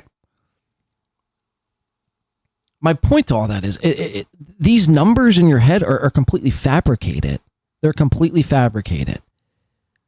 We're going off YouTube. We're going off of YouTube. You're primarily a YouTube show. Karmic X is just a YouTube show. And I think Twitter as well, but I don't think he holds Twitter that high. You know, he's not like pounding his chest over Twitter.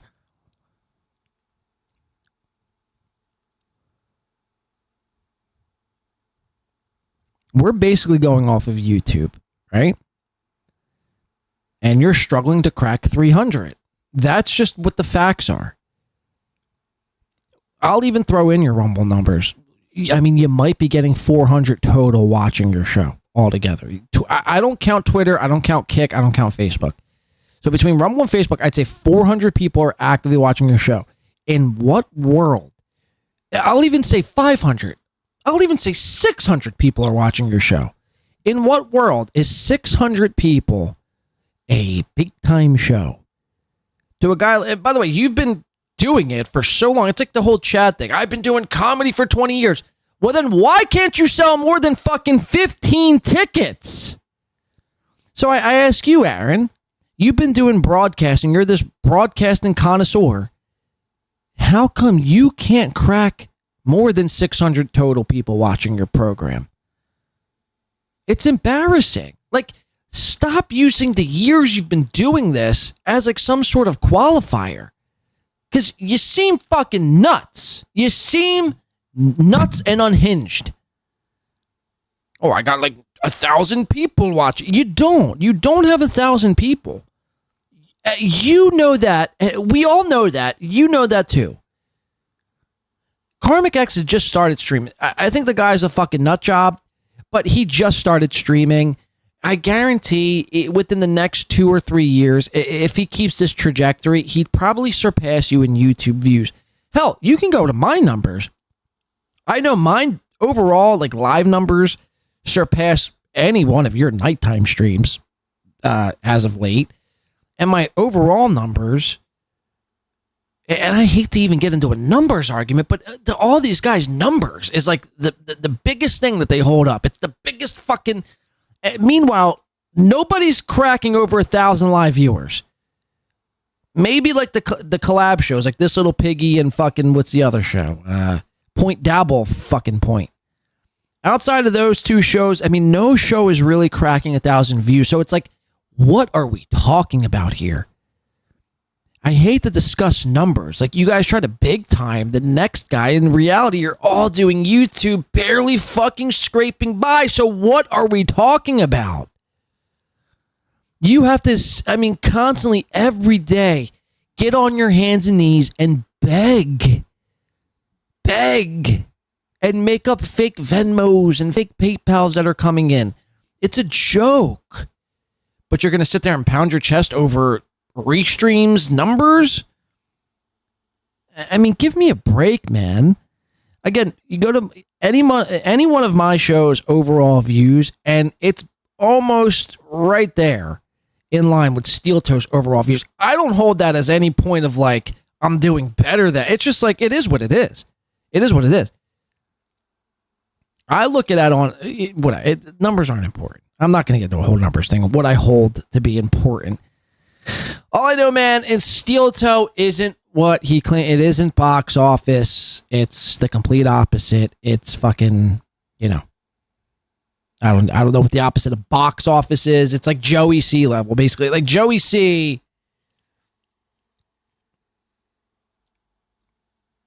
Put it this way. There's puppets and cartoons such as Spuds and Oranges that do better numbers than Steel Toe on YouTube. That's a fact. And I know that pains a quote-unquote radio professional such as yourself, Aaron, but that's just the facts of the matter. You have to stop lying about your numbers and stop living in this delusion where you're doing better than anyone else. You're not. Settle the fuck down, nerd. 3-4 years ago. No, it's about 5 years ago. It was 2019, 2020. And I'm talking to him, and he was like, next month was his last child support payment.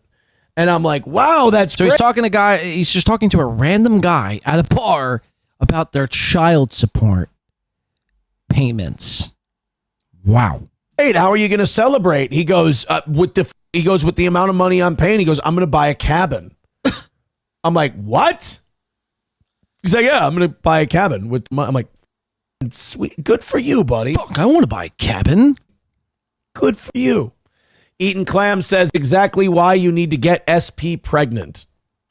Richard Head says, not if they go to college, you retard. Listen to this, right? So this Richard guy says, not if you're going to still pay child support all the way until your children are finished college. Listen to this. College is fine. Nothing. College is good. We're good on college. Don't you worry about that. One of who's good on college?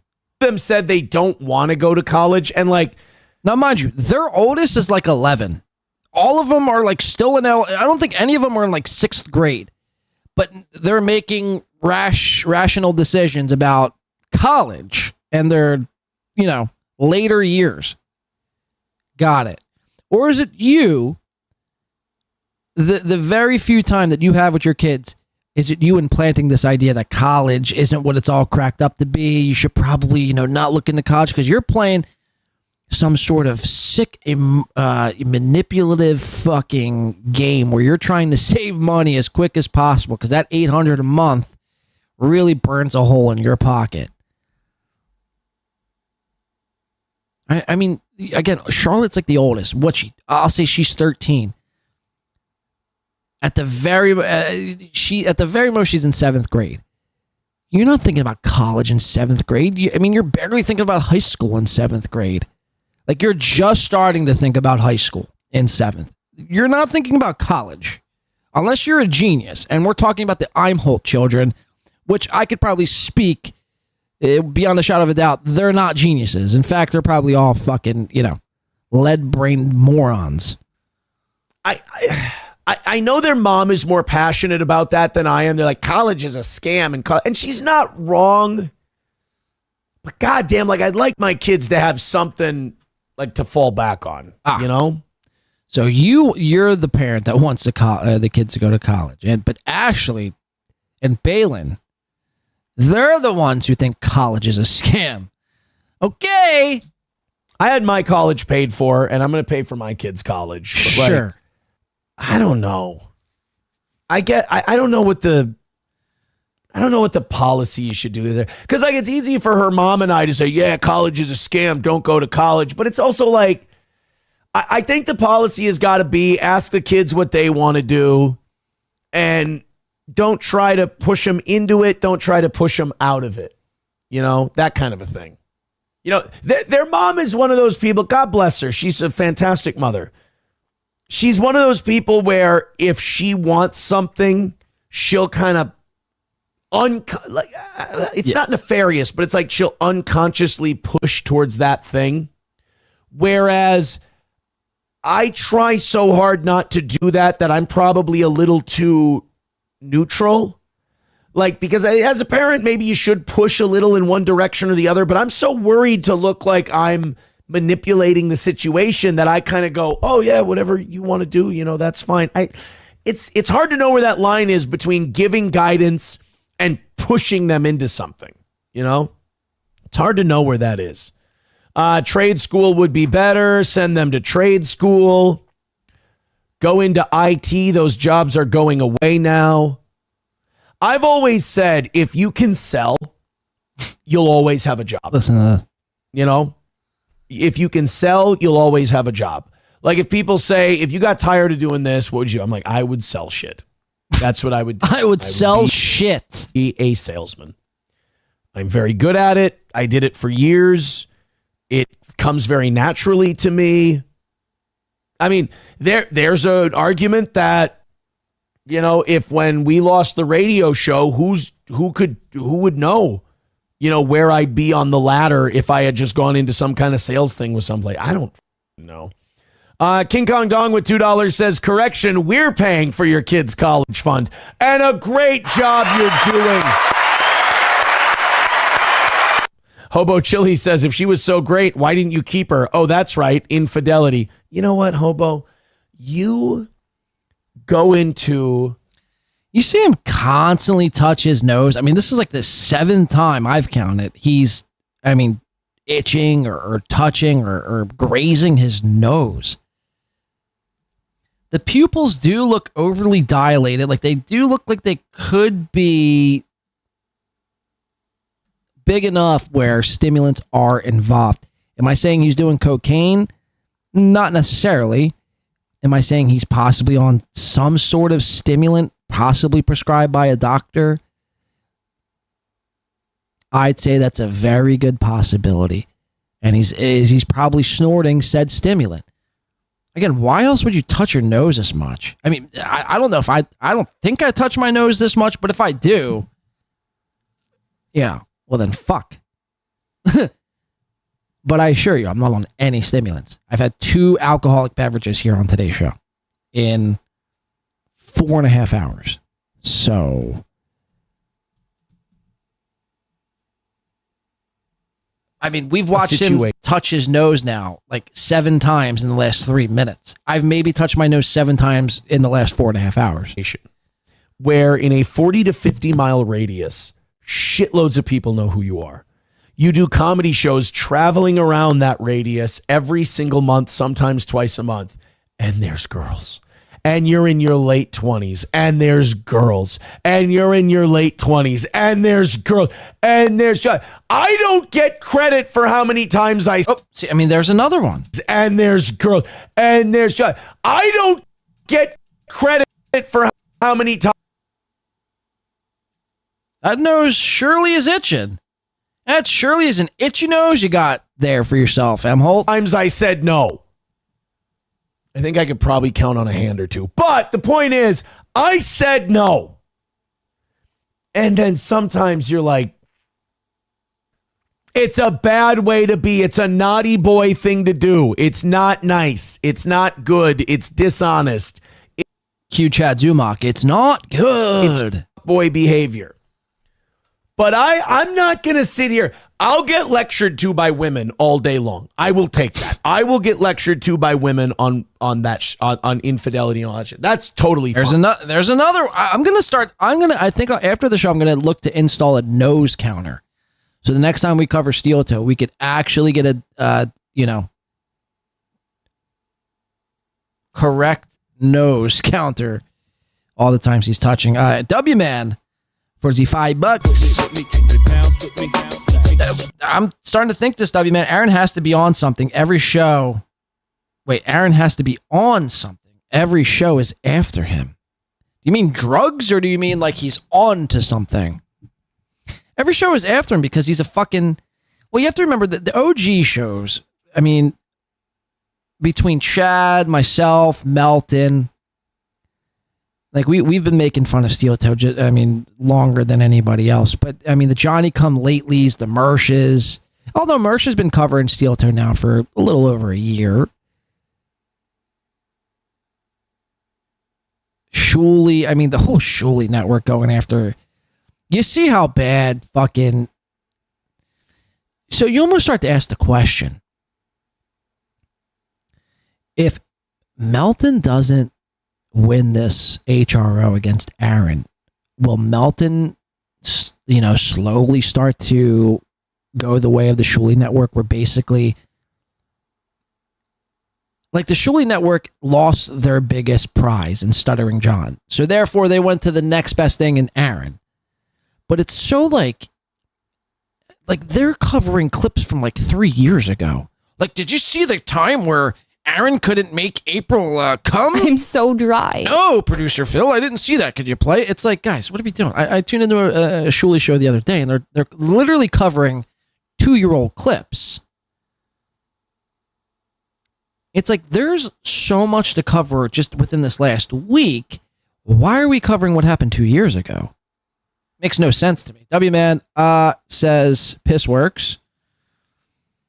Yeah, but I don't know what you meant, man. Like, did you mean, like, is he actually on some sort of... I don't know. I've said this now for a little over, I'd say close to a year, that I think that possibly... He's taking too many bathroom breaks. He's itching the nose. I don't know, man. I would assume that a guy like Aaron... It's Minnesota. It's gray, miserable, depressing... You've been divorced twice. You barely see your kids. Every fucking show thinks you're a laughing stock. You gotta beg every day to pay your bills and hope that Steven drops in $7,000 to keep you afloat, it's no way to live. It's really no way to live. You were publicly humiliated. You know, April was getting jizzed on by Nick Rekieta, and to which you would crawl on all fours up onto that bed and lick off Nick's seed off her chest. It's like the only way to really deal with that, you know, if you don't really do any sort of self-reflection and, you know, try to work on yourself, the only way to really deal with that is to like numb those feelings by narcotics or alcohol. So I wouldn't put it past Aaron to be on something. How could you explain all these nose itches? What I will not do is I will not hear it from guys who did not live the same experience, who did not have the same opportunities. I don't want to hear about how noble they are because they didn't. You know what? When you're a very mid-looking dude, you're not armed, you're not equipped.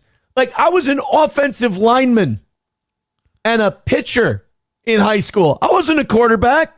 I've had this hairline since I was 18. I haven't been dealing with waves. I did okay, don't get me wrong, but I wasn't like waves of pussy washing over me. I did all right. Aaron, I think I speak for everyone when I say this, but no shit! I don't think anyone ever thought you had, and I quote, waves of pussy washing over you. I don't think there's anyone here today who was like, you know what? This guy, Aaron, probably slayed so much puss. There was waves of puss being thrown at him. Yeah, you are a dork. You're a nerd, dog. You're a straight up geek. Again, you were the kind of guy who I would give a swirly to in high school. You pencil-necked freak. Yeah, no shit. You weren't getting, quote-unquote, waves of pussy. So then all of a sudden, when it's kind of like in your face, it's, you know. What, pussy? What do you want? I love this. Eric Cartman says, Aaron, you're not Hugh Hefner for never said I was. That is your brain doing some goofy shit with the shit I'm saying and then projecting something onto me. Aaron said yes to Minnesota 3s and up. I said no to the 2s. Some of you wouldn't do that. Kudos to Win by 2 Radio. Grinch Girl says 2 cheeseburger meal at McDonald's used to be number 7. You are not crazy. Thank God. Thank God that I am not crazy. Thank you very much to Childish Elder with $1. Childish, I don't understand the Scott thing. What do you mean the Scott story from yesterday? That he and I disagree on what boxing is about? Here it is. You guys are girls, man. Again, you didn't disagree. You straight up said you lost respect for Coach Scott, and you're going to be going to Coach Avery's gym, right? But now we're crazy. We're crazy, right? That he and I disagree on what boxing is. This whole gaslighting thing here is bizarre. This whole Coach Scott gaslighting soliloquy he's about to go on here is insane. It's about, you guys are girls, man. I tell a story about how 2 men disagree, like, hey, man, I think we should help this guy and we should teach him. And Scott's like, no, he's from the Salvation Army. He needs to bring more money and this one-on-one shit. That's his take. My take is, man, I want to help anybody who wants some help. I love boxing and I want to teach other people how to box. Even homeless people with no money, no pot to piss in, named Jamal, who may or may not have been to, federal prison once or twice. Hey, do you have a pulse? Do you want to come box in the gym that I don't own for free? We need to get this message out to all Minnesotan homeless people, and we need to bombard at wherever Jim Aaron goes, wherever Jim Aaron decides to go. We need to get all homeless people in Minnesota to bombard Aaron with free boxing lessons. That's what boxing's all about, right? Giving back to the community. So I don't know how we could do that, because do homeless people have phones? Like, how would one go about getting in contact with a homeless Somalian from Minnesota? I don't know, but if there's ever a reality where I could do that, I definitely would. WBan for $2 says, swirly in the Pissworks. This is gonna suck.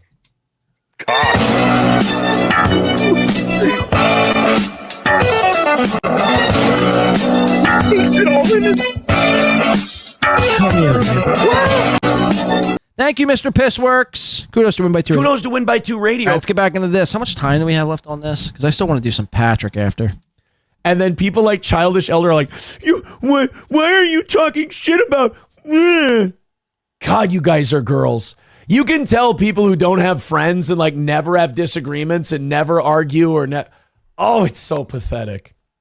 Also, again, I've had disagreements with plenty of friends. I've never had a disagreement with a friend and then said I've lost respect for that friend. If I lose respect for somebody, I'm probably not talking to them anymore. You know? Oh, I totally question your how genuine you are about this. Don't respond. You're just going to reveal more. I question how genuine you're being. Just, you know what? Don't say anything. Just say, Aaron, you're right, and move on. Because I've got you. Ah, shit. Oh, that was the other thing. The Steel Toe haters also said they called Wapakata and there was no tournament. So apparently all of our sponsors are gone. Just heard from Midland yesterday. It's weird. Tim sent me a text yesterday as well. But they're all gone. I do feel bad for those people. I think it went so poorly for them and now they just have to make shit up to convince themselves. I get it. Look, I understand being desperate and needing. Yeah, we're desperate. It's going poorly for us. Meanwhile, just really go back to any part of the last 15 months with you. It seems like, the quote-unquote haters are doing an excellent job. Last time I checked, you were divorced. How's April doing? How's Corey doing? How's Matt doing? Oh, they're all off the show. Oh, they all despise you. Got it. Okay. Let's make sure we're on the same page here. This is unreal. This is almost, again, like U.S. government Israeli propaganda, level. This is really... The amount of propaganda that comes out from a Steel Toe show is on this... really, if any government was smart, they'd hire Aaron as their lead propagandist. He is, pretty good in the sense that he is able to almost convince, smooth-brained tards into thinking what is up is really down and what is down is really up. He is pretty good at that. Unfortunately for you, Aaron, the people that watch, more so than not, aren't retarded. All retarded. Most are. Some are. Not most. So therefore, your little Jewery simply doesn't work. Your Jew magic doesn't work on us, dog. It does not work on us. Sorry. A W. I totally get it, guys. You have nothing but empathy from me. I understand who and what you are, and I understand what you need to do. It's okay. But I will let Tim know today when I see him that All Care is no longer a sponsor of Steel Toe. I'm sure he'll get a kick out of it. And by the way, if he said that to you, I'm sure he wasn't playing your ass.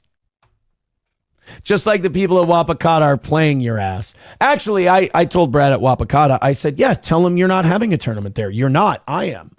I booked tea times from you. I'm using it to do a tournament. Haha.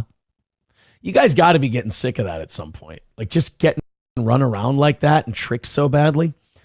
Chevy fan says, great, I couldn't take Daywave anymore. Yeah, but isn't Royce kind of the more like watchable of the two.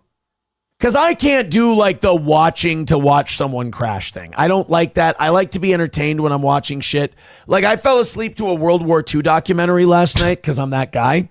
I'm that And guy. there was like a musical open and like a video. Well, let me guess. You had a stogie and scotch neat in a glass alongside of that as you went to sleep too, right? You're like an old 60-year-old guy trapped in a 38-year-old man's body watching World War II docs. Like, what are we talking about here, man? Package opening, and it was a TV documentary. And I'm like, you know what? This is the difference between TV and YouTube. Listen to There is this. just more pop and presentation, and I appreciate that. Like watching a guy just crash out live, I don't know. I don't like that as much. I find Royce to be the more entertaining. Crowder Wears Panties says people still watch that shit. At least Royce tries. Crowder Wears Panties says Daywave puts anyone who watches it to sleep. I've never really watched Daywave. I've never. Well, I've watched it, but I've never I've only watched the parts where he's like busting our balls or we're having fun back and forth with them. I don't really watch. I'm on when that show's on. Approachable says I'd have to say I'm really glad you're slowly getting away from that drama shit. The show is getting back to good. Little by little. Wow. I've been hearing that from a lot of people lately, and the monetary contributions are certainly showing that as well. I'm How sure. mad people that love drama and hate Steel Toe are getting. That also kind of proves it. Kyler, You've literally been in the mix of drama nonstop for a week and a half. You've talked about April. I mean, the list goes on and on, Doc. I mean, who are you? I mean, I know who you're fooling, but it's like, I'm just still surprised when I first got on Steel Toe back in 2022 or late 2022, early. I mean, I'm talking first week in January 2023. I for sure thought that within a matter of like a month or two, maybe 3, people would see Aaron's, snake oil salesman behavior, his lies and everything else. And they would be like, holy shit, I can't believe I've been supporting a guy who is capable of doing all this fucking, bullshit.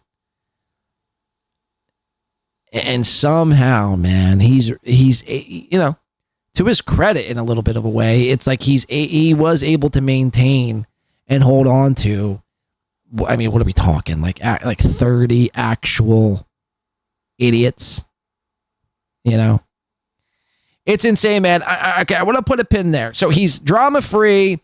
Him and Coach Scott, the disagreement that really wasn't a disagreement, but was a disagreement, but everyone else is a girl, and we don't know. I don't know. The whole Coach Scott thing is the entire internet's take is completely wrong. He doesn't watch Daywave or Nightwave. That's going to be important for this next clip we're about to watch. I want to transition over into Patrick. I think that's the last thing we're going to do here today. So thank you so much for tuning in here. And let me just make sure I got everything. Yeah. Okay. So without further ado, we have some Melton here on the docket.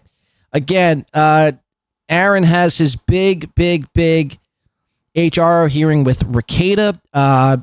That is set to take place, I believe, on the 15th, which is Tuesday. I fully suspect Nick walking away with that unscathed. No damage done in the Ricada camp. It's still up in the air whether or not, like I said, I still really haven't figured out which I feel best in saying, whether Aaron is going to defeat Melton in this HRO or Melton's going to defeat Aaron. I don't know. I'd say it's 50-50, and we'll see what happens. We're going to get Melton's response coming up, and I just have to remind people who Melton is, because, I know it's so easy to get blinded with Steel Toe hate, but you have to remember, Melton was the same guy threatening legal action, whether it be a joke or not a joke, on Steel Toe just 2 years ago. So let's, without further ado, Patrick motherfucking mashed potato Melton.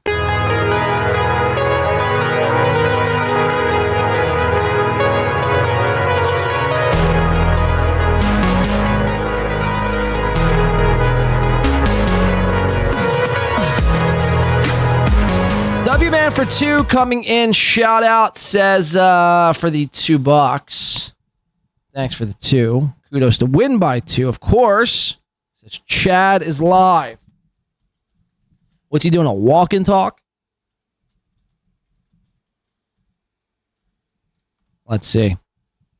Do we dare snipe? Chad's not live. Liar.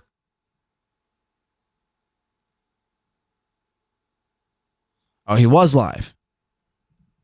Here, it's only 2 minutes. Ah! We're live, baby.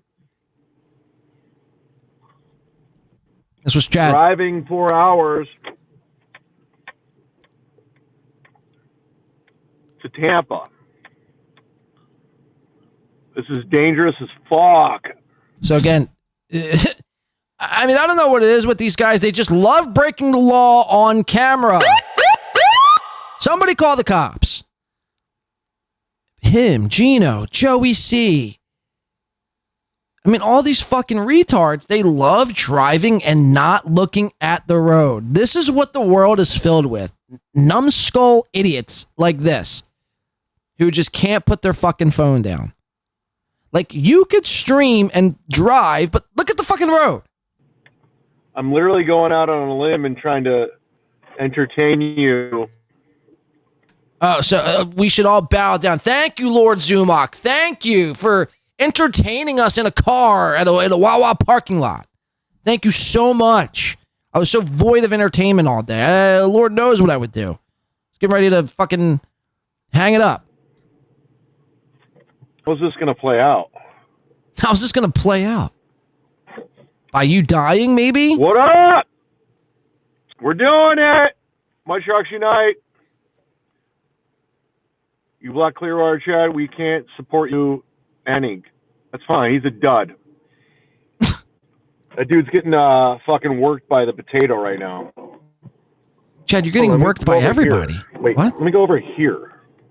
Wait, let me go over here. I'm trying to find the best angle. Let me go over here. I need you to get my good side. Right now. Look at this. Look at this. Oh, let me. Wait. No, I don't like it over here. That's not my good side. Over here. Wait, go to my left. Over here. Let's go. So just back where it started. I'm trying to find the best angle. As he fixes his hair. Here. Check this out. Oh my, this is insane. I'm trying to find the best angle. He's playing with his hair like a chick, like a college, high school chick. Wait, not this side, this side. Let me fix my hair. By the way, what is this? What are those? Moly, moly, moly, moly, moly, moly, moly, moly, moly, moly, moly. That's a whole ass fucking. That Chad has a Cardiff Electric on his forearm, man. Somebody needs to crop this, Photoshop this, and draw Cardiff Electric on Chad's forearm. That is bonkers. Straight up. Straight up. You got a spud on your arm, dog. To do this.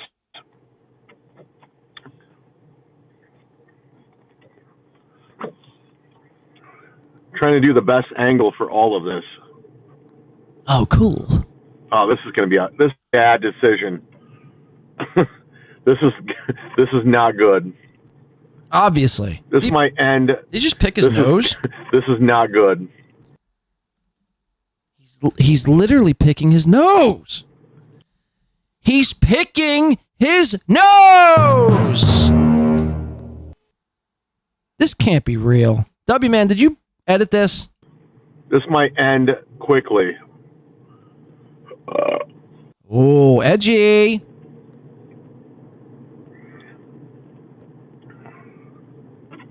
How many times do you think Chad burped in front of his comedy crew over the weekend? 0 times? Where are you, T-Gun? All right, guys, this is a bad decision. I'm not going to do it. Oh, he's picking his teeth. This is unreal. Oh, that Wawa hoagie, that junior hoagie that I got with the lettuce and onions. Oh, it's stuck in my teeth. I can't see. I need my phone as a mirror. This is wild.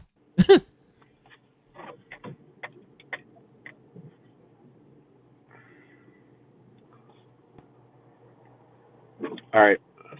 Oodles the Toodle's been a member for 12 months. Cool. Are we there yet? Is that the Ice Cube movie?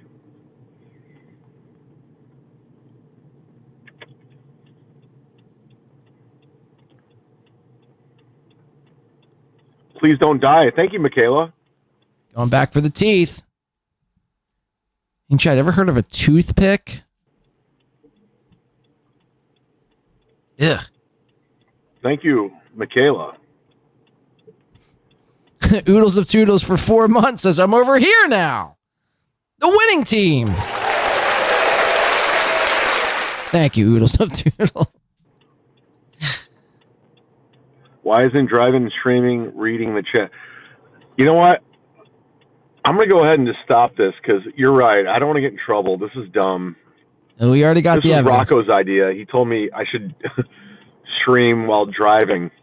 Oh, so you do listen to other grown men for ideas. Remember the other day, you're like, I don't listen on my own mind. I do my own thing. I'm a pioneer. Meanwhile, Rocco's like, Chad, you should probably stream more while you're driving from show to show. You're like, you think so? Is that with the people like that? You don't think I should do a poll or anything? Rocco's like, no, just do it. Go ahead, man. Oh, right on, Rocco. I knew you were a cool guy, man. I have respect for you. As he eats lettuce out of his teeth. This is insane. Yeah, don't risk it. Paul's right. Oh, thank God for Paul. All right, I'm out. Fuck this. Fuck this. I don't want to He's just like stopped in the middle of the traffic, too. Watch his car go by. All right. So he's like too focused on his phone. Look, this car is driving. Chad is stopped in the middle of the road to stream for like Oodles of Toodles and maybe W-Man. And Paul. And pick lettuce out of his teeth. This isn't, I mean, this is the most insane Chad stream I think I've ever seen. Minus maybe, no, this might be the most insane Chad stream I've ever seen. Yeah, don't risk it. Paul's right. All right, I'm out. Fuck this. Just stalling traffic. I don't want to get a wreck. Bye.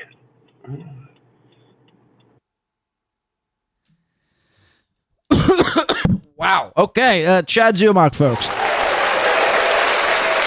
That was breaking. Thank you, W-Man. I do appreciate that. That was definitely worth the 3 minutes that was.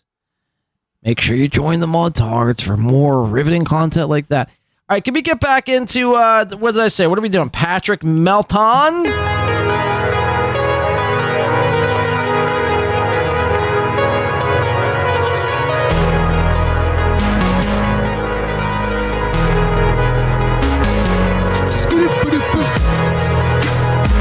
All right, let's get in some Melton. I see New Jersey Ranger. He's going live at 8, right? 8 p.m.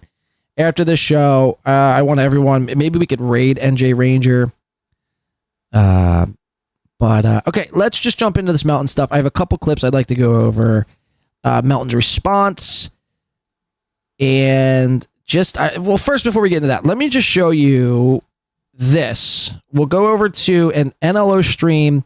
This was from March 2nd, 2023. And I just want to simply type in the words day. Oh, God damn it.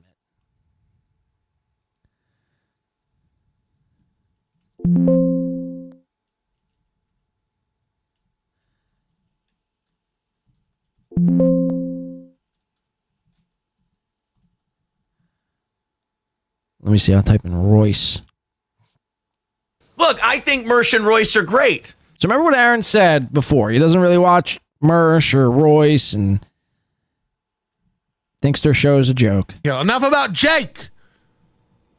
Look, I think Mersh and Royce are great. I won't Mersh consider us and friends Royce? until we go down Is that real? to Clearwater and go to Hogan's God, Hank. I mean, just to think, what a simpler time March 2nd, 2023 was. I mean, basically, all of this was nothing. All of this was nothing. Melton didn't even know what a Mersh and Royce was. Now, Melton,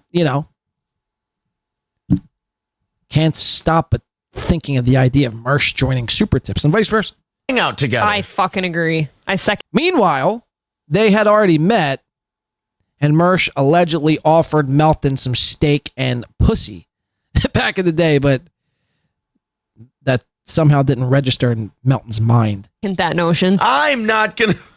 Wouldn't it be funny if like fucking ROTC is like so big in some circles that fucking those two go to Hogan's hangout and Hogan goes, "I heard you talking shit about me on YouTube, brother." That would be funny. I'd leave those two at the door so fucking quick to hang out with the Hulkster. I'm a mark. You fucking mark. Exactly. Fingers crossed we hear back. David Chandler says, I don't want in. I just felt left out. Put David Chandler in. You're in, and with him, that's Mersh is a shameless grifter too. He has milked Zen Rhino 1,000. Okay. Burger with $9.99 says, sorry, here you go. I don't know who Zen Rhino is. They all sound like idiots. You're in there, buddy. Matthew Jenkins with $20 says, I need those stickers. Nobody needs these stickers. What planet? What planet? Nobody needs these stickers. You guys are not. I need everybody to get a grip on themselves.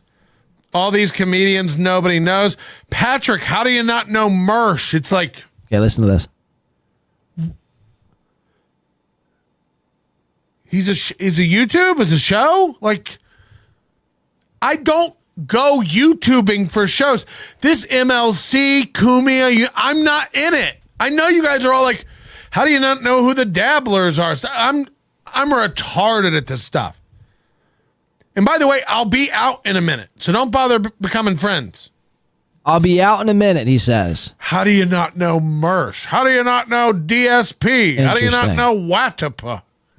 Interesting. Like what? WATP, Watapa. It's just funny to see how Melton angled this whole thing. Phoenix. Okay, now we go to Melton's threats from 2 years ago where he was, nonstop for the longest time threatening Aaron with some legal trouble. Again, do your next prize show. Do it. Nobody will be watching. Nobody's contacted the Minnesota Attorney General about it. Nobody. It's fine. Do your next prize show. You're not breaking any laws.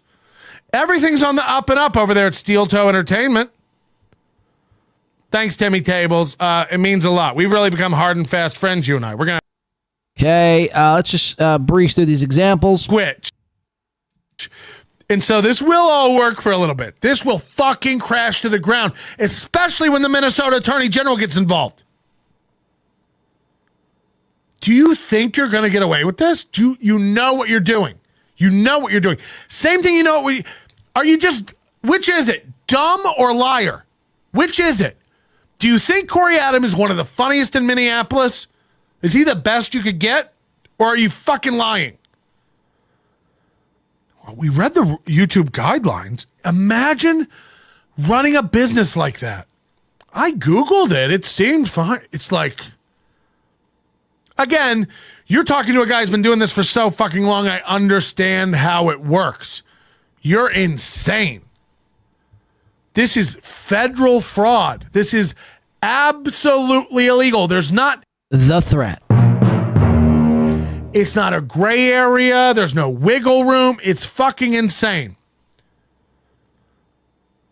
If you haven't seen an Aaron Imholte prize night, buckle up. That's what he tells you over. God, whatever happened to? I guess he shut it down. I guess Aaron got so scared of Melton threatening lawfare on him. What I'm just trying to show you guys is all of these fucking idiots. They're all the same. Like they claim they're not. They claim they're above it. They want sympathy when people are coming after them in a lawfare fashion. But they're all the same. Now, whether Melton was joking or not, it's the same thing Chad would say.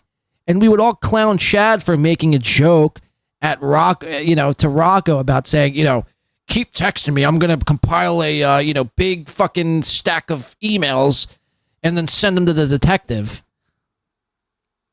Like, why would you joke about going to an attorney general? Just seems weird. It almost seems like you were, basically threatening the guy.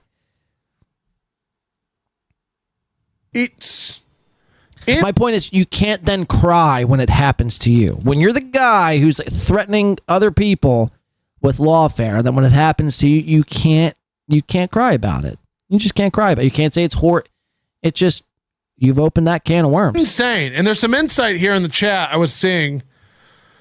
Straight from a Minnesota Attorney General site. How to spot a scam. You're required. That was just from a chat. Okay, I think there's one more, and then we'll get into Melton's response. Individuals in the world.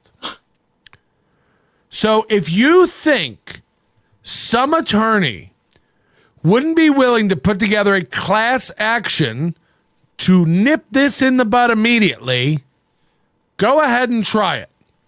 Go ahead and try it. Again, I'm really looking forward to the next one, man. You can call me Then Rhino. You'll really enjoy it. Well, okay. So it's just a couple examples. That's I just went searching for that earlier today. That's just the quickest thing I could find. I'm sure there's plenty more. I remember Melton going down. I mean, that was really tame in comparison. I remember him really threatening some lawfare against Aaron with this Minnesota Attorney General. Now let's get into Melton's response. It's 10 minutes long. It's courtesy of Stalin 19. This will be the last thing we do here today. Thank you so much. I wanted to get into some new characters, but we'll save that. And we'll save some of the other stuff. I'll probably be back on Wednesday, maybe Tuesday. So just check the thumbnail. And without further ado, Patrick, his response to this whole thing. This was Saturday night, his members only show. Courtesy of Stalin 19. Thank you so much. I will not be discussing how stupid. I will not be discussing how stupid the other party is. Aaron's voice has been temp removed for a short time. I've got a guy out there. Now look. I get a gay. I don't have to shut up about Aaron Imholte. Look, I just said it. I'm not prohibited from reviewing Aaron Imholte's program or talking about him. He's a public figure. It is at an abundance of caution that I've removed myself from this little piggy for the next 2 weeks. And steel toe coverage will be limited. But I doubt we'll be able to get rid of it completely for the next week or so, week and a half, until my hearing on the 23rd. Gotta suck off that steel toe fucking milker. Give me that steel toe. I challenge Patrick Melton to go 2 full weeks without doing any steel toe content. Could you do it? This would be the perfect time. This would be the perfect time. And again, I think, I've said this before, but I think Aaron's kryptonite. You want to kill Aaron, you want to take him off, you really want to see him fucking flail more than he's ever been, ever flailed before, you stop talking about him altogether. Mersh, myself, Melton, Carl, Chad, everybody. You just stop talking about him. That would drive him fucking mad. And that would cause people to really stop giving a shit at the end of the day. But you can't do it because you need it. You're in too deep and you've created your whole entire existence around, or I won't say your whole entire, but basically 90% of your identity is attached to steel toe. So you better hope you're able to talk about him moving forward, one, and that he stays alive for the next 20 years, two, and does a show. Because without that steel toe fucking milker, what happens to Patrick? No, like I said, I don't think his show goes away completely, but it would definitely take some sort of a hit. IMO. We can hopefully, as Ray would say, get this squashed. Get this squashed. It's just smart. It's just smart to do. You know, I have a guy who's lied completely. He's not afraid to lie. He's not afraid to perjure himself. He's not afraid to make up feelings and events and use those to get a restraining order. And he's not above lying to report a violation of that restraining order. So whether or not it's right or wrong, whether or not I violate or not, whether or not it's found to be a violation or not, I have the potential to be arrested at any given moment until this HRO is gone. I don't know about you. Yes! Lock them up. Lock them all up. That's not. Aaron can live like that for a year. Aaron's going to live like that for 2 more years, probably, after October. I'm not comfortable with that. I'm not a person who likes jail hanging over my head. So I'm going to be careful. And I'm going to be cautious. And I'm in contact with my lawyer several times a day about what I can say and can't say and how to say it. You're in contact with your lawyer multiple times a day on what you can say, can't say, and how to fucking say it? Are you fucking stoned? Are you high?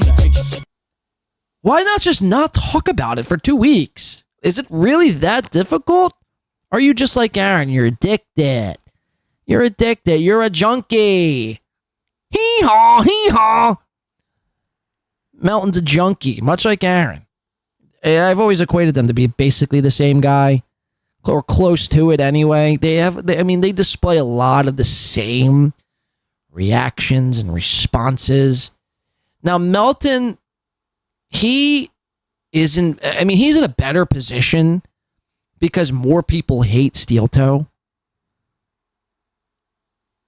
So he kind of gets a pass in most people's eyes, but to me, man, there's real no difference.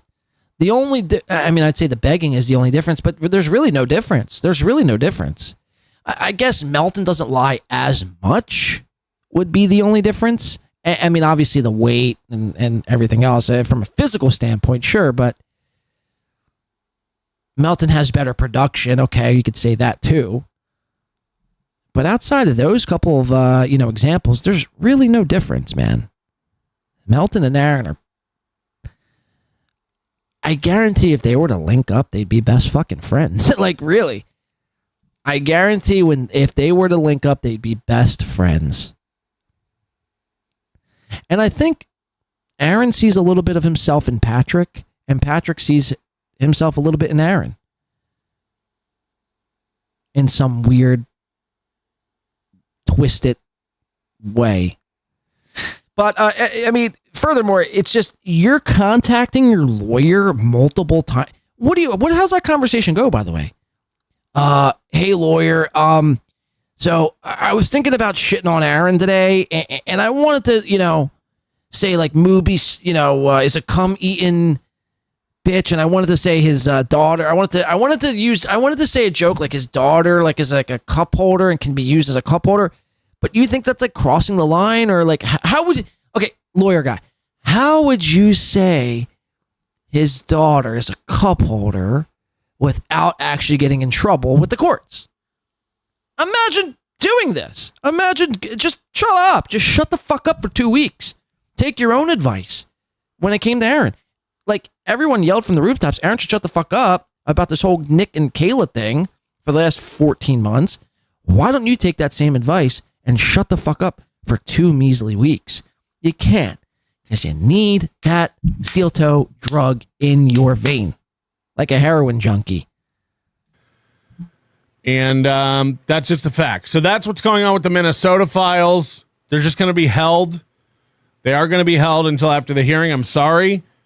I don't need to give this guy any ammo to manufacture harassment. So that's where I'm at with that situation. I know it may not be what everybody wants to hear, may not be what everybody likes. You could tell he's shook by this. That's why it's leading me to believe it's 50-50. It's going to be 50-50 in this whole situation. I really do think if Melton felt like there was no shot in hell this HRO fucking goes through, he'd be fucking showing you the tapes by now, right? If it really weren't that big of a deal, he'd be showing you those tapes. But even Melton knows, wow, I might actually be fucked. I'm not saying it's right. I'm simply just saying that's a possibility. It's funny. I got served that HRO on the 2nd. He filed it on the 1st. and they actually came to the door. I completely missed it. They came to the door the morning of the stream we did with the Eagles. About 5 minutes before I got kicked off the stream, the police came to serve me, and I missed them completely. It must have been while I was wrapping up or something. I wasn't watching my cameras, so I missed them, and I got called the sheriff and got him to bring it back later that afternoon. You know, I'm not running. I didn't run to the lake or anything to try to get away from it. It was fully expected. Right. I thought I would actually get it sooner before that. It would have been interesting. It would have been like the second show I've been served a restraining or a harassment restraining order. That's really funny shit. Which is nuts. It wouldn't. I didn't want. I can't answer a lot of questions. I can't talk about specific stuff, and for me to go on this little piggy while they're covering that,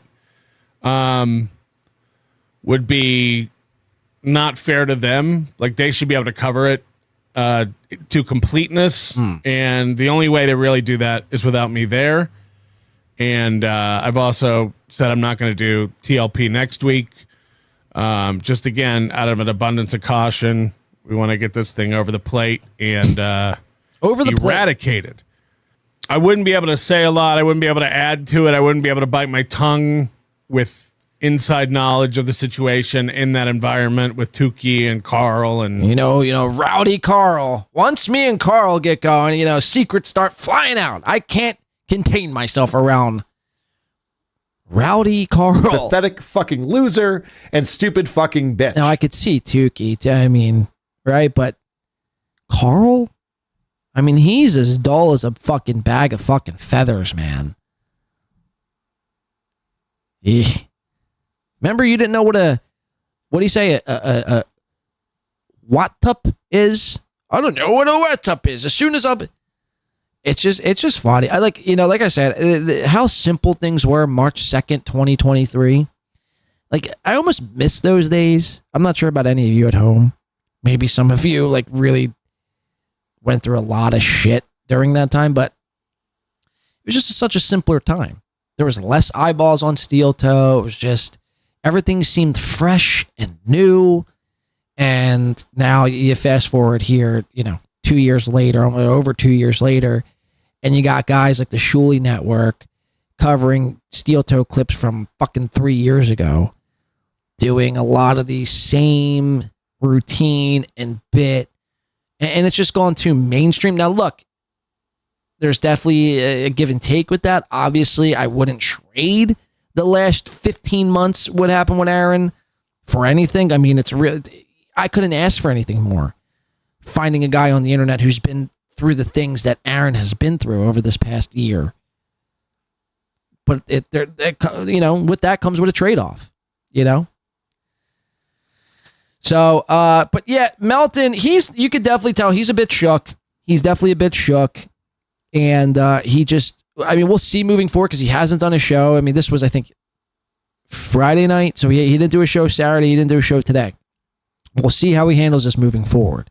Again, if he were smart, which I don't peg him as being a smart guy, if he were smart, he'd shut the fuck up for 2 weeks. Inside knowledge of the situation in that environment with Tukey and Carl and Moody and stuff. So I'd rather just I can give more measured answers and responses here and have a little more time to think than to get caught up in playing clips and what could be argued. But, you got Tukey screaming names and stuff like that. I don't need to be on a program like that. Again, with a jail sentence hanging over my head that a guy is actively trying to have me arrested on today. So it's just bananas. Yes. It's a weird situation. It's bullshit. As Aaron would say, it's horse shit. I know it's horse shit. You know it's horse shit. That's the kiss of death right there. That is the kiss of death. Melton, when you ultimately get locked up and processed, refer to this clip. You use the Aaron line. It's like the what is it? The Snow Chew or the Sonic Chew medallion Ricada was given. That's like basically a curse. Well, if you have an HRO against you and you say you actively come out before the HRO's like hearing and say it's horseshit, you know it's horseshit, I know it's horseshit, that is the kiss of death. Mark my words. Look what happened to Aaron after saying that. You know, this is all horse shit. I know you think it's horse shit. I know it's horse shit. I'm just going to go in there tomorrow.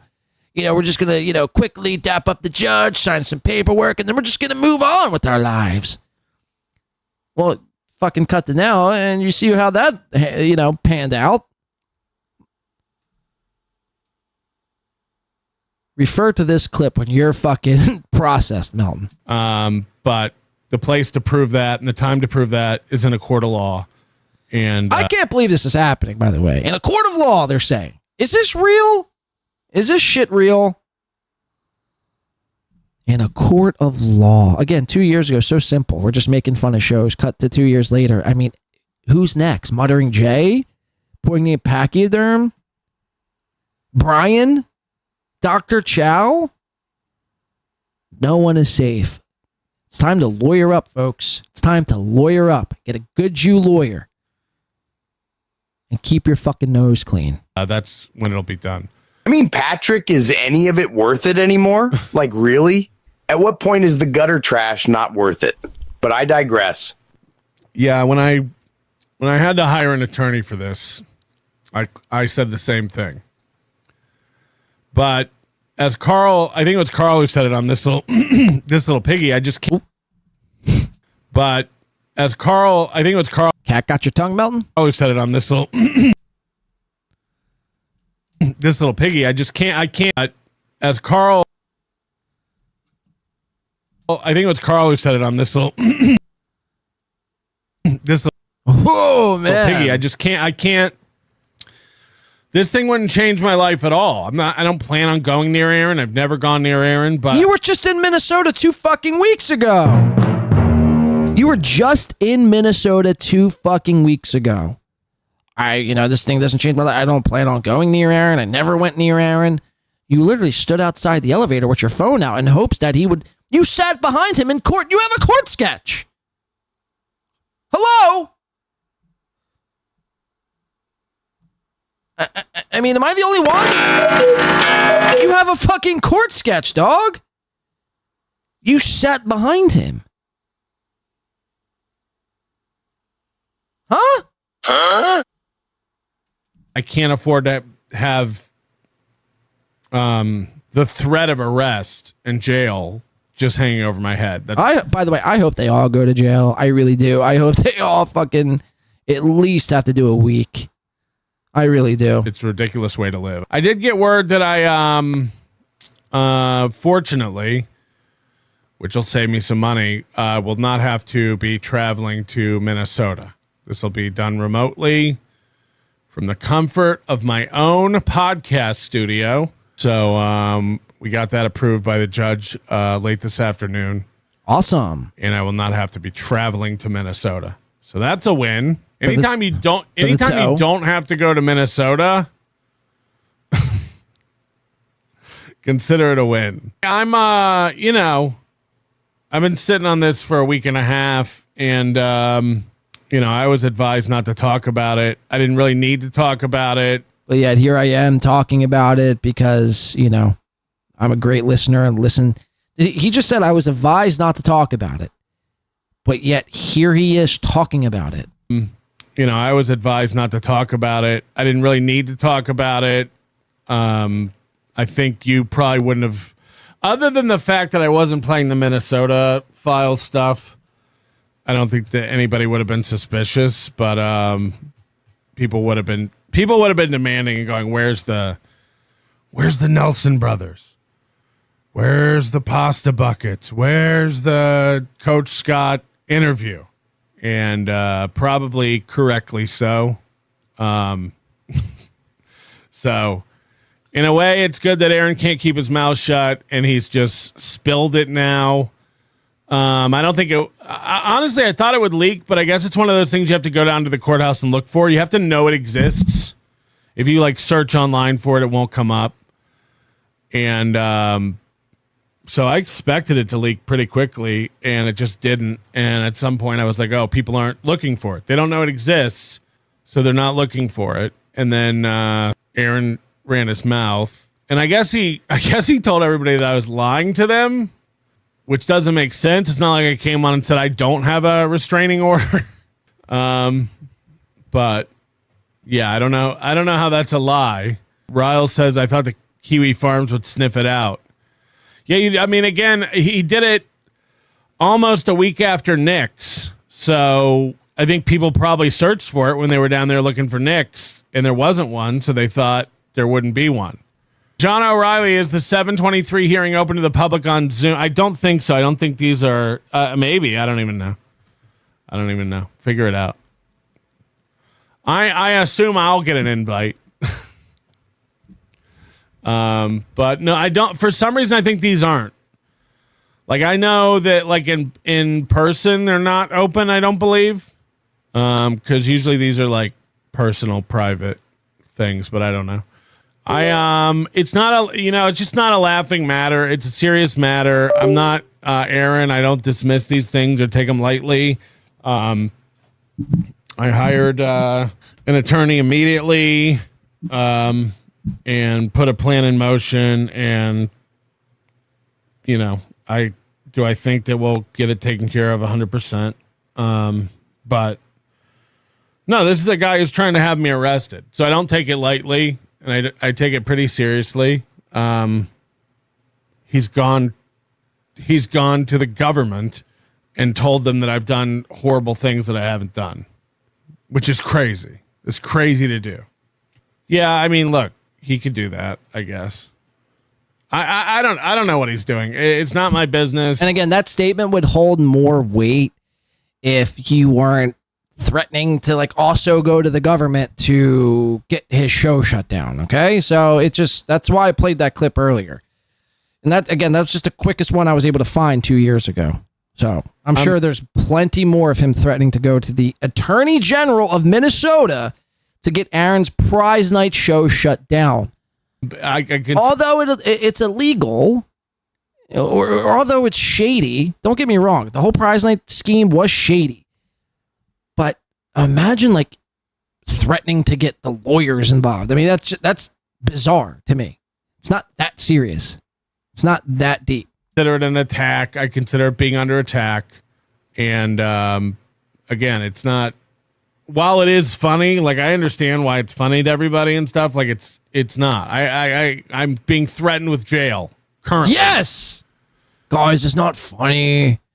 I know there's a time and place for jokes, but now it's time to put our serious caps on. I'm getting threatened with jail. Good. To me, it's hilarious. So I take it pretty serious. Shardy McDennis, do you think this will be as hilarious as the Butch? Yeah, I don't know. I can't comment on what I'm doing or what I think he's going to do or not do. We just have to see it play out. Unfortunately, it's what, 13 days from now? Mark Turnquist, Toe alleges you took photos of him. I don't remember you getting a photo or video of him. Did you? No comment. Why would I say something I did or didn't do? Idiot. I'm not retarded. Has anybody seen? That's debatable. A photo or a video I took of Aaron at the courthouse? No comment. Produce it. You idiot. You signed a thing under oath that I took photos of you at a courthouse. Where are they? Show the photos. All right, there's Patrick Melton. Again, man, it would be very interesting to see how this all plays out. Again, Nick and Aaron's HRO hearings are this week. Full predictions by the next show. Nick wipes the floor, and then Nick immediately goes on the offensive and then basically sues Aaron out of oblivion. And as far as Melton and Aaron go, it's a fucking coin toss. I mean, basically, flip a fucking coin.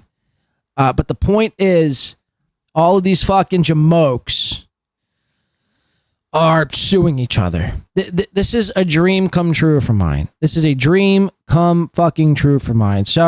it's been amazing here, folks. We're going to be covering it every step of the way. You're not going to want to miss a second. Make sure to tune in, hit the like button on your way out. But this has been amazing. Thank you so much. I appreciate everyone here on this Sunday night. Hit the like button on your way out. Of course, kudos to me. Kudos to Win by 2 Radio. And thank you to everyone who helped support the show here today, monetarily or just here watching. We do appreciate that. Thank you to all our mods, Mr. Z, of course, always knocking it out of the park. Chris, K. McDuck, Jay, L.O. Cooley, Hobo, Chili Recipe, and everyone else. Tracy, thank you so much. It does mean a lot. Thank you so much to our mods, guys. Nice salute to our mods. And salute over. Thank you, mods. Thank you. Let me see. Let's give a quick shout out. Thank you for the sub, whoever that was. Thank you so much. And let's give a couple quick shout outs. Thank you to Stella B and Michaela over on Venmo or Cash App. If you're watching the show after, you want to contribute to the show after the fact, the link is in the description to Venmo and Cash App. If not, it is fine. But much is appreciated. We're gonna see if we could raid NJ Ranger's stream too when we get out of here. But thank you to NJ Ranger. Fuck soft today. Shout out to Poignant Pachyderm, Big W. Who, what, why? I think I missed. We're best friends. Sorry, who, what, why. If you're here, I apologize. Somebody let who, what, why know. I am deeply sorry for missing his super chat earlier. Jeff Closer today.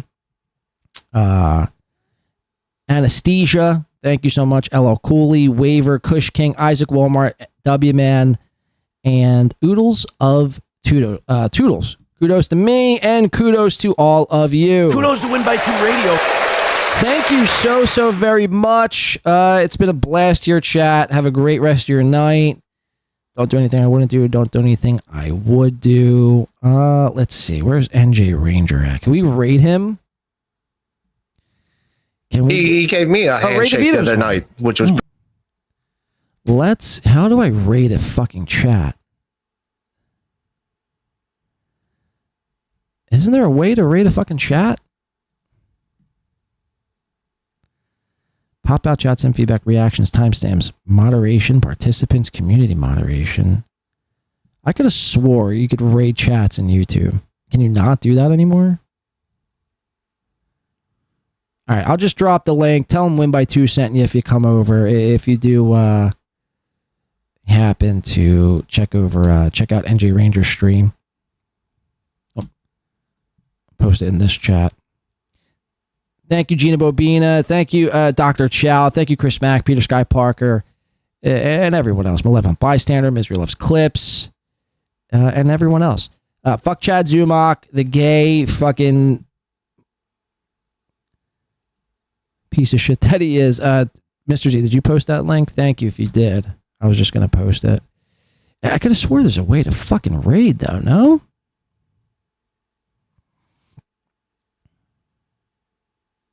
I guess not, man. I guess not. Fuck, man. You're not good. Okay. Yeah, okay, I'm a bitch. Can you, this is nuts. So you can't raid.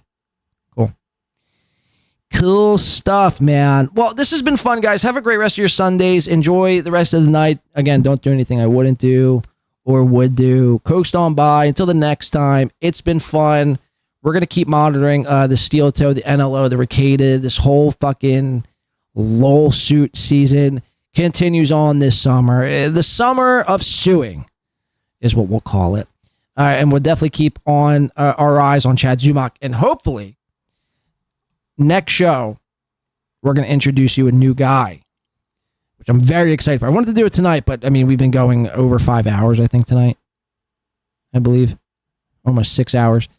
So I'd like to get into a new character on the next show, but given the magnitude of everything else happening, I think it's best to save. I think we'll lead with that, though, on the next show. Again, probably Tuesday or Wednesday afternoon, I'm thinking. So, yeah, thank you so much. I've been your host, Blade. This has been fun.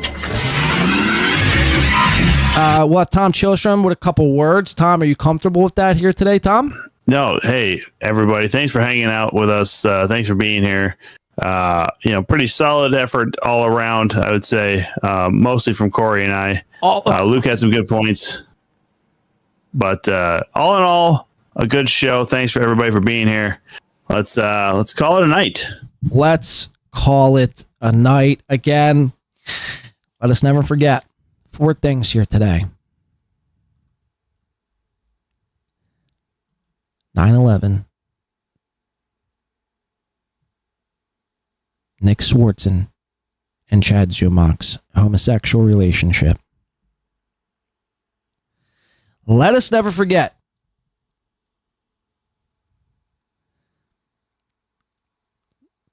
the Dabbleverse death pool that poor chatters were robbed out of in hopes that maybe they can have a nice little come up of $500 to maybe help them pay for some bills. And let us never forget that Aaron Imholte is and always will be I'm a polycule cuck fag retard. and that's never changing. We'll see you next time, guys. Stay safe. Stay black. Bye.